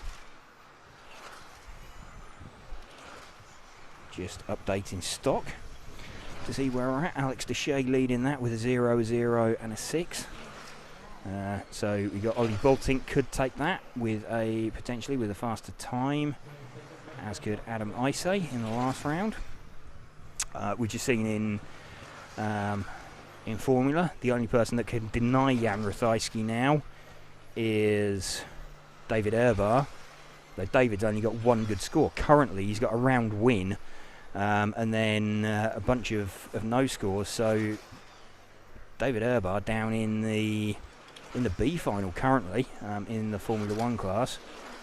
So could be a very odd position for him to be in come the end of that one. And modified, just looking at that one, Bruno Coelho with 2 round wins, Mark Reinhard with a round win of the rounds that have taken place so far. Soren Sparbier's taken that one from Matthias Knopp. Harley Eldridge having a retirement from the run.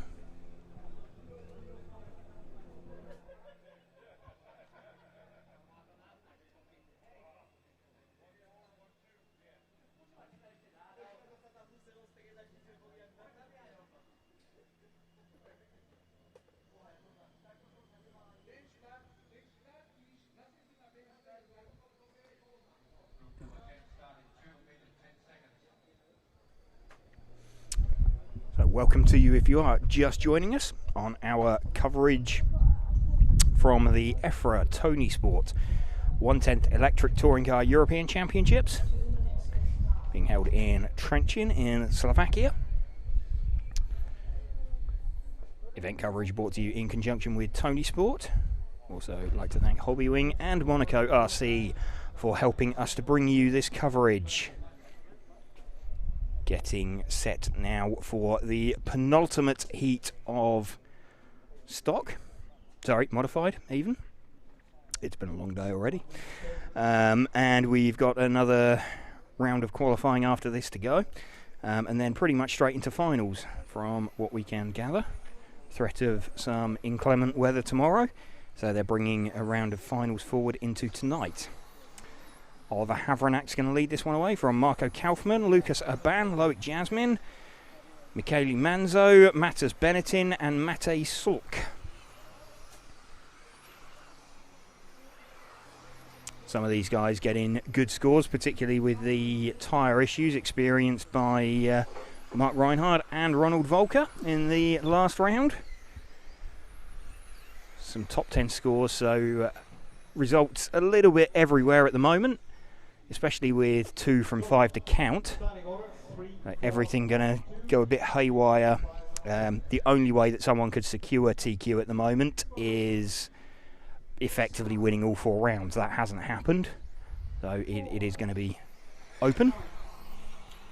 Havranak's led away from Kaufmann and Lucas Urban. Loic Jasmin following him. See if anybody's bolted on fresh tyres for this and suddenly launches themselves up the order.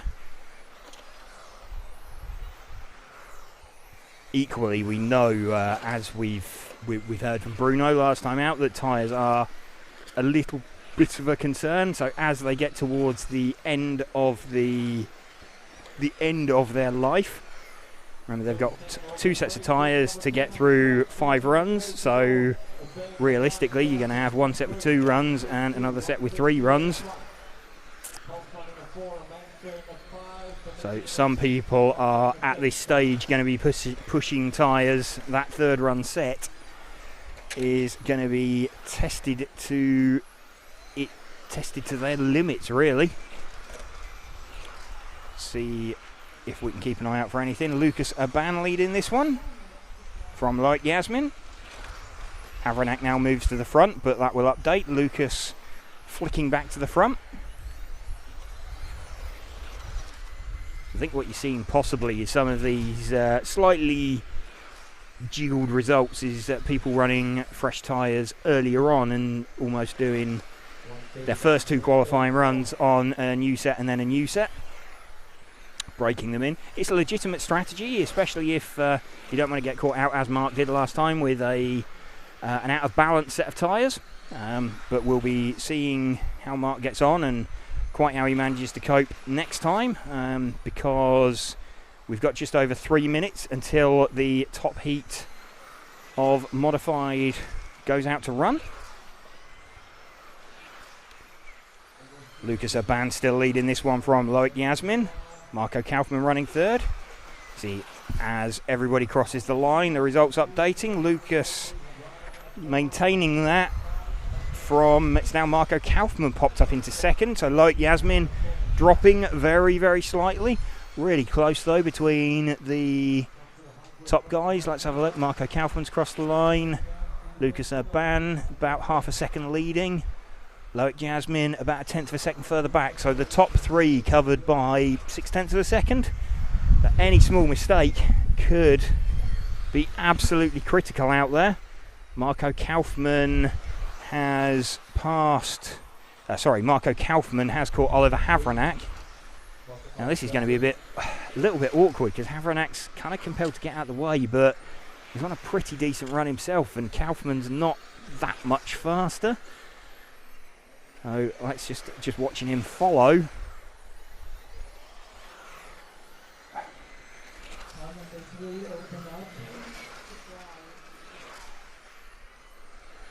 Havranak getting the call from the referee. Not feeling that Kaufmann's quite close enough at the moment. And, literally hauls on the brakes to let him pass. So that's worked, but I think that's probably extended Loic Jasmin's lead. Lucas Urban's lead. Loic Jasmin running in 3rd position. It might let Loic up into second position though. Oh, Havranek makes a mistake, puts it on the grass. Oh, that's fallen really well for Lucas. Lucas was just going to have to figure out how to get past him, and Marco Kaufmann obliged with a very small mistake, popped it on the grass. Very obligingly didn't gas it up straight away. That has let him through, and sideways through the chicane for Lucas Aban. He doesn't want to be doing that too often because he's going to start suffering on tyres. We're just coming into the last minute now. Lucas Aban leading from Marco Kaufmann and Loic Yasmin. 0.6 of a second, Lucas's lead over Marco. Loic Yasmin running, how close is he? He's dropped off a little bit. And Loic slightly dropping away in this last minute. Just keeping an eye on these two leaders. They're flowing through as they come out onto the main straight. Less than 30 seconds to go. Maybe a good feeling for Lucas. He knows visually that gap is going to be less than the 1 second apart that they started. He just needs to not make a mistake. What they're going to be, they're going to be through this lap. They onto their final lap yet? They are onto their final lap. So Lucas Aban's going to take this. Lucas crosses the line to take it from Marco Kaufmann. Just see where Loic pops in. Loic pops in third position. Michele Manzo jumps up to fourth, so pushes Havranek down into fifth position. Right at the end. Lucas Aban taking that one. So Lucas putting together a strong set of qualifying results from the penultimate heat. Potentially a little bit better than being in the top heat, or one of the slower cars in the top heat might have been for him. So making a poor result in seeding work for him. Getting set for the top heat now at the EFRA Tony Sport 1/10 Electric Touring Car European Championships.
Seeing details of the MR33 Tweak Station available from Tony Sport there.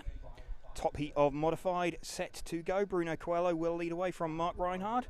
Mark Reinhard having a tyre balance issue last time out.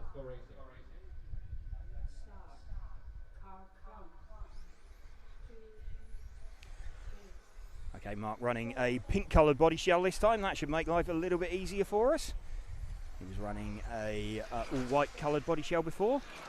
So Mark successfully navigating the end of the main straight. This could potentially mean that Mark has he's either been granted a fresh set of tyres, given that he only did one lap on them last time. Clearly identifying he was using a fresh set of tyres, that there was an issue straight off. Bruno, though, has stretched away. At the beginning, we're running with Bruno. Ronald Volker running in second position. Ronald didn't finish either, remember, while we're having an issue. Let's see if we can move back one car to the pink-coloured car of Mark Reinhard.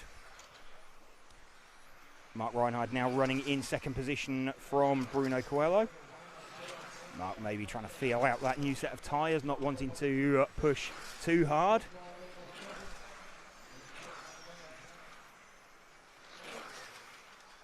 Ronald jumps up into second place, so really switching positions between Ronald and Mark. Just looking at the overall positions, 4/10 of a second between the top three at the minute. Absolutely nothing in it.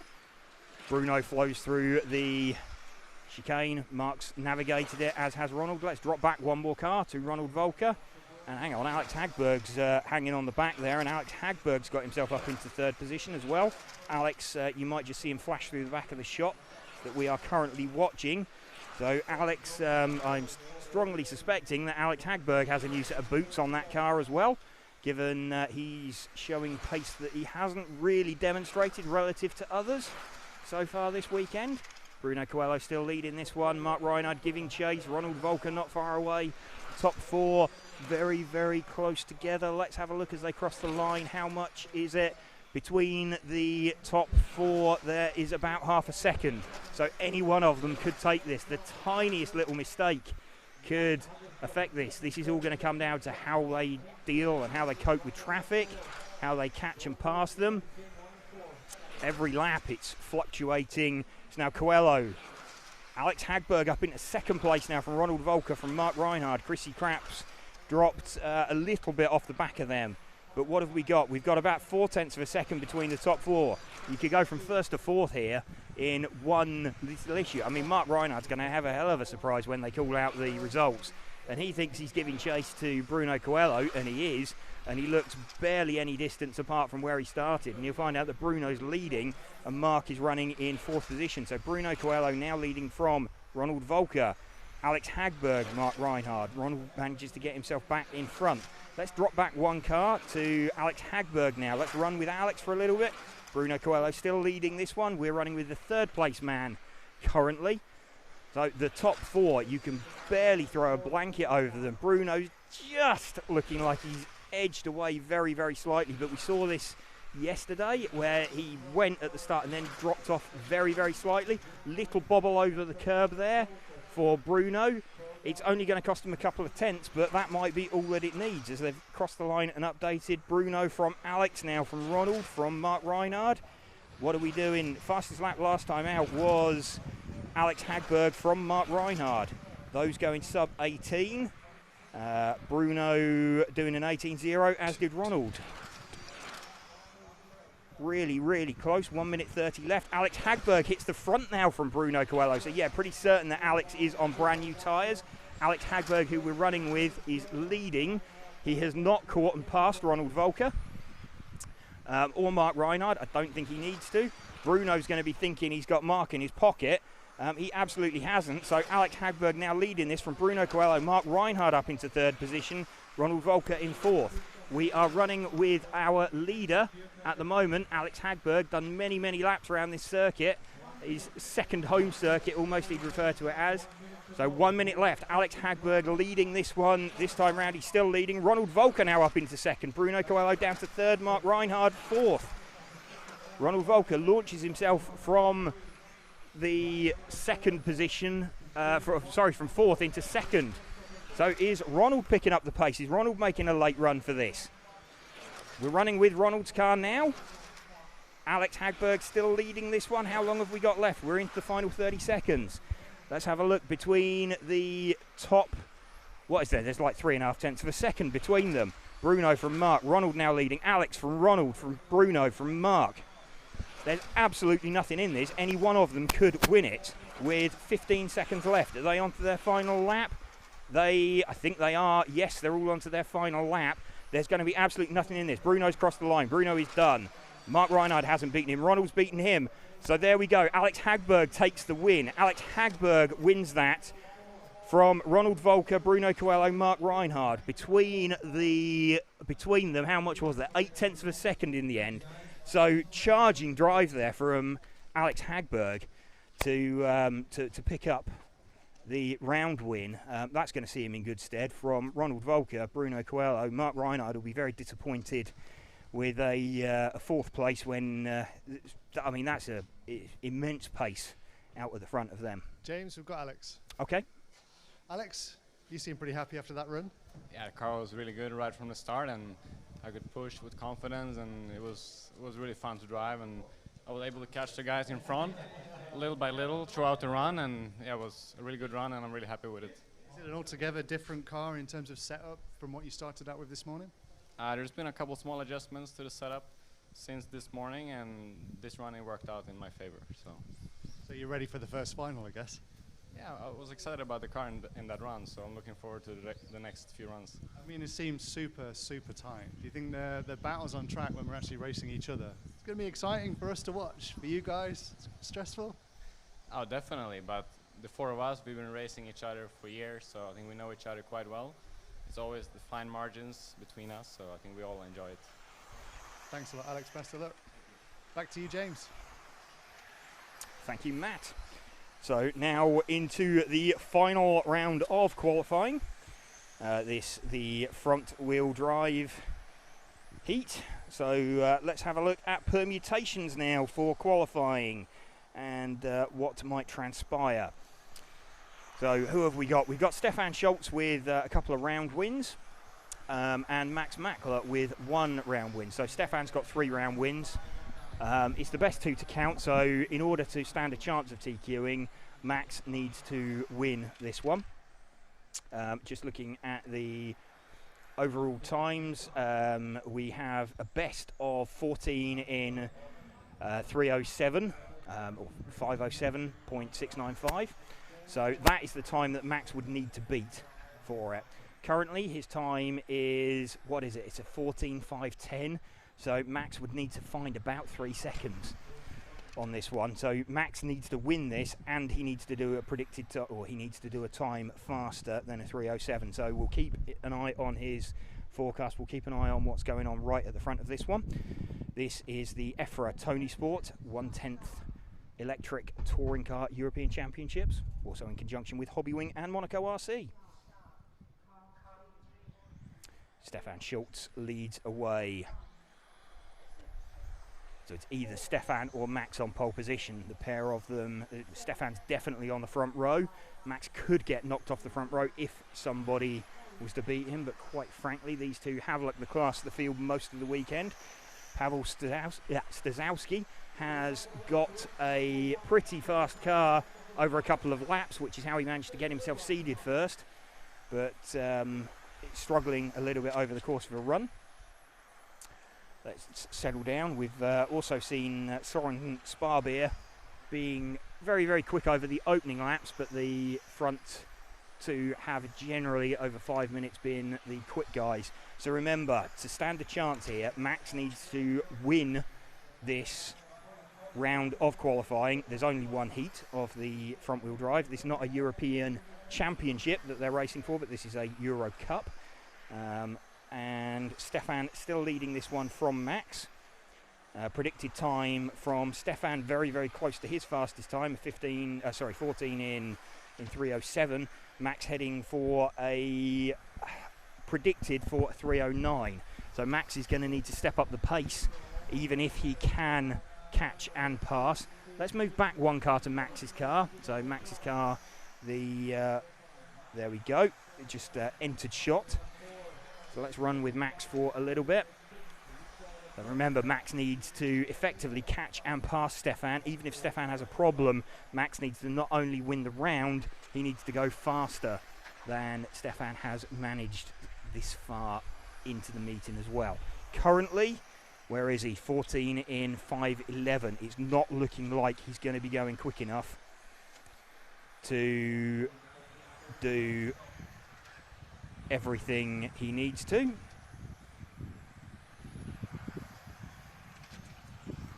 He's getting a bit of intelligence as well. It seems like the modified now on fresh tyres each time out. So possibly trying to prevent any sort of further issues with failures. Other classes running sort of 2 sets of tyres across the rounds, but with the heat that they have in place here, that makes sense. Stefan Schultz still leading this one, heading for a 3:08, so slightly slower. Max Mackler heading for a 3:13. Max hasn't got the pace here. Max, even if Stefan has a mistake and drops back into Max's clutches, Max hasn't really got the pace here to take TQ. He'd need to be like 5 seconds faster than he's currently predicting. We have just over 2 minutes remaining in the run. So, yeah, unfortunately, I think valiant effort from Max, but I think we're looking at Stefan Schultz taking a run to pole position.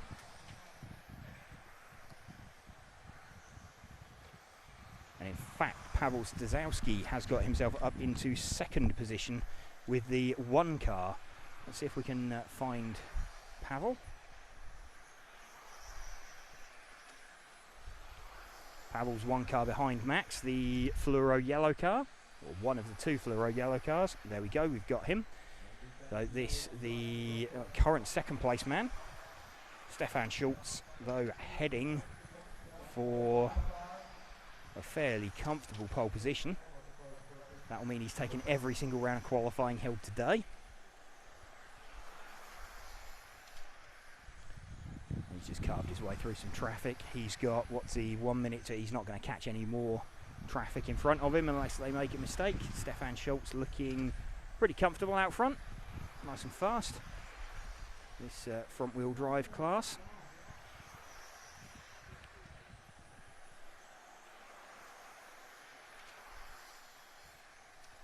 Let's pick up the leader, Stefan Schultz. He's the lead car on the main straight. Just off the end of it, the all-white coloured car. There we go, got him on shot with 40 seconds remaining. This is the last round of qualifying.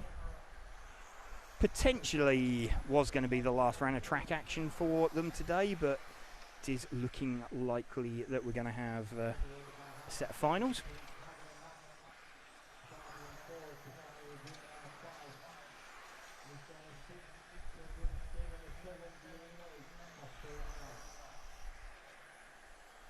Stefan Schultz, is he on it? Stefan Schultz has finished. Pavel Stazowski takes second from Max Mackler, just waiting for everyone to finish.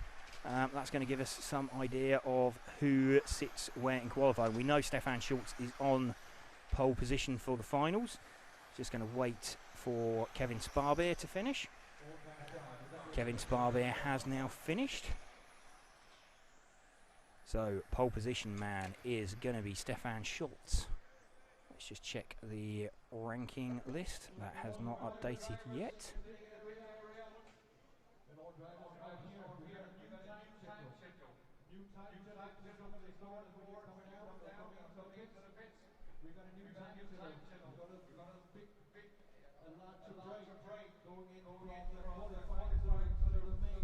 Okay, sounds like they're just overhearing over the PA that there is going to be they are going to run a round of finals, but there's going to be a slight adjustment to time schedule, so we'll bring you details of that.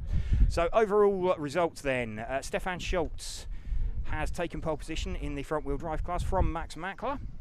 Pavel Stazowski is going to start in 3rd position, and Soren Sparbeer will start 4th. David Kushnerud starts 5th. Misha Cruz will start 6th. Jan Gehrig 7th. Kevin Sparbeer 8th. Boris Saladi 9th. And Casper Morgan will start in 10th position.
So just having the first heat of the final round of qualifying running. We're just going to have we've got an updated time schedule, so we're just going to pop off air or pop off the microphone very, very quickly whilst we get a copy of that and sort out what is going on.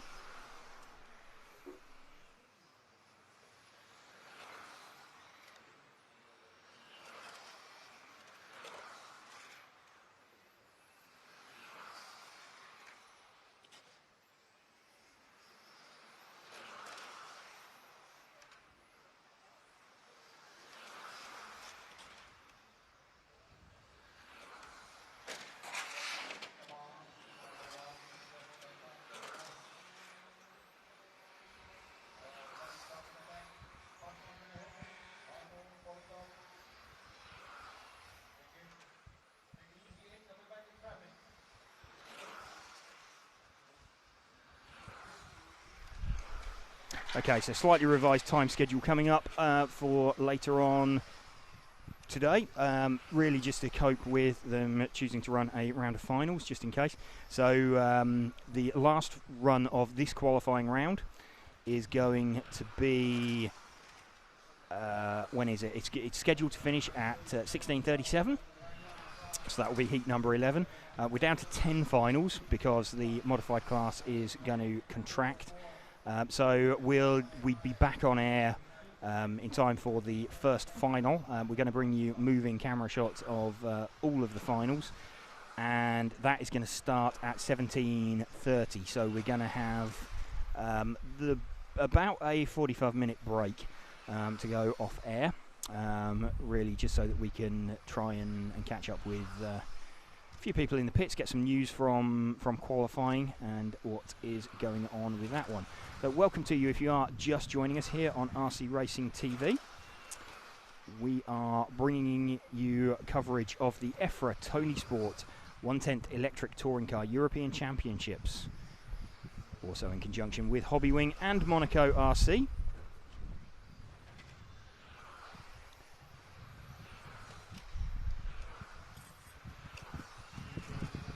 Watching the bottom heat of the stock class running. In the stock class, let's just get an update on where everybody is. So Alex Deshay is in a good position with 2 zeros. Adam Isay with he's got a 0 and a 2. Ollie Boulting's got a 0. So best 2 from 5 to count. So it's going to be one of those 3 on pole position. Let's just have a look at fastest times. Obviously, Alex has got the quickest time at the moment with what's he got? He's got a 16 in 3:01. Adam Isay has got he's got 16 in 3:01.878. Deshay's got no, Isay's got a quicker run. He's got so Adam Isay could be in a good position. If Adam Isay can win the round, he's actually got the fastest time so far. Just checking and confirming that. Yes. So Adam Isay's got the fastest time, or the fastest round win so far. Ollie Boulting would need to win and set a time a couple of seconds quicker, about a second quicker than he's already done, in order to get pole position. Adam Isay needs a round win to get it, but he doesn't need to worry overall about the time that he does. Alex Deshay doesn't need a round win. He's already got 2 round wins. So Alex Deshay is on the front row. I don't think there's any way that anybody can push him off the front row, but he could well be starting second on that one, because we have had Adam Isay do a quicker run. So yeah, just trying to catch up with what the goings on are within the stock class. Max Mackler, 7 points. He's had a 2nd and a 5th. Just seen the first heat conclude of heat number 2. Zelko Selman takes that from Frank Ivan Skorcic. Greg Allen in 3rd position.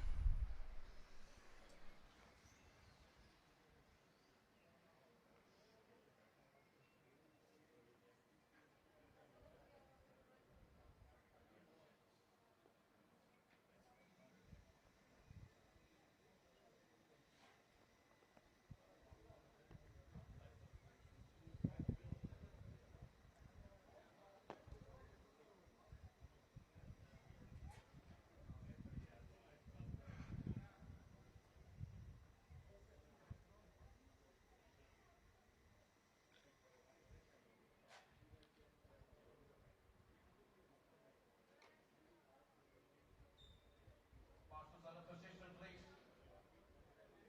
Marshals.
Welcome to you if you are just joining us on the stream for the EFRA Tony Sport 1/10 Electric Touring Car European Championships. Also brought to you in conjunction with Hobbywing and Monaco RC. We are currently watching heat number 3 of the final round of qualifying here in Trenčín in Slovakia. Elias Hedstrom currently leading this heat from Jaroslav Kritz. Kasper Bergard also running towards the front. We had a bit of an issue for Kasper Morgan early on.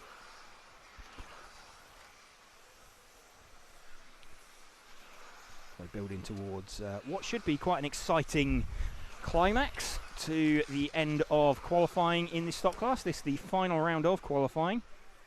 Had one round of qualifying yesterday evening, and we've had the after a round of practice this morning, we've had the remaining 4 rounds of qualifying today, and set for a round of finals as well after about a 45-minute break.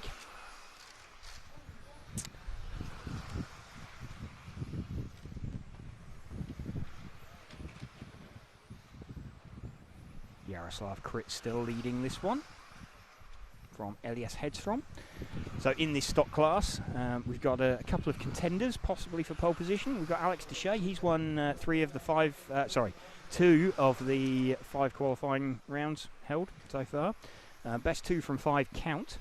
So you may be wondering how winning 2 and with 2 to count might not secure him pole position. Well, we have 2 other drivers who have taken round wins as well. So Alex Isay has taken a round win. He also has set the fastest time so far. So if Adam Isay manages to win the round, regardless of the time he does, he will start the final from pole position. You also have defending champion Ollie Bultink, and he has taken a round win.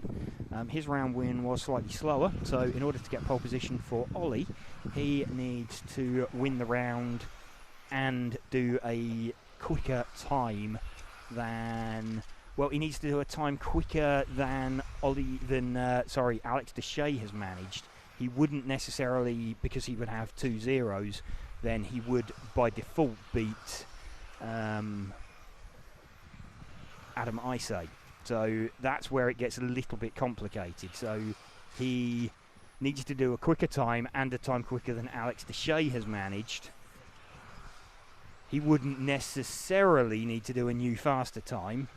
Having said that, Adam Isay's fastest time is only a couple of tenths quicker than Alex Deshay's time. So realistically, they need to be looking for something like a 14 in 301 in order to a 16 in 301 in order to get somewhere near that overall. And yeah, we're looking at a 301.878 for Isay at the moment. Deshay has got a 301.997, and we've got Baltink with a 302.020. So absolutely nothing in it really. But they're going to be our 3 competitors for pole position. Alex Deshay's guaranteed himself a place on the front row. No one can push him off that, because whoever wins that last round of qualifying could nick pole off of him, but then by default the best that either Isay or Baltink could do without them winning would be coming second, and that would not beat Deshay's score. So Alex Deshay definitely on the front row of the grid. He's either first or second. May well be pole position if either Isay or Baltink don't win it. If Isay wins the round, then he is on pole regardless. Ollie Baltink, if he wins the round, he needs to do a time faster than Alex Deshay's time. Best time of a 301.997 in order to do it. So a few permutations.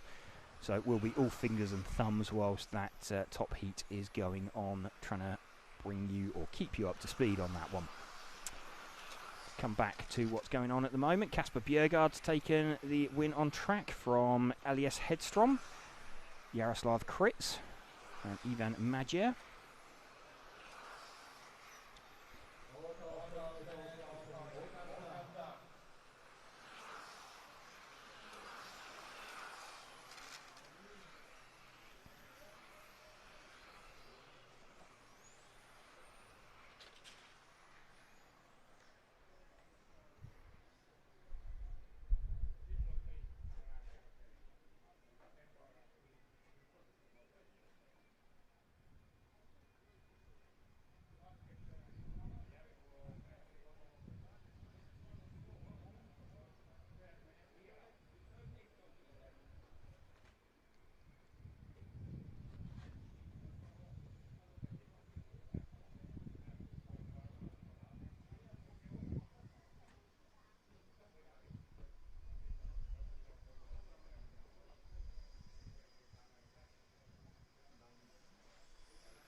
Welcome to you if you are just joining our coverage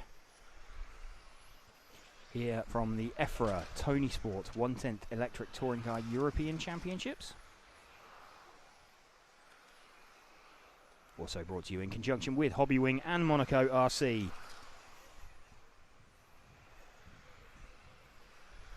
Just waiting for the times to update. Heat number 4 set to go. Here we go. So we're going to have Luis Moreno starting off first from Simon Horak, Jeremy Limoges, Julius Schaefer, Adrian Violette, Benjamin Elbiser, Matthias Moll, Nuno Huber, Flavio Paladin. Let's just have a temp check. What are we now? 39.1 degrees. So we haven't reached the 40 plus that we did yesterday. 26% humidity. So kind of warmest temperatures that we've seen today. It is distinctly not pleasant still, but we're getting by.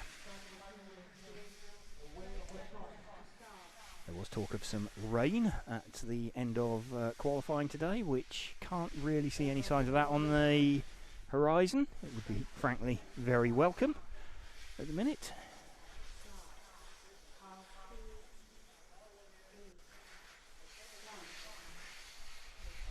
Luis Moreno leads away.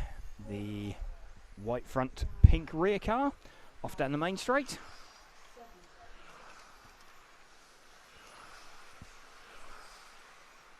He's being chased by Simon Horak. The mainly red coloured car with the little hints of white down the bonnet. In fact, Horak looks like he is probably less than a second behind. Yep, Horak is leading on the clock, if not on the track. Horak closing in through the chicane, starting to get a possibly slightly lower sun here as well, which might be affecting some of the drivers. This could be an interesting dynamic for the finals as well. And of course, finals drivers will be in fresh positions up on the drivers' rostrum that they haven't necessarily stood in all weekend. Fronty class, obviously, they're going to be fine. There's only 10 cars in it, and so there's only been one heat. They're not going to move at all. Any other class, then it's a little bit up in the air, especially modified with suddenly 10 cars, and previously there having been only 7s and 8s.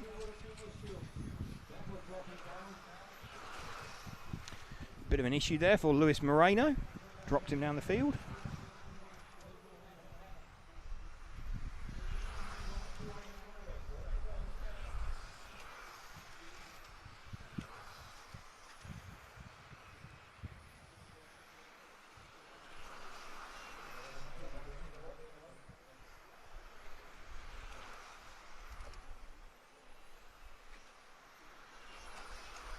Simon Horak leading this one with the 3 car, the mainly red coloured car. Second position now Adrien Violette.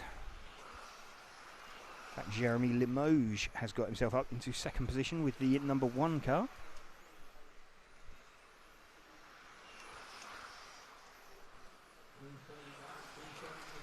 Just trying to spot the 1 car out there. It is the yellow fronted white rear car. He's just in front of a recovering Luis Moreno. That Lewis would quite like his way past if he can successfully negotiate it.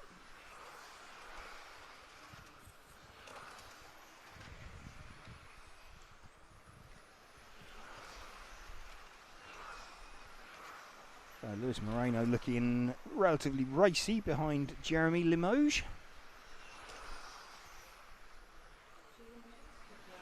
Trying to find his way through, and Jeremy opens up, lets Luis Moreno through, and now Moreno needs to get a move on and get stretching away.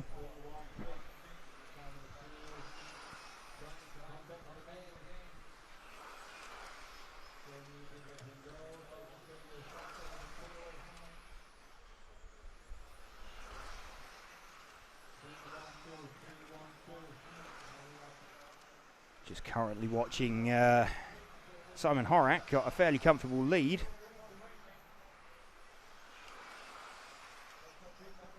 Luis Moreno, one of the fastest cars out on circuit, but an earlier mistake has dropped him towards the tail end of the field.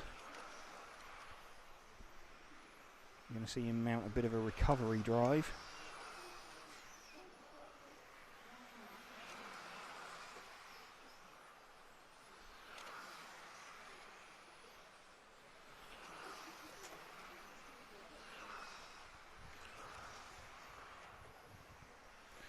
Simon Horak, last time a 19.5. Jeremy Limoges, 19.8. Luis Moreno with a 19.5. And Moreno giving Limoges a bit of a toe more than anything.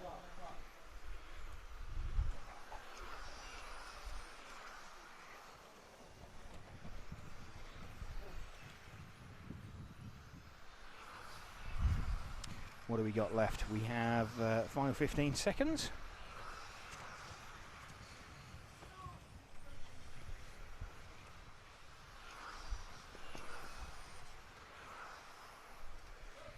It's a special bit of driving there from car number 4, manages to park it underneath the carpet. That was Benjamin Elbisser. Simon Horak takes that one in the end then from Jeremy Limoges. Luis Moreno, has he got third secured? He has, I believe. Yes, he has. So Luis Moreno manages a fine comeback drive after his earlier mistake and still ends up in third position.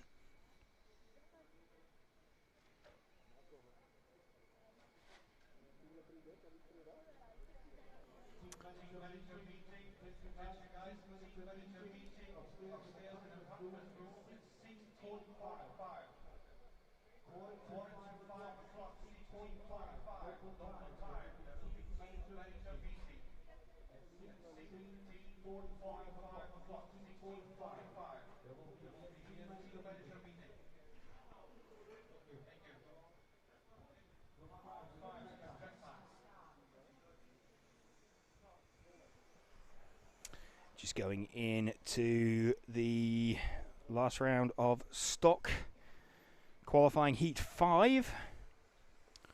So heat 6 is the top heat, so that will be coming up next. Remember, we've already gone through the various different permutations on that. Effectively, any one of Alex Deshay, Adam Isay and Ollie Bultink can be on pole position. Difficult to know who holds the pound seats. Probably Alex Deshay at the moment, in fairness. He's got the 2 zeros. The others have 1 each. Adam Isay's also got the best time in his pocket, so that could be an advantage. Equally, Ollie Bultink knows what he needs to do. He needs to win and he needs to be fast.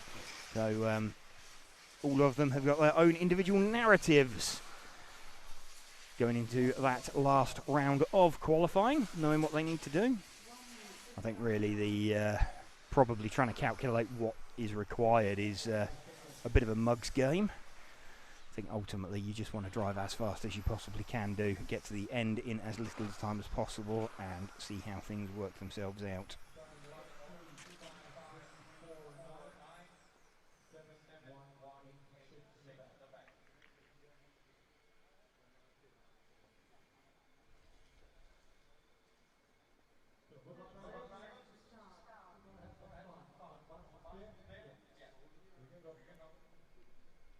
Mark Valent going to lead away then in this penultimate heat.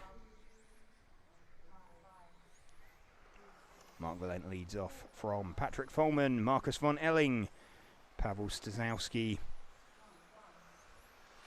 Short turnaround for Pavel after being in the fronty class earlier as well.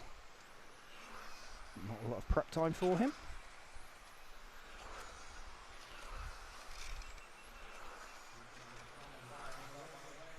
Heat 5 now running. So we are just under 5 minutes away from the top heat of stock class. Mark Valent leading this one from Patrick Follman. Patrick Follman now takes the lead with the 5 car. Let's spot him out there.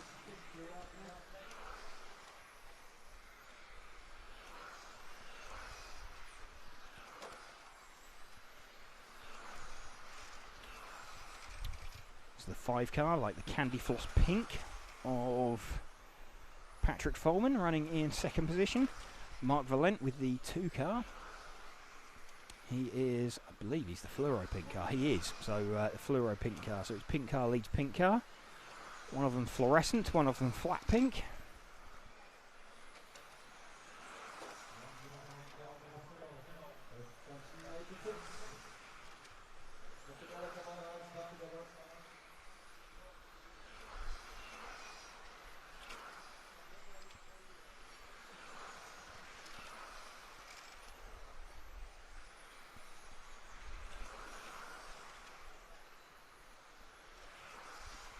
Front two still pulling away from the rest of them. So Valent from Folman.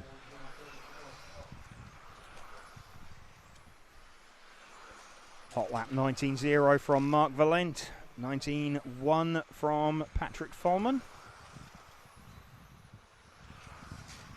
Everybody else around the 19.3 area.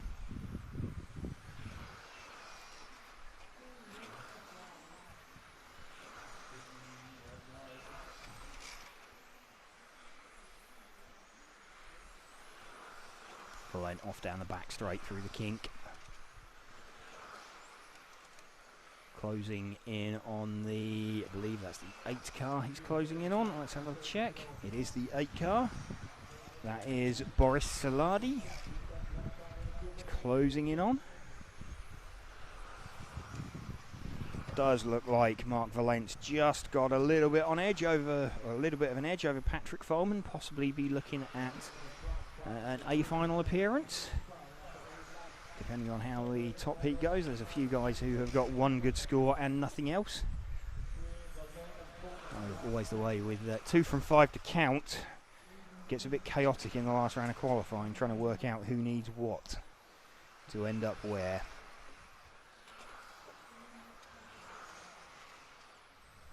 Two minutes remaining. And then we go into the top heat of the stock class. We decide the overall qualifying positions. A little half spin there for Patrick Folman.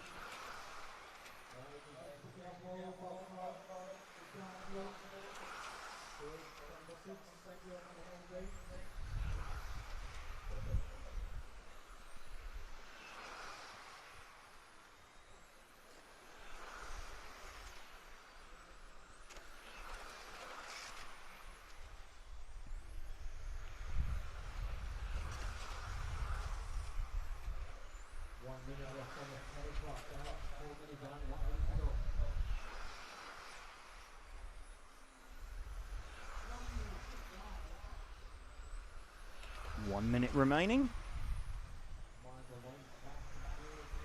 Valent has cleared those 2 bits of traffic in front of him, so I think that's going to be, unless he makes a mistake, that's going to, ooh, the 8 car did actually come very, very close to wiping him out. Boris Siladi nearly collecting the race leader. That's a bit of a faux pas if ever there was one.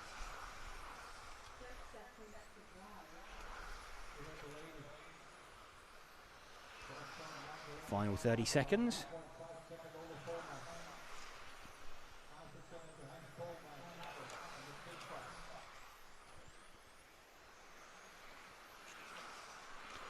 Watching the leader come round, looking pretty comfortable now.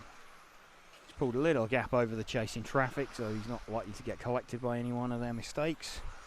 Mark Valent crosses the line then to take the heat from Patrick Folman. Pavel Stazowski pops up into... Enrico Young finishes in 3rd position. Don't think there's anybody that can beat him. No, there isn't. Marcus von Elling crosses the line in 5th. So there we go. Mark Valent taking that one from Patrick Folman and Enrico Young. So welcome to you if you are just joining us for this coverage. Where have you been all day?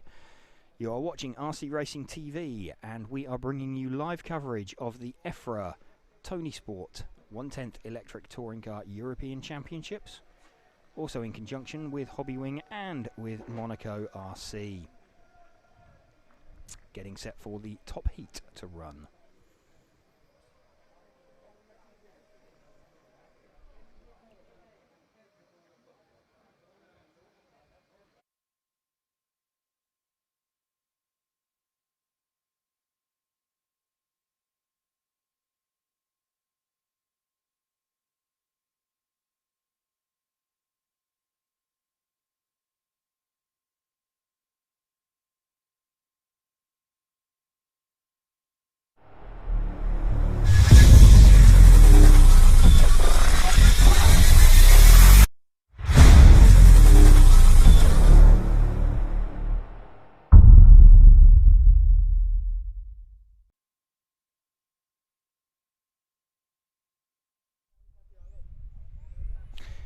Welcome to you if you are just joining us here on RC Racing TV for our coverage of the EFRA Tony Sport 1/10 Electric Touring Car European Championships, also in conjunction with Hobby Wing and with Monaco RC.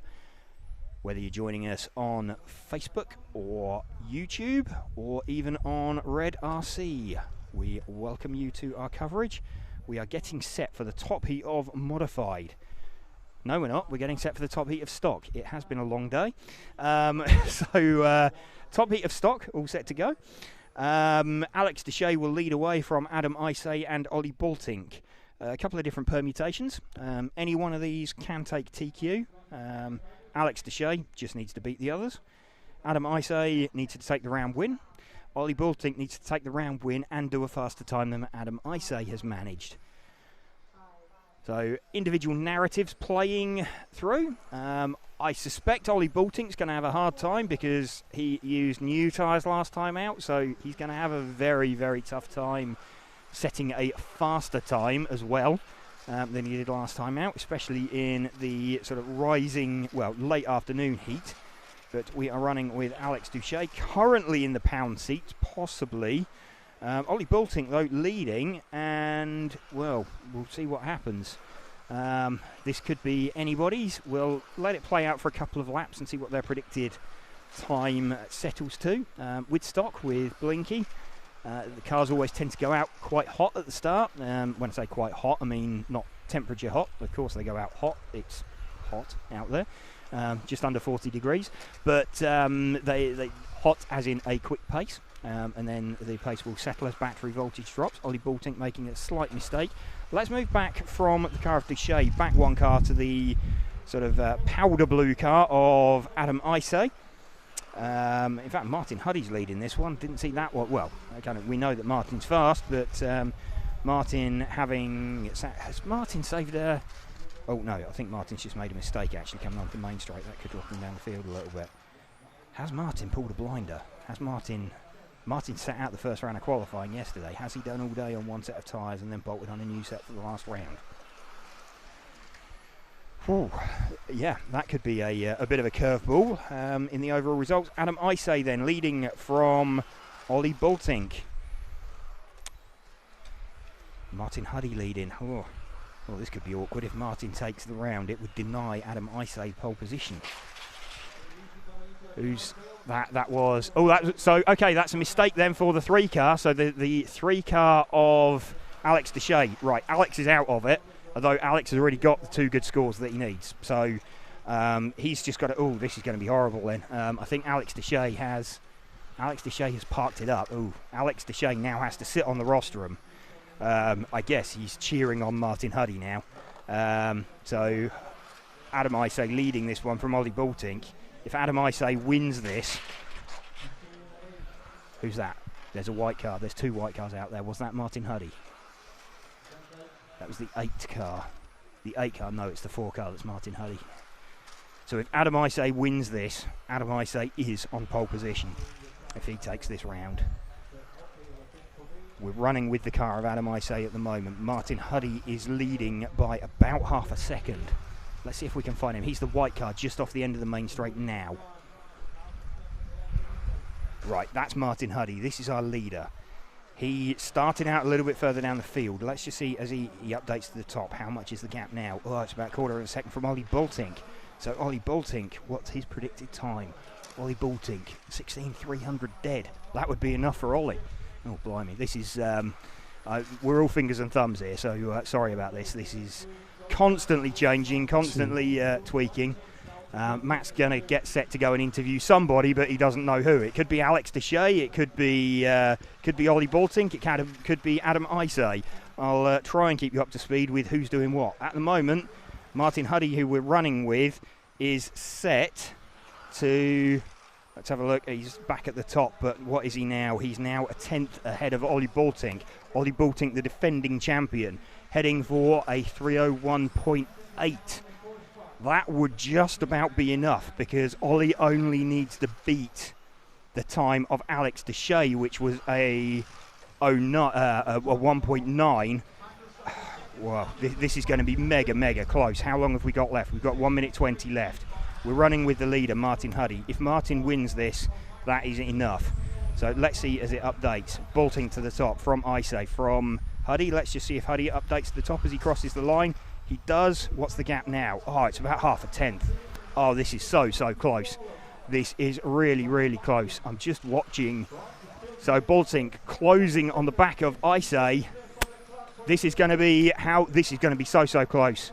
Ollie Bolting to the top. Martin Huddy crosses the line, drops the second. So Ollie Bolting in the pound seats. What's his time looking like? 5:02.1. It's not going to be enough for Ollie Bolting, and Ollie Bolting's made a mistake, so that's dropped him off it. Even if he wins the round, it's not going to get him TQ. It could get him second overall though. So Adam, what's going to happen now? So Adam Isay's now in front of Ollie Bolting. Oh, hang on, could Adam Isay now take it? Adam Isay, this is the final lap that they're on. How far is he? No, Martin Huddy, I think, is going to take this round. Let's just have a look as he crosses the line. Let's just check. Isay, Martin Huddy's done it. So Martin Huddy has actually just bumped Adam Isay out of pole position. Stood next to him on the rostrum. So overall pole position actually goes to Alex Duché by my reckoning. Let's just get the updates on that. So indeed, we have Alex Duché on pole from Adam Isay second. Ollie Bolting will start third with Martin Huddy winning that round. I think Matt is currently down in the pits trying to get them as they come down. So I guess he's trying to find Alex Duché.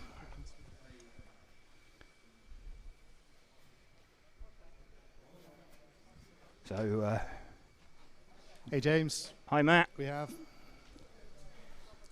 Alex.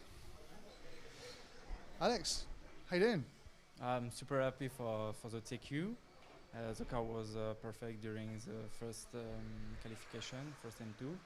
And after we strategy for the tire. And now I am focused in my final tonight.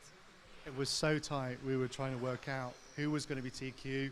Martin Huddy got involved and sort of changed the order himself by him doing so well. Why is it? It's super competitive out there, isn't it? Yeah, it was super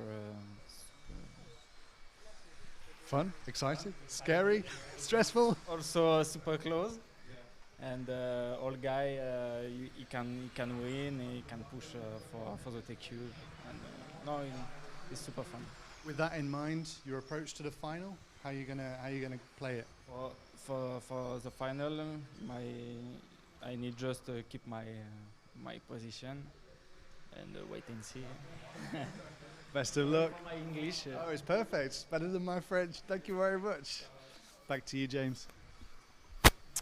Thank you, Matt. So there we go. That was a horrible position for Alex Duché to be in then.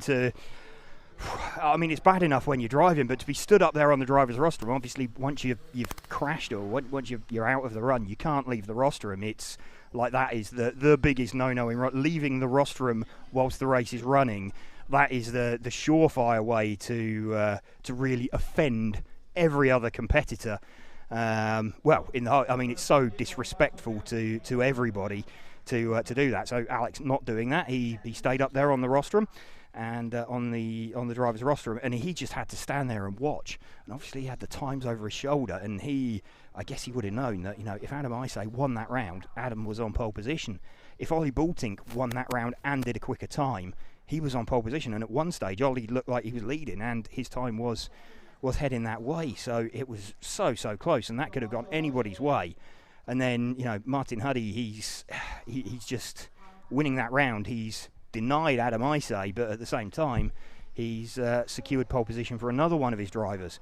So really tight, and very stressful for everybody.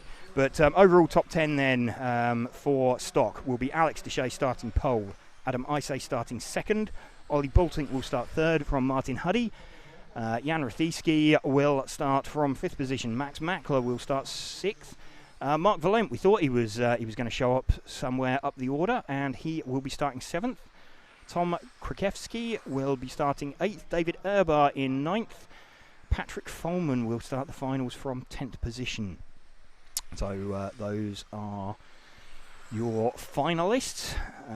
Just having a check sort of a little bit further down the field as well. So we've got fronty sorted. We've got stock sorted. We now need to figure out what's going to happen in the Formula class. So one heat of Formula running at the moment. Let's just have a look at the overall ranking list and see what is looking like there. So who have we got? Jan Rethieski has got 3 round wins at the moment. Who else who's got the other round win? The other round win was David Urbar, wasn't it, yesterday? So David Urbar, the only person who can deny Jan Rethieski pole position. In terms of times, what have we got? We've got a... his round win is a 3:08.300, and let's have a look at David Urbar's time. 14 in 3:05. So David Urbar's got the fast time at the moment in Formula. So if David can win this last round of qualifying, he takes pole position over Jan. Those are the only two that can take it. Luke Lee has had a couple of second places. That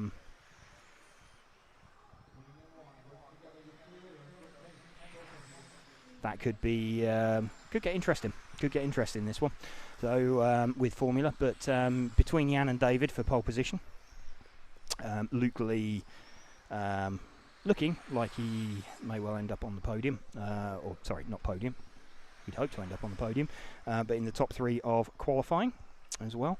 So just coming to the end, halfway point of this heat number 7 of Formula. So who have we got leading this? We've got Michael Wojcik leading this from Thomas Sova and Brian Ferreira.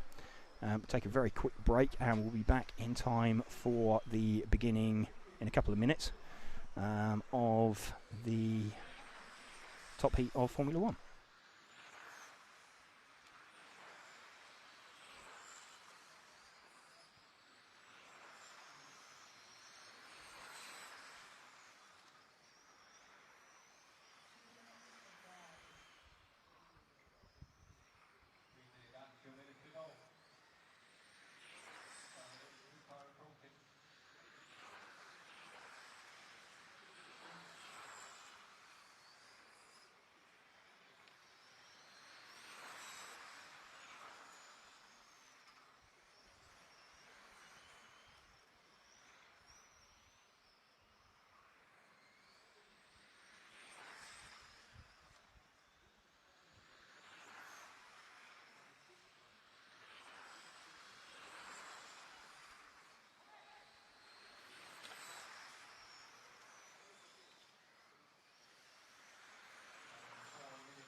Just coming in for the conclusion of this run. So Michael Wojcik looks like he's going to take it from Thomas Sova. Getting set for the top heat of Formula.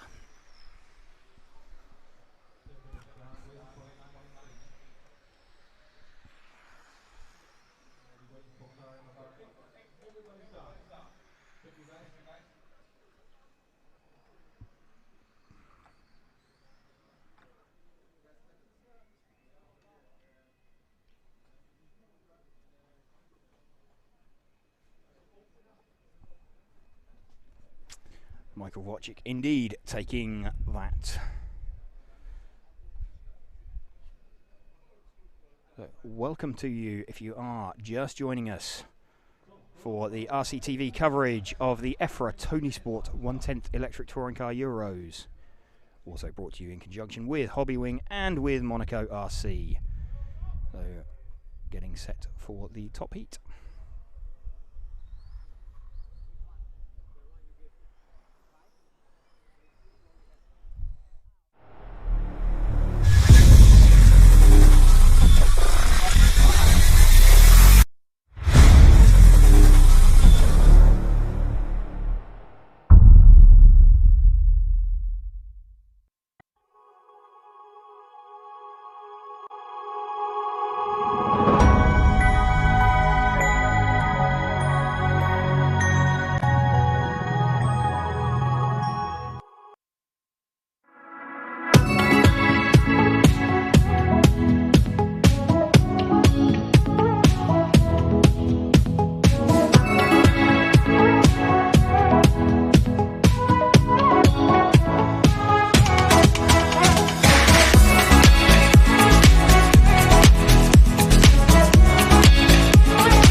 Just seeing details of the MR33 car stand available from Tony Sport, ideal for keeping your tyres off the ground, assuming they're in one piece. So the start, sorry, Matt finding something quite amusing there. Jan Rothyski leads away at the start from Luke Lee. Jan, one of the two drivers that can take pole position. The other one we need to keep an eye out for is David Erbar. You can keep your ear out, I'll keep my eye out for David Erbar. David having taken a round win, but he needs to win the round effectively. So David having a bit of a nightmare and actually currently in the B final, despite having a round win. Jan Rothyski, though, doing what he needs to, leading the way with a quick opening lap, about 0.6 of a second faster. David Erbar doing what he sensible opening lap. I think David won't be looking for TQ. David could TQ, but I think David just needs to. His concern will be making the final. So at the moment, so we're watching Jan Rothyski at the moment with Luke Lee running in second, Michael Lee running in third position currently. Let's move back one car from Jan to Luke. In fact, Jan's pulled quite a big gap. That 1 second is well, that's more than 1 second. What's Jan done? Jan is leading by 1.6 seconds currently. Jan definitely wanting to seal the TQ here if he can.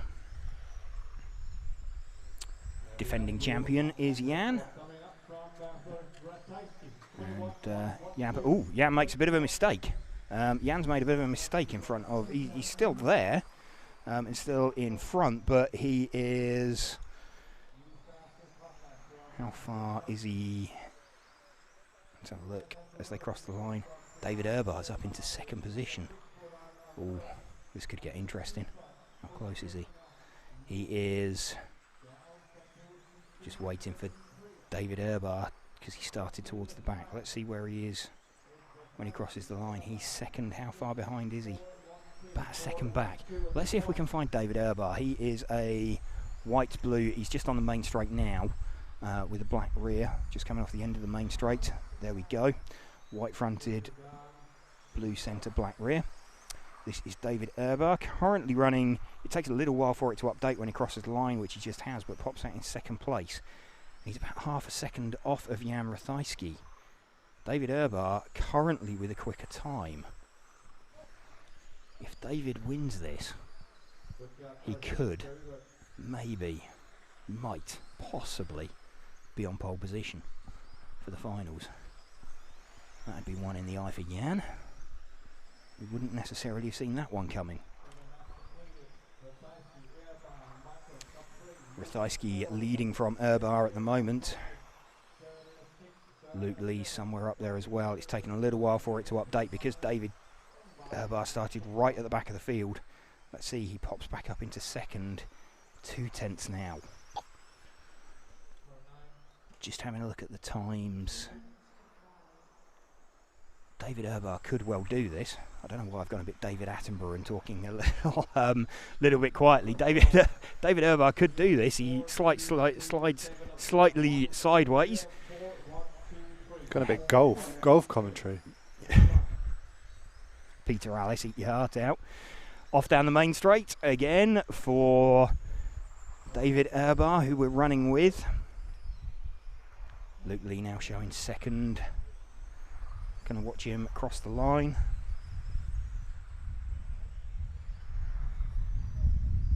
How close is it now?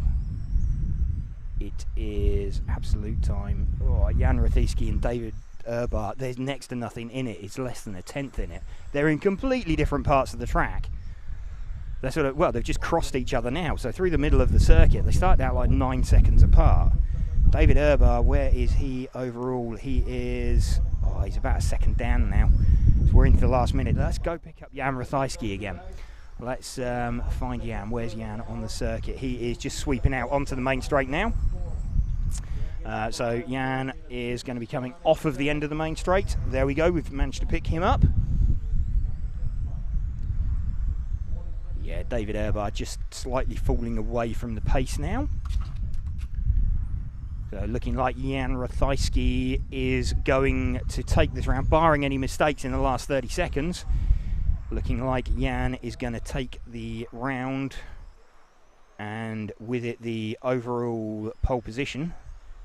David Urbar could shift Luke Lee off the front row though. Michael Lee currently running in third position. Jan Rothiski has finished. Just wait and see what happens when David Urbar crosses the line. David hasn't crossed the line yet. Let's have a look. David Urbar crosses the line second. So Jan Rothiski does take the round. He's taken every round today. Jan Rothiski deservedly on pole position for the final. Let's see what it's done to the other positions though, because that could get quite interesting. Let's have a look. Jan Rothiski has taken...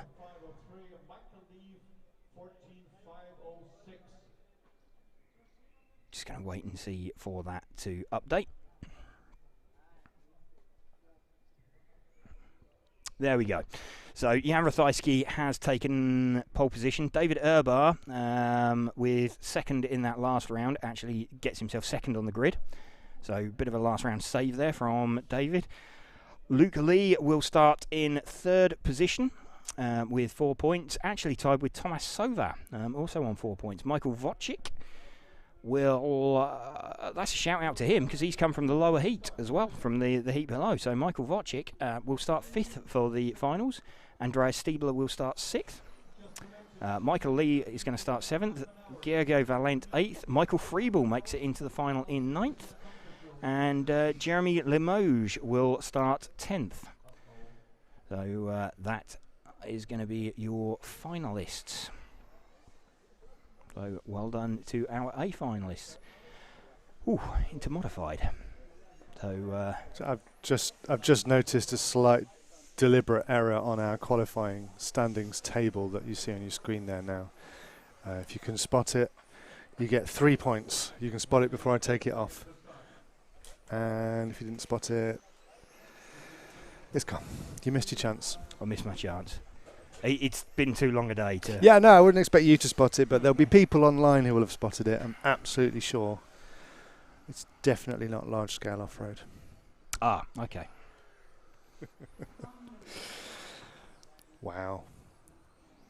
Well, it's been a fantastically hot and sweaty day. It looked like maybe it was going to rain. It looked like when we turned up this morning that maybe we were going to put like a hoodie on. A hoodie on, but no, definitely not now. Definitely not. It's past the 40 degrees mark again here in lovely Trenčín, Slovakia. So we're going to have some great finals. We are.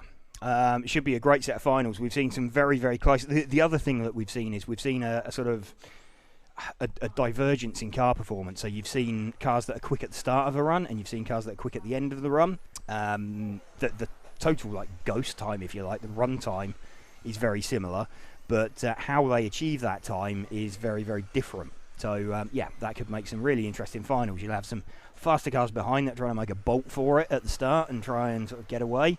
You'll have some cars that are closing rapidly at the end of it, and you know, some defensive driving coming up from sort of slower cars. You'll have cars that have kind of, you know, someone like Luke Lee has. He's finished, like, he's been second in pretty much every round, and it's just been different people that have beaten him, so he's ended up third on the grid.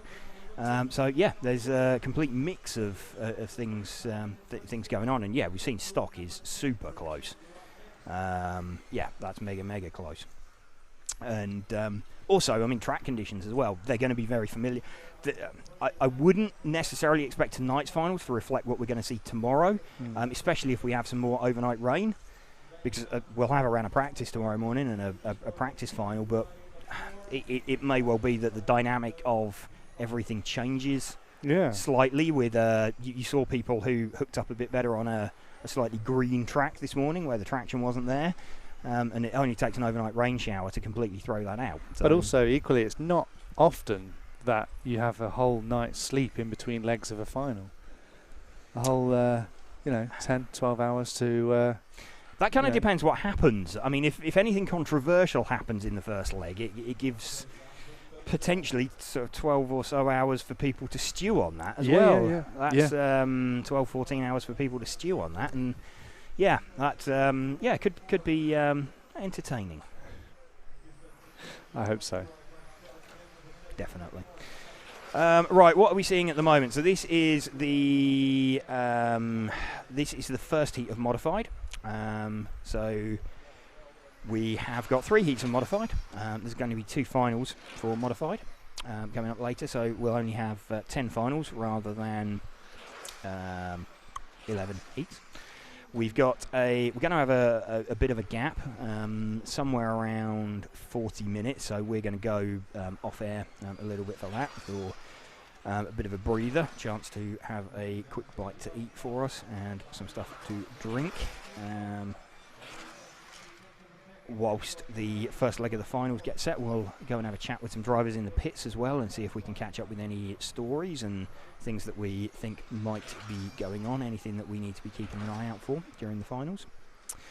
Soren Sparbeer leading this from Matthias Knopp and Igor Liptak. Harley Eldridge not running in this heat. She could have done with a score there as well, actually, looking at the overall, because where is Harley overall? Harley's 17th overall.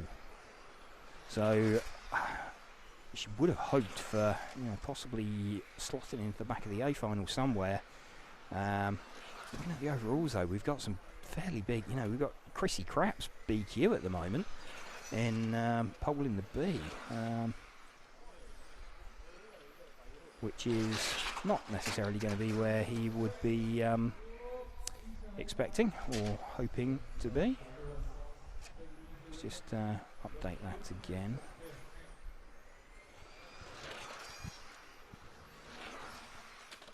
No, sorry, Chris Crapp is... Where is he? Christopher Crapp is 9th currently. Loic Jasmine, though, is 11th. So he could do with trying to find a bit of pace. He is up in the next heat. Michele Manzo, would have expected him somewhere up there as well, but he's not had a top 10 score yet.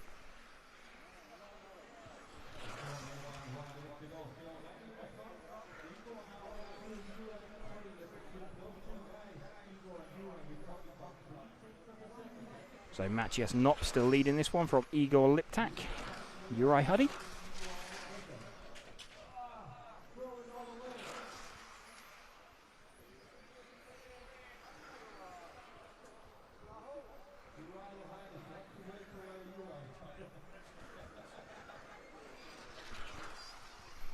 Matthias Knopp.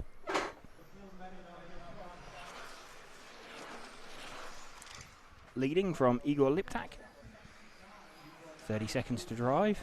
Only 4 cars circulating out on circuit at the moment. Punishing class, this modified class.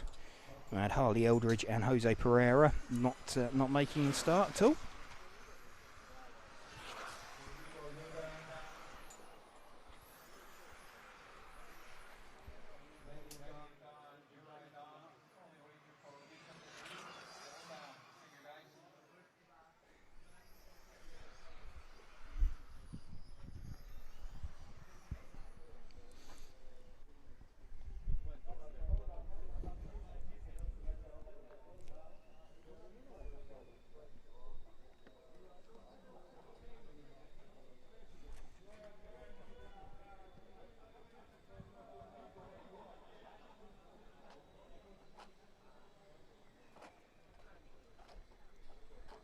Welcome to you if you are just joining us as we build towards the conclusion of the EFRA Tony Sport 1/10 Electric Touring Car European Championships. Coverage brought to you by Tony Sport, also in conjunction with Hobbywing and Monaco RC.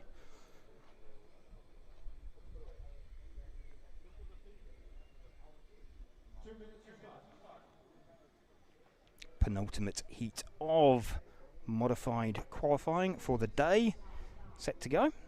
Oliver Havranek going to lead away from Marco Kaufmann. Lucas Urban, Loic Yasmin. Loic needs a run. Loic is 11th currently. He would have expected to make the A final at some point today.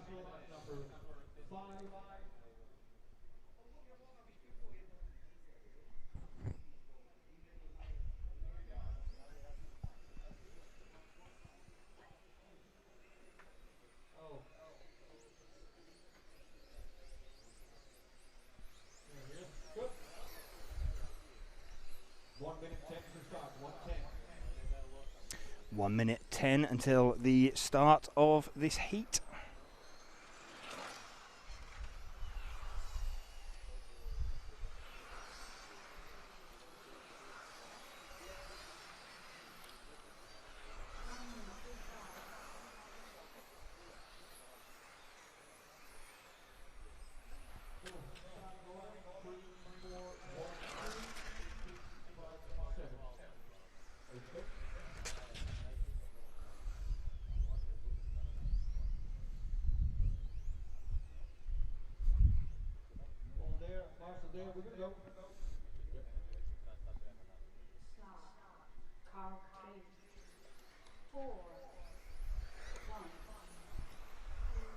Havranek leads away from Kaufmann. Lucas Urban and Loic Yasmin. Loic Yasmin needing some kind of a run here to put himself into the final. That's not going to be a particularly nice position. He'll see what he can do, but then he'll have to marshal a top heat. That's a nasty, nasty position. Having been there myself a few times, being on the bubble and marshalling a heat of people that can push you out of the final. Again, never wishing ill on your competitors, but every time they put a wheel on the curb, just seeing who that is. I think that was that Marco Kaufmann? Yeah, Marco Kaufmann's just put his car on his roof, so that's dropped him down the field a little bit. That's making good progress. That's Michele Manzo. Michele Manzo seems to have suddenly hooked it up and he's chasing Loic Yasmin pretty hard. So he fire off down the back straight. Quite a distinctive wail coming from Michele Manzo's car as well. It's just the gearing. It sounds like he's got it geared a little bit lower with quite a lot of boost on there, and it's really screaming down the back straight compared to everything else. It's getting to the end of the run, so no worries there. It's just a very distinctive noise that you can pick up compared to other cars. All of these modified cars super, super fast. Had a bit of intelligence last time out that the modified drivers being given fresh sets of tyres for every run after a couple of failures earlier on in the meeting. They're being given new tyres for everyone.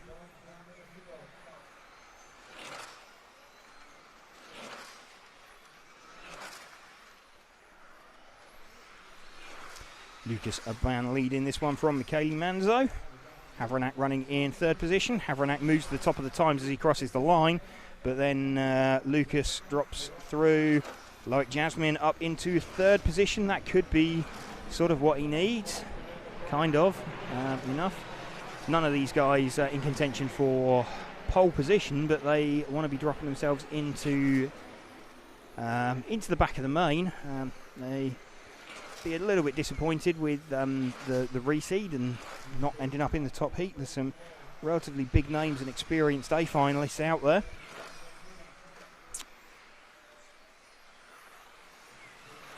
Lucas Urban still leading this one from Loic Yasmin. Michele Manzo popping himself up there.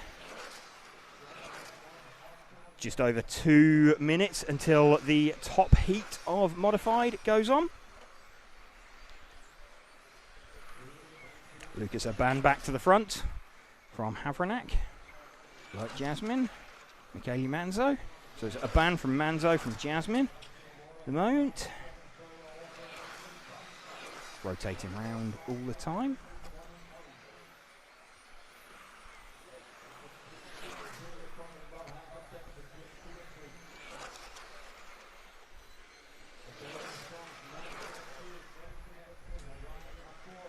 Just having a look. Lucas Urban relatively comfortable out in front. 1.5 minutes left.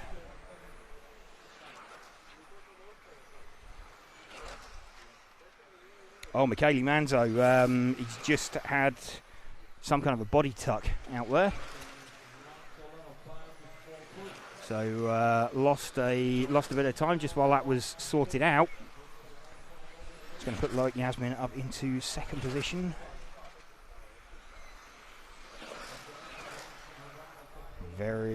Relatively close between Loic Yasmin and Havranek. How much? Oh no, actually it's not that close. There's about 0.8 of a second in it. So Michele Manzo he keeps on having a body tuck, which is, I mean, if you get a body tuck like that, you do feel a bit of an amateur when that happens, when the body shell just tucks up and gets caught on the side. Oh, we've had a tyre failure. Is that someone on the straight? That's a white and green car. Oh, I believe that's a tyre failure. Oh, and hang on, who's that? That's taken another car. Someone's collected him. That's Lucas Urban, I think. I think that was Lucas. Lucas is out. So we've had the consequences of that's I believe that was a tyre failure on the main straight there for. I think that was Mattis Benetton, and it's collected Lucas Urban. So Loic Yasmin to the front. We're left with, we've got 4 cars running out there. So that was, and we've got another car retiring. So Loic Yasmin takes that in the end. So unlucky for Lucas Urban.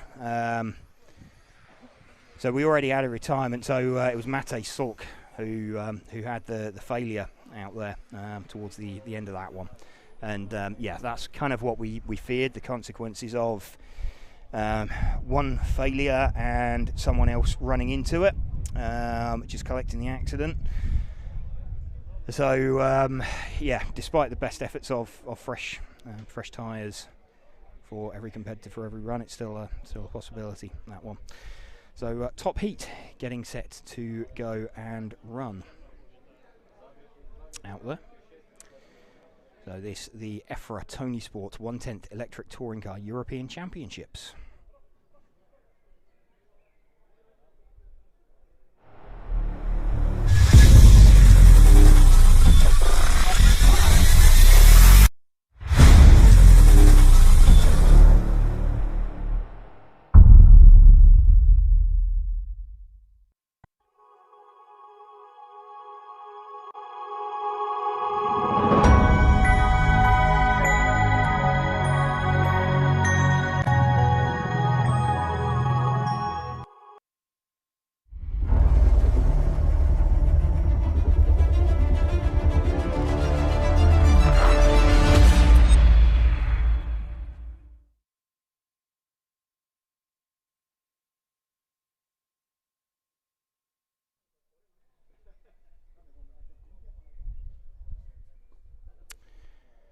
All set then for the top heat. Welcome to you if you are just joining us. This is the EFRA Tony Sport 1/10 Electric Touring Car European Championships. Coverage brought to you by Tony Sport, also in conjunction with Hobbywing and Monaco RC. Final heat of qualifying about to run. Bruno Coelho will start off from the front.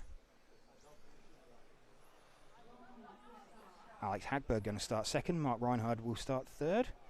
Ronald Volker fourth. Yannick Prumper, Chrissy Krapp, Antoine Brunet, and Yuri Weisin. In terms of overall results, Bruno has got 2 round wins. Alex has got a round win. Mark Reinhardt's got a round win. So it's one of those 3 who will take pole position. Just having a look at their times. 17 in 5:03. Alex Hagberg's win was a 5:04. And Mark Reinhardt's round win was a 5:05. So Bruno has got the fastest time in his pocket as well. 2. So Alex or Mark need to win this with a faster time than a 3:03 that Bruno did earlier today. I think they're going to struggle in this heat, especially with them a little bit worried about that tyre failure they've just seen as well. But all white body shell of Bruno Coelho set to lead away. Alex Hagberg running his traditional race paint. Bruno leads off, defending champion. Won here in 2019. Of course, we haven't had a Euro since then, due to the pandemic. Or touring car Euros at any rate. Everybody away cleanly. Bruno very briefly off the track there. Mark Reinhardt moves to the front. This could be... Bruno's going to have a bit of a...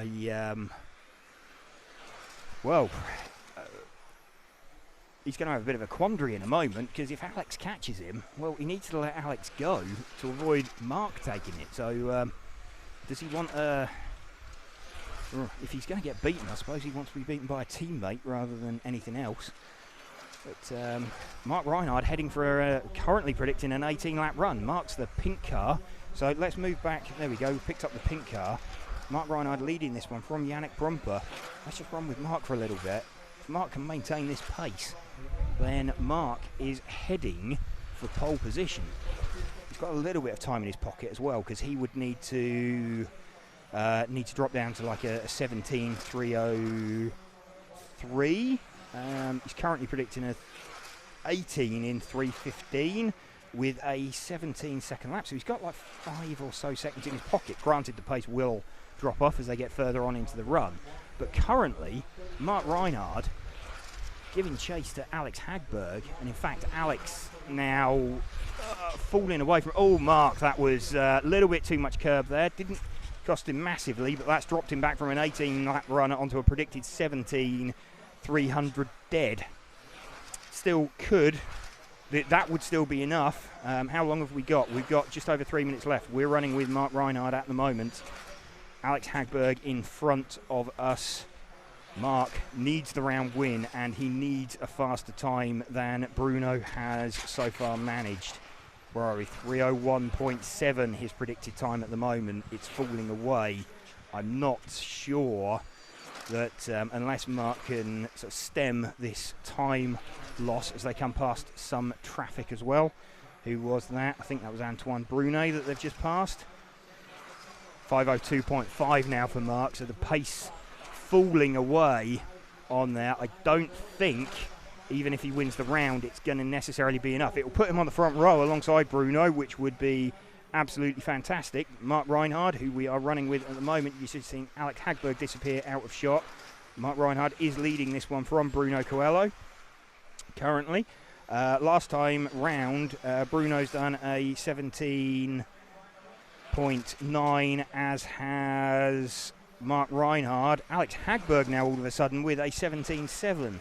Just looking at their overall time. So Mark Reinhardt leading by about 7/10 of a second from Bruno Coelho as we go into 2 minutes to go. We're running with Mark Reinhardt at the moment. Alex Hagberg's just disappearing out of shot. So Alex finding a second wind towards the end of the run. Bruno Coelho, you just saw him disappearing off the sweeper at the front. Mark from Bruno from Alex currently. Ronald has dropped away from this. Well, no, he hasn't actually. He's still involved as well. So Ronald could get himself in the mix. This is going to get very, very tight and potentially very... Ronald's within 9/10 of a second of the lead, and now we've got Bruno Coelho taking the lead. Let's pick up Bruno's car. Bruno, 2 cars in front. Bruno is just about... There we go. We've got Bruno now. Bruno leading this one. Bruno winning it would do everything he needs to. And in fact, Alex Hagberg's now jumped. Mark Reinhardt has dropped Oh, Mark's dropping down the field now, so issue there for Mark. We are now watching Bruno Coelho. He has managed to, after that small off at the start, he's managed to stabilise that gap and pull out from Alex Hagberg. Alex Hagberg finishing second, though, would get him the other spot on the front row. Just keeping an eye on what is going on coming out onto the main straight. I thought I heard something. Thought I heard a death rattle of something there going down the main straight. Maybe not.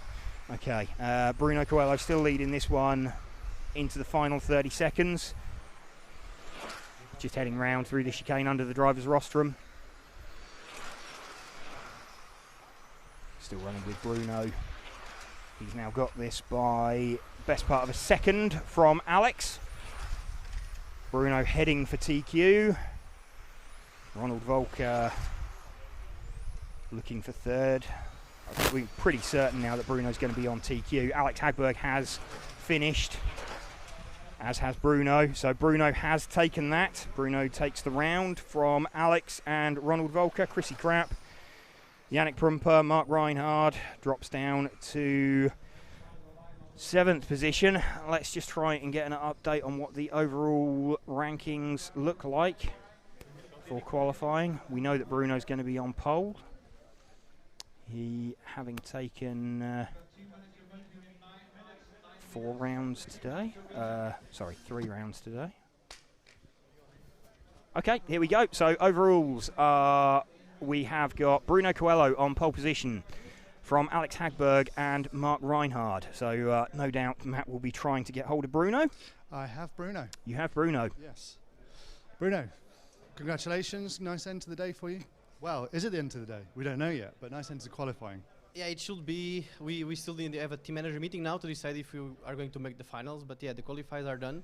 I was able to TQ now on the last round. Everything was open, so 3 guys were able to TQ now on the last round. So I was very nervous. I lost the rear in the beginning. I went to the grass. So I will say it was a very, very nice recover. If you could cast your vote, well, you want to run? You're on a roll, right? It's going well. The temperature's obviously good. The car's behaving well. Do you want to run the first final now? Yeah, why not? I mean, the thing is, we had that issue with the tires that everybody knows, and we are trying to make it today as it's colder, and tomorrow is going to be super hot. So we know that everybody's going to struggle with the tires, and the chance to explode is higher. So that's why we want to make it today. Cool.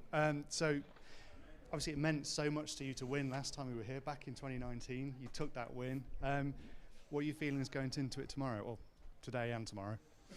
Yeah, I hope everything goes well. I think last time I was here, everything was a little bit easier, so my pace was better than now. So everybody has a very equal pace. So like Alex and Mark and also Volker are like very close to me. So I would say it will be a very nice finals. I can't wait for it.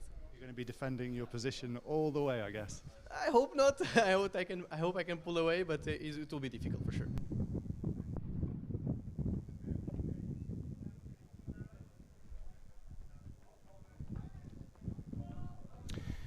Okay, so I think that is the conclusion of qualifying. So we've got what have we got? We are scheduled, as you just heard there from Bruno, there's a team manager meeting, so we may have a round of finals tonight. That's what they're going to decide, due to the possibility, well, the forecast of extremely high temperatures tomorrow. They're a little bit concerned about tyre longevity, with today being slightly cooler.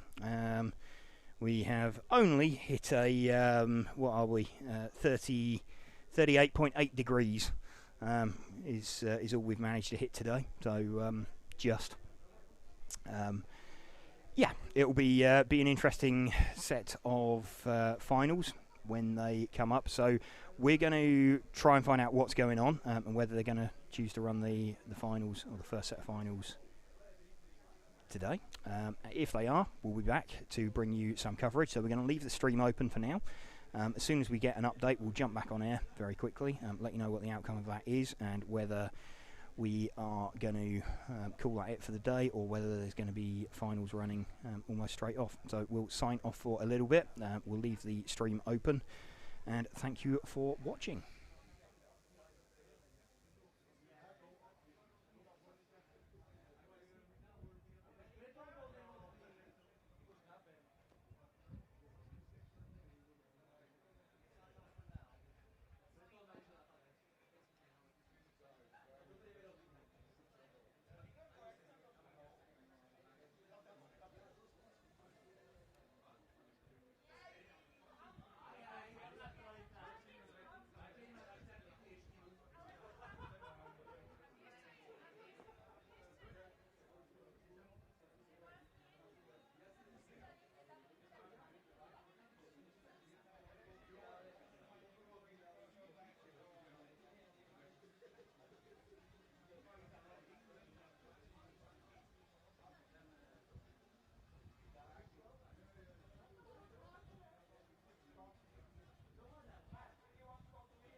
Okay, so for everyone watching, there is a team manager meeting happening right now.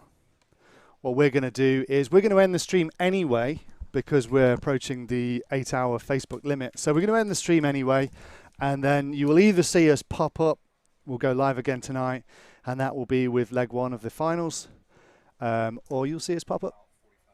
Yeah, it'll be about 45 minutes.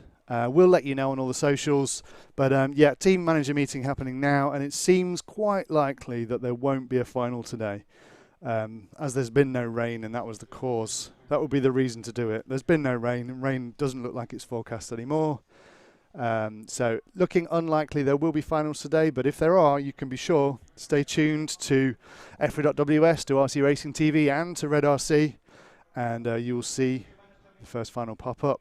Thanks for watching today. It's been fantastic to have you watching the EFRA Tony Sport 1/10 electric touring car track, not touring car, track Euros, because of course we have the Formula 1 class, brought to you thanks to Hobby Wing and Monaco RC, and we will see you soon.